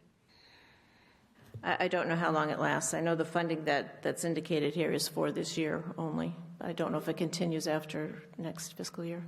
We don't know if we're required to hire the 2 persons after this year. Yeah, I don't. If the grant continues after this year, I don't know what the requirements would be. Okay. And so the regional nurse, that 50% of their pay is being paid by the PHE grant. At next year, will we still require a regional nurse? Let's assume, say next year we don't get a PHE grant. Is the regional nurse a function of the PHE grant, or is that a function of MPH and a combination of the things? I'm sorry, I really don't know that. I think that's a question for Director Curry. Yeah, okay. Councilor Green. The COVID-19 response unit, how long, if you can tell, how long is that for? Are we obligated to fund that, or how long are we going to continue to keep a response unit viable? I don't know. I assume at least for the next fiscal year, but I don't know beyond that. Okay. It's grant funded. Okay. Because with the lifting of the COVID emergency, right, I'm thinking a lot of this is going to change. Okay. You know, the funding for it. Right, right, and that would make perfect sense that if we're not doing that, But it's a shouldn't be obligated to 100% fund it. grant-funded position. That's not funded through the city budget. It's an offset if you look further down the list. 2 lines down, And yeah. PHN, we're the fiscal agent, so it takes in several communities. Right, like 13 communities? Yes, Okay, all right. Thank you very much. Questions on, further questions on page 35? On to page 36. Okay, rubbish collection. I can do this, yeah. The first line, contract fees for collection, is down, as we discussed earlier, because the city is going with E.L. Harvey instead of Waste Management beginning on July 1st. Contract services for disposal is just a little bit higher. This is the cost of the city's disposal at the landfill, so that's not expected to change much. And then closed landfill maintenance fund, this is monitoring and maintenance of landfills that are already closed in the city. Questions on page 36? Councillor Gianitali. The one reason why I'm happy that we still have waste management as a recycling vendor pickup is because when is my resolution going to be heard? Sometime after the budget process is done. Okay, because I'd love to have those guys come in and have a courtesy chat with them. So thank We you. will do that. Yeah, okay, because it was said earlier that the services for recycling pickup are free, which, while that is true, that makes me even more terrified, because they stink as it is, so. Understood. Okay. So is there a question? Maybe, well, I'll ask Mr. Curry my question about how much longer we have to be tortured by them for recycling pickup. Yeah, Okay. thank you. Any further questions on page 36? I do have some information on the length of the contract. Do you know how long we're going to be tortured by this company for recycling? So because it's not a line item, I'm actually going to still hold it off Okay, for now. all right, okay. I'll ask Steve. Yeah. And Mr. Dinsmore when he graces us with his presence. On to page 37. 37, veterans. Again, the personal services are contractual, and there's just small changes to the expenses there. They did have temporary help in the office, but they do not need that any longer. And then there's been a slight increase on the cost of flags and the cost of wreaths for Memorial and Veterans Day. And the veterans benefits down below, Ms. Marino is not expecting there to be any increase there. She expects that to either level off or actually decrease. Questions on page 37? Increase or decrease? Decrease. On to page 38. Council on Aging. Again, contractual increases in the personal services. Their clerk's position is currently empty, and they are looking to refill it at this time. There looks like there's a decrease to the custodians line item, and that's due to the fact that the FY23 projected salary included an estimate of retros that may have been paid in this year. But, okay, so that's just why there's really no decrease to that line. The receptionist, that person's increase is also contractual. Down below, under their expenses, pretty much level funded, a slight increase in buildings and ground repairs just to reflect increased costs of services and materials. And then the heat and electricity were level funded for next year. Questions on page 38? On to page 39. I have a question. Oh, I'm sorry. Councillor Fleming. Yeah, did you say the executive director position and the principal clerk's position are contractual? Yes, their increases are, yes. So where we have a new executive director down there, is this 2023 rate for partial year? I believe it is, yes. It looks to be 58 to 74. Yep. Yes, it was vacant for some time.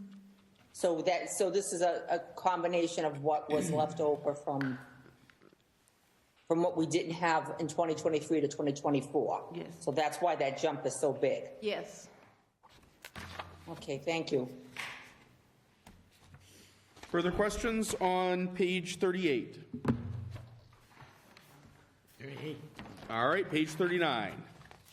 Recreation, as Jackie discussed earlier, the Recreation Director's position has been eliminated, and it's been combined with the Parks Department, so now we have a Parks and Recreation Director, and along with a Recreation Assistant in this department.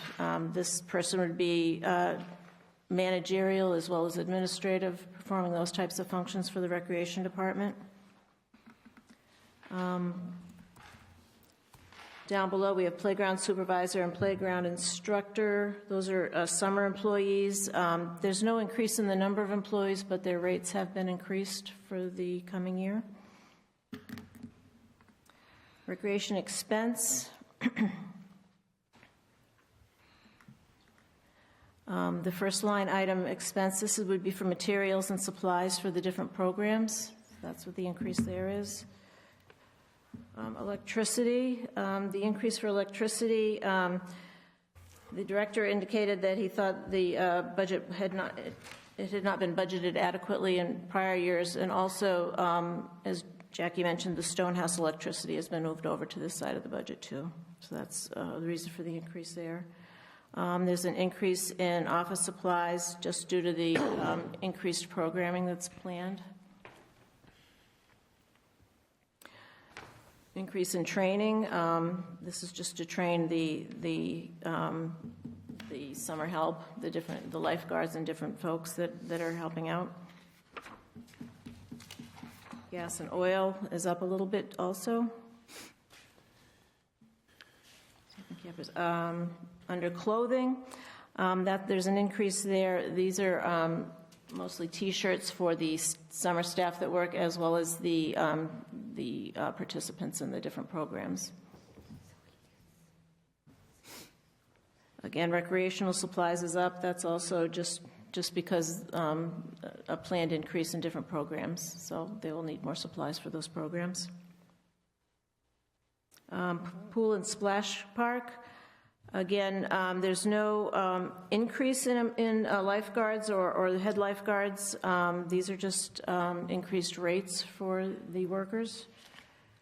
The front desk and concession, the director is expecting to hire fewer employees this year for the front desk work.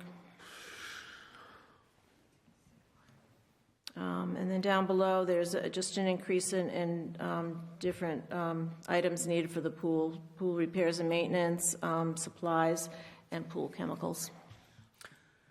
So for both the playground instructor and the lifeguards, you said there's no increase in the number, just an increase in the rates. I need to ask for clarification there. Is that in combination with perhaps not having been fully staffed in 23? Because otherwise it looks like we're giving them like 115% raise or so. I would think so. I know they had trouble attracting, particularly lifeguards last year. Okay. That was the problem. Gotcha. Okay, just wanted to make sure, because I know I'll get questions about that. Councilor Schultz. Yeah, I was just going to, I just noticed that there was a request for $300,000 for pool repairs. Is there something major wrong with the pool that we had to put off? Or? The pool is okay. It just needs a new liner. New liner, yeah. Needs upgrades to the filtration system. Yeah, so it's tired. Yeah. It's been around a while. Right. Yeah. Right. Okay. Councilor Squalia? Thank you. I was asked by a constituent about the new program for the summer program for the kids in the parks. And he was asking if there's a reason why that the city needs to pay the $50, that we need to charge the kids $50 a week. Is there a reason budgetarily to pay for the parks program that we didn't have before? We'll have to ask the parks. $50? $50 a week for the children, where it used to be free, but now it's $50. I'm told by Mr. Bunnell that we're probably the only community that does that. There's no It's free. charge. Yeah, it's free. You're right. Yeah. I'm being told by him that we really need that to provide a good program, one that kids are gonna come to. So, I'll talk to him about the $50. That sounds like it's rather high, but take a look at it. And from there, he was just asking about what happens with a rain out or reimbursement, et cetera, but I'd like to. I don't know, he'd have to answer that. Right. Yeah. And then within the recreation parks budget, I assume this would be a recreation. We had porta potties at Riverfront Park. We had porta potties at Coolidge Park. Where is that reflected in the budget here? What line item would that be? Because I was told that we were not doing porta potties in the majority of the parks this year. I would think that would be in the parks budget rather than the recreation budget. Parks, Parks. not recreation? I would, if you're putting porta potties in the parks, that would be in the parks budget, not recreation. Recreation is more of the activities. Right, well, they would have like the movies in the Riverfront Park. Correct. But we're not doing movies in Riverfront Park anymore, so maybe they cut I don't know if it was, Right, but I'm thinking- if it was within the recreation for that purpose, I don't know. Right. What's that? Okay, or I'm being told it could be in the recreation revolving account as well. They have an account a revolving account where they collect money, fees from various things, and then, for the example of concerts in the park, they get sponsors, it goes into the recreation revolving, and then they pay the bands. And that's not reflected in the budget? That's not in the general fund budget, correct? And that might be, that Could be there too, yes. Okay, thank you. Councillor Fleming. You are muted, Councillor. So, just a thought, when you were talking about the porta potties, would that not be with the Board of Health budget? No. And not the parks budget, since it would be more of a Board of Health type of situation, porta potties. Calvin said no. Okay, I couldn't hear. Thank you. All right, further questions on page 39. On to page 40. Is my hand lowered? No, it's still up. Okay. Now it's down. There we go. Thank you. Library.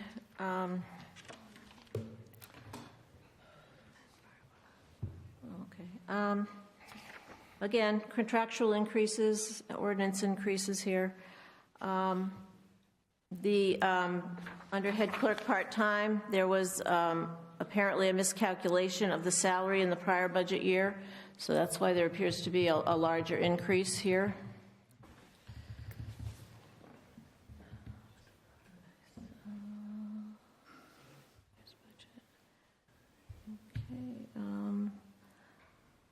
Under library assistance, I'm sorry. The library did request an additional person, but that was not funded in this budget. That's what the 14,000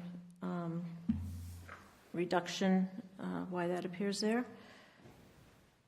Under library supplies, book and materials for adults and book and materials child. The library is required to spend 13% of the municipal appropriated budget on books and materials in order to remain accredited. So the numbers appropriated here are about $92,000. That's requested in the budget, and an additional $48,000 for these lines or for these supplies come from other sources such as the Friends of the Library and donations. So those two items together make up the required amount for the library to spend on those materials to keep their accreditation. Under data processing, that's primarily a fee to participate in the interlibrary loan program. The remainder of it is for the the patron-facing software programs like the checking out books and things like that. The custodian, under library maintenance, that's another salary that's contractual. Electricity. So electricity and heating fuel, when these were budgeted for the coming year, the assumption was that they would be in the present library for 6 months, and then over at 166 Boulder Drive for 6 months. So the heating over at 166 Boulder Drive is electricity. So that's why the electricity number has gone up, and the heating number has actually gone down, because they're only expecting to use the heating fuel for 6 months or half the year, and then heat with electricity for the other half. And then under building maintenance, they're not expecting to do anything on the current location, obviously because it's going to be renovated shortly. The $30,000 is actually the annual common area charge at 166 Boulder. So that's what they're going to be charged for the common areas there while they're residing there. Which one was the CAM charge? I'm sorry? Which line was the CAM charge? Oh, I'm sorry. That's building maintenance, the last line, the $30,000. That's the common area charge. Councilor Brochman. Have they moved over there yet? I thought they had to move over there quite quickly. No, they're still in the library. Is there any particular reason why? I don't know what the scheduling is for Yes. that. Yes, there is. What's the reason? There were certain building guidelines and requirements that have to be met before we can move in. So we're paying Some of for... the spaces that we're moving into aren't appropriate for young people. So we're going to make it so. Oh, are we? That's where we are. So when do we anticipate the big move? Councillor, that's outside the scope of this evening, and we're already almost 11 o'clock. You can ask the library director. Well, Mr. President, we're paying $30,000 a year. Councillor, the timeline of the move is outside the scope of this evening. We have free, I would disagree. It affects budget Yeah, and operating costs. We're paying for 6 it. months for free. Right, so the question of, okay, go ahead. No, that's fine. My question We're is... hoping sometime this summer, because we have to make those upgrades to the building. So we're spending $30,000 a month. That's what we're spending here, according to this, $30,000 a month. Factored in. 30,000, right? Where? Right there, From July 30,000. 1st to June 30th. For the year. Oh, yeah, I'm sorry, okay. It's factored in. Sorry. Must be getting tired. I think we all are, that's fine. That was 30,000. Councillor Schultz. Yeah, I was just going to say, isn't the Director of Facilities heavily involved with helping us with that? Is. With the move? Yeah, Yes. So that's just an example of all the work that he does. Correct. Councillor Van Hazinga? So you mentioned that the swap with the heating, fuel, and electricity with the temporary space, are there any other changes to the operating costs anticipated with the move to the temporary space? Well, I did mention that they're not planning on doing any work on the current building because they're going to be moving I just know, shortly. because I'm under the understanding that a lot of the books and stuff will be put into temporary storage, and the full allotment won't be available in the much smaller temporary space. Staffing is going to be kept at the same level for the smaller level, small space? Yes.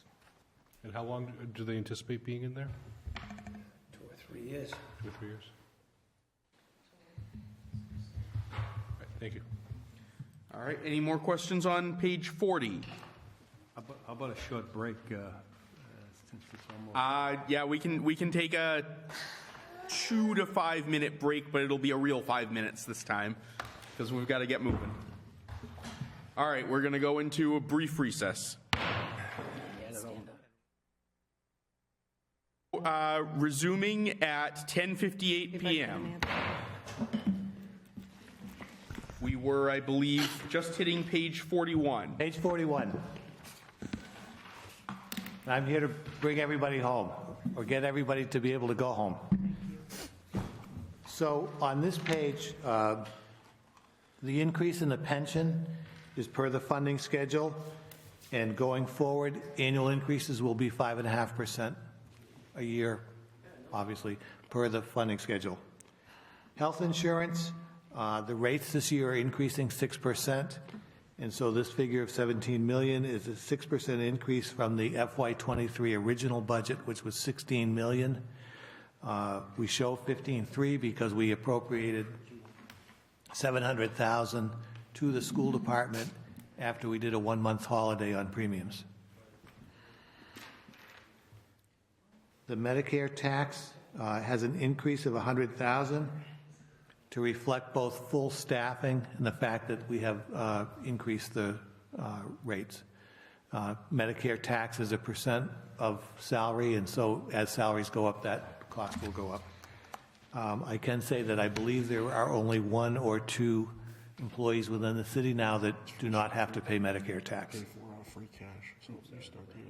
General insurance shows an increase of $100,000, and that's to reflect probable increases in premium. Snow and ice reserve is on this one, most of the way down. You can see that we originally had a request of 675 to represent what we've done in prior years. It was not funded. And the school budget, which is on the last line, the figure of $79,864,000 would be what we would need to do in order to fully fund the school department. We reduced that by $800,000. So that $800,000 will have to come back in next year when free cash is certified. So 2 questions for clarification. Yes, sir.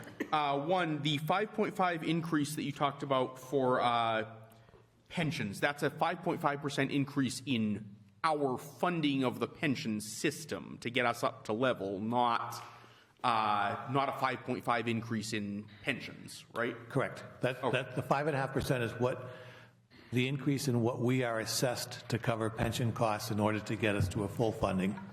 Right, gotcha. Just don't want to. I don't want to get people telling me, why are you raising pensions by 5.5%? Pensions 5.5%. And then the transfers out, it shows no requests and no funding.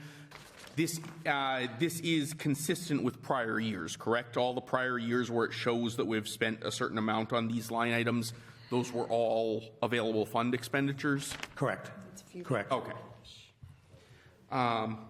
Any questions on page 41? Councilor Squalia.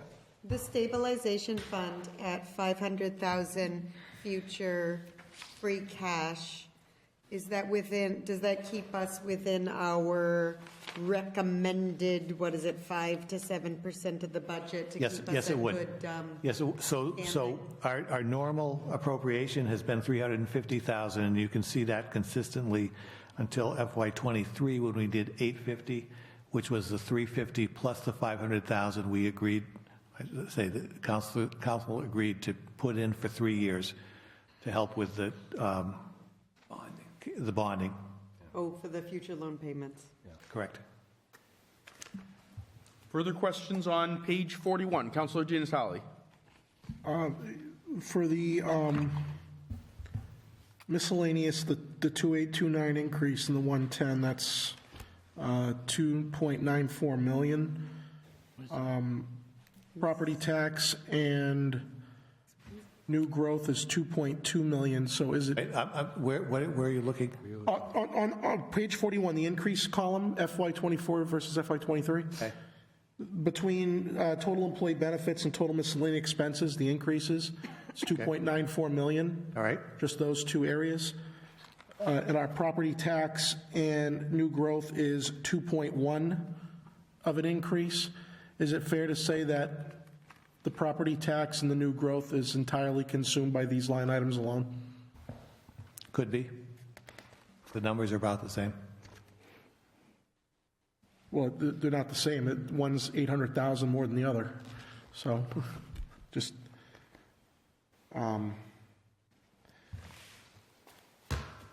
And where are we at right now with fully funded status for pensions? Is it still 2034? Or is it 2033? It's the same schedule, and I think it's 2033.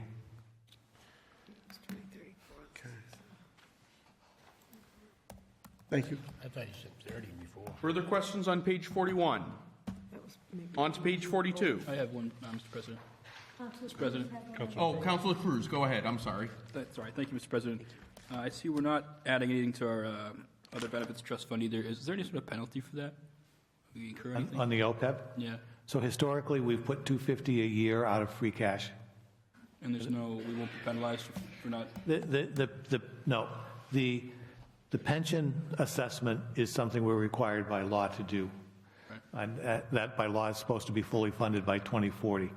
OPEB is voluntary at this point, and we do it primarily, we're doing it to acknowledge that there is a liability, and because the bond markets like to see that we're making some effort to fund it. The 250 is really not significant in terms of funding, but it at least shows that we are aware that there's an obligation. Okay, so it doesn't flag us for anything, or? No. Okay, thank you. All right.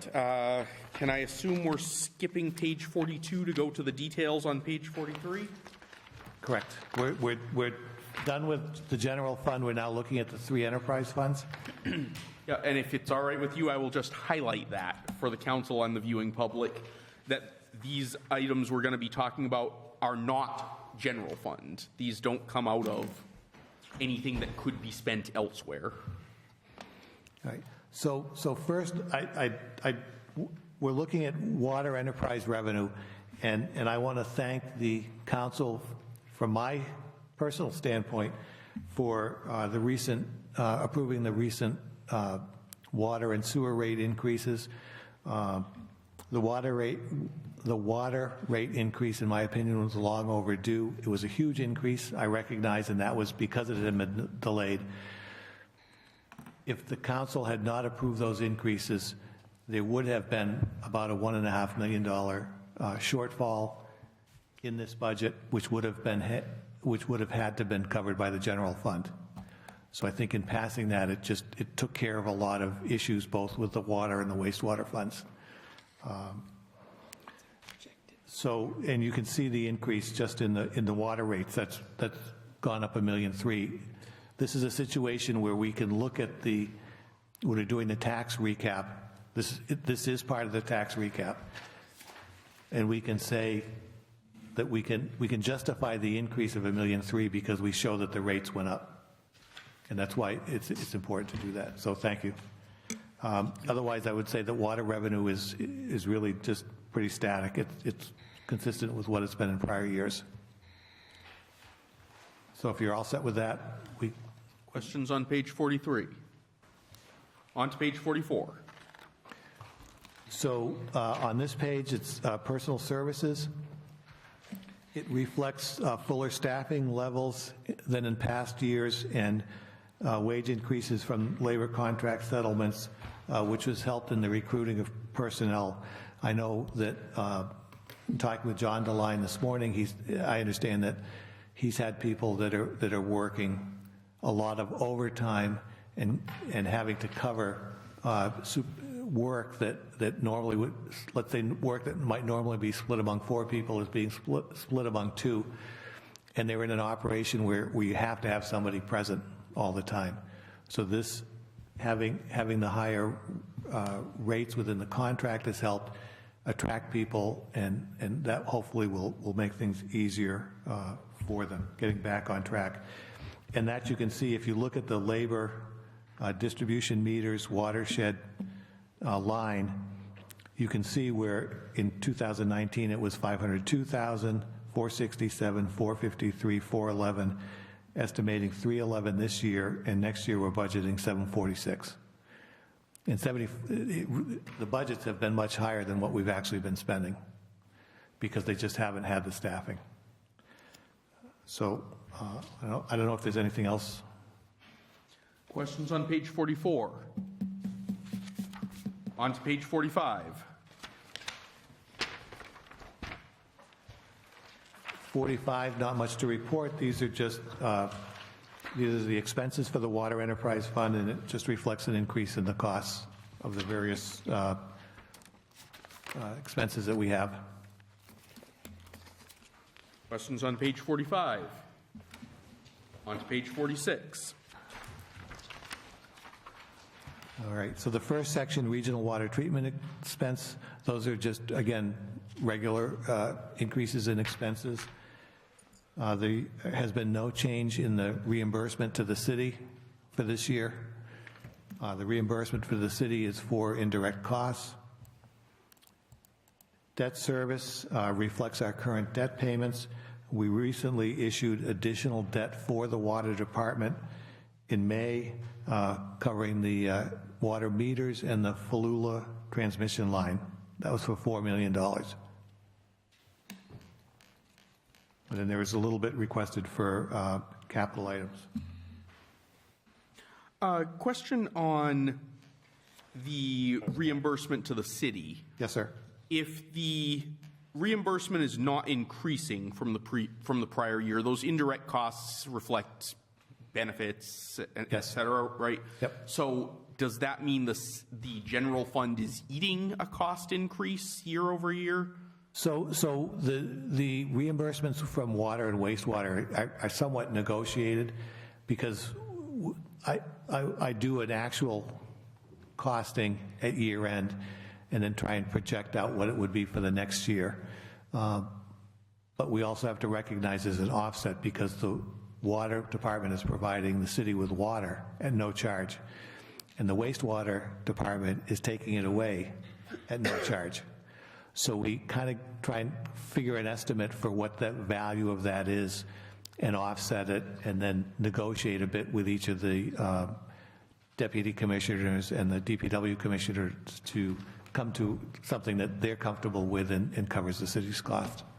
So roughly, at ballpark, what is the difference between the reimbursement that we receive and the outlay for indirect costs? Offhand, I don't know, but I can certainly find that out. Okay, I'd just like to have... It's in my notes, yep. And again, it doesn't have to be super precise. All right, questions on page 46. Councillor Boschman. Probably doesn't have a lot to do with the budget, but my question is, on the electricity costs, we're spending $250,000 on electricity. Has the city ever thought about putting solar panels up there, on the big vacant lots up there? Yeah, I have no idea. All right, this that I asked. Yep, I don't know. All right, further questions on page 46. On to page 47. Okay.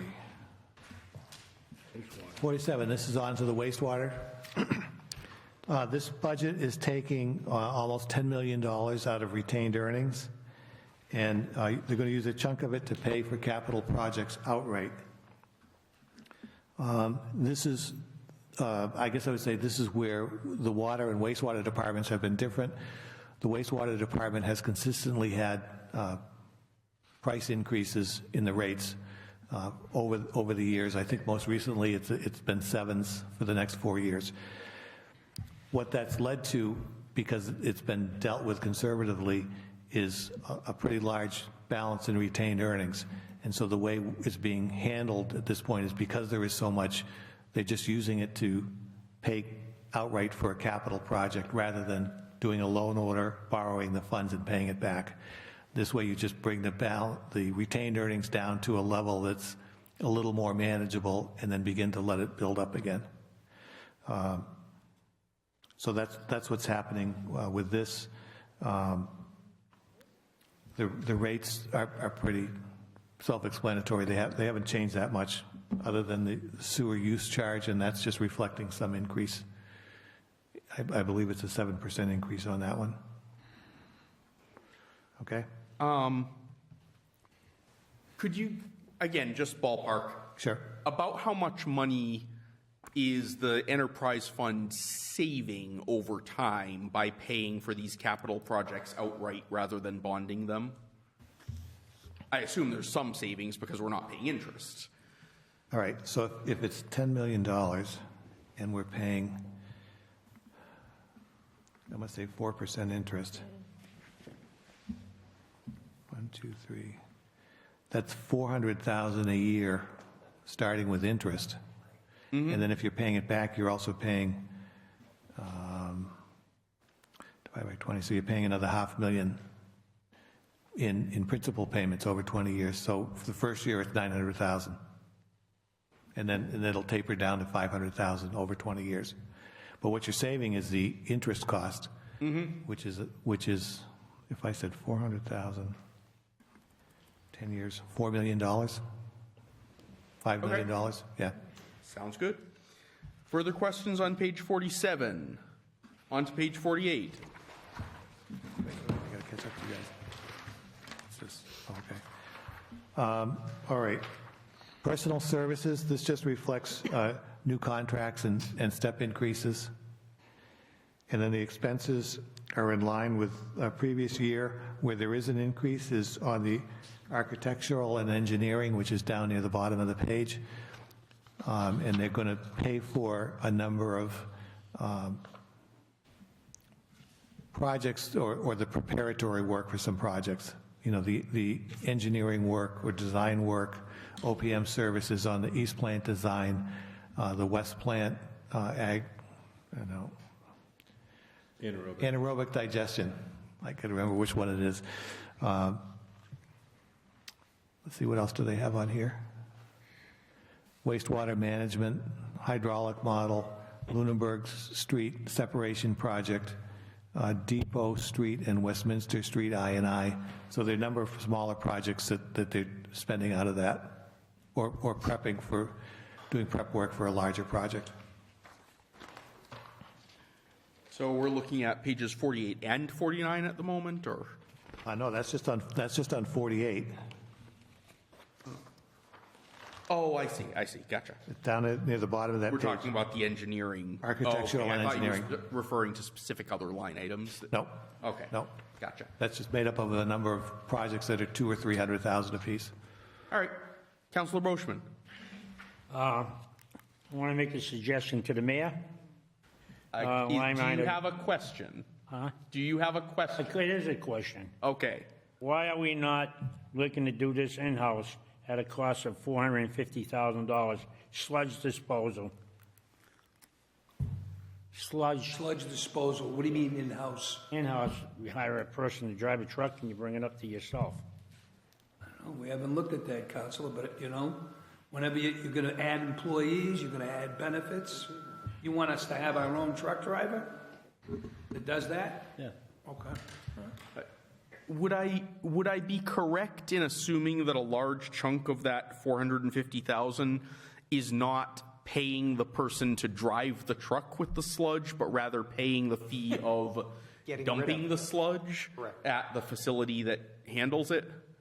I have to say to you, Mr. Chair, if I believe correctly, they transferred that up the street up here to our our waste place up in Westminster, and they do it for free. There's no charge.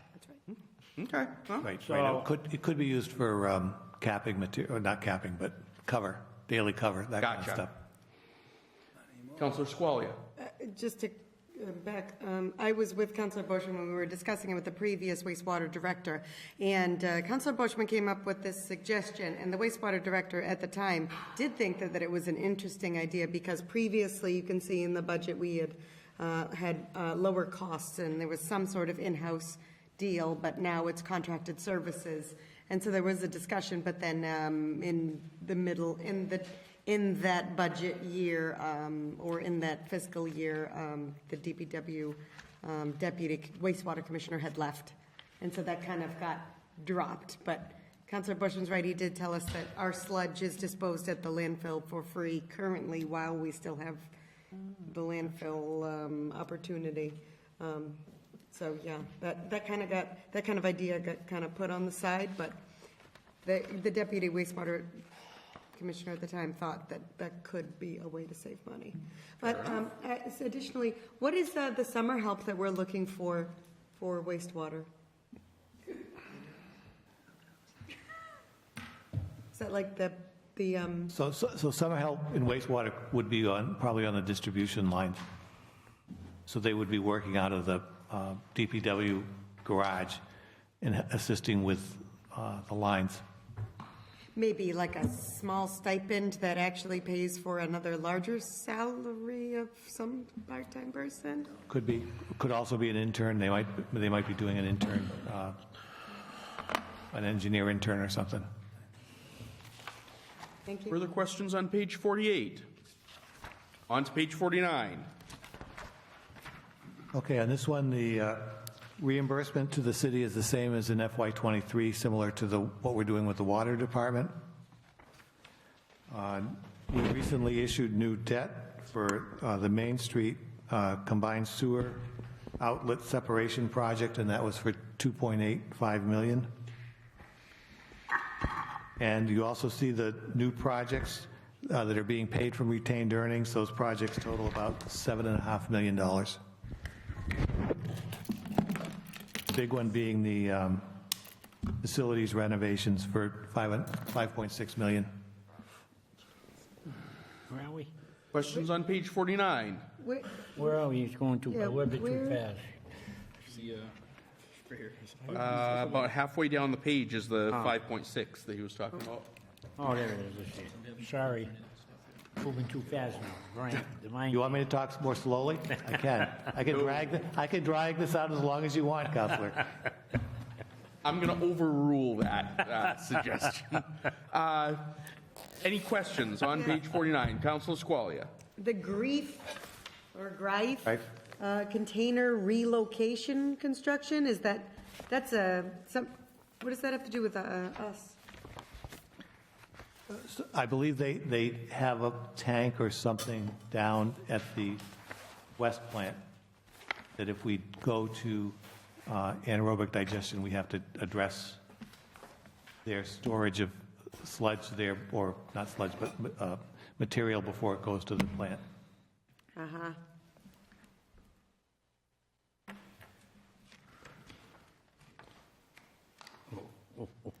Further questions on page 49? On to page 50. All right, so can we just skip 50 and 51? Because somebody's... Do I have a motion? So this is for the airport. The airport budget is a balanced budget. We are showing revenue increase in airport rents to reflect the rental rate increases. Airport fuel revenue is higher, both because of higher prices and higher volume. If you go, and I'm going to jump a little bit, if you go to page 51, you can see that we've increased the aviation fuel and oil expense line item.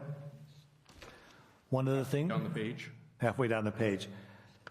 One of the things I look at is the profit margin on the sale of the fuel to make sure that they're not raising the fuel sales by $1 million and spending $100,000 on fuel, thereby getting a $900,000 profit, if you will. So based on the numbers that we have in this budget, it's showing a profit margin of about 21.25%, and historically that's about where it's been. So what that does is allows the more flexibility in terms of fuel sales. I know this came up at a finance committee meeting last meeting, or excuse me, the meeting prior, because we were putting another $100,000 into the airport for fuel sales. By estimating higher or having a higher expense amount, we can buy more fuel and then therefore sell more without having to come back to council for an additional appropriation. That makes sense.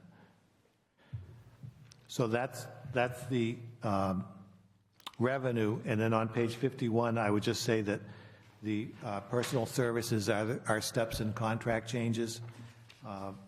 The part-time line person used to be 2 part-time positions. It is now 1 position at 24 hours, which means it is a benefited position. And on the expenses, you can note that we've added back the reimbursement for city-related costs of $50,000.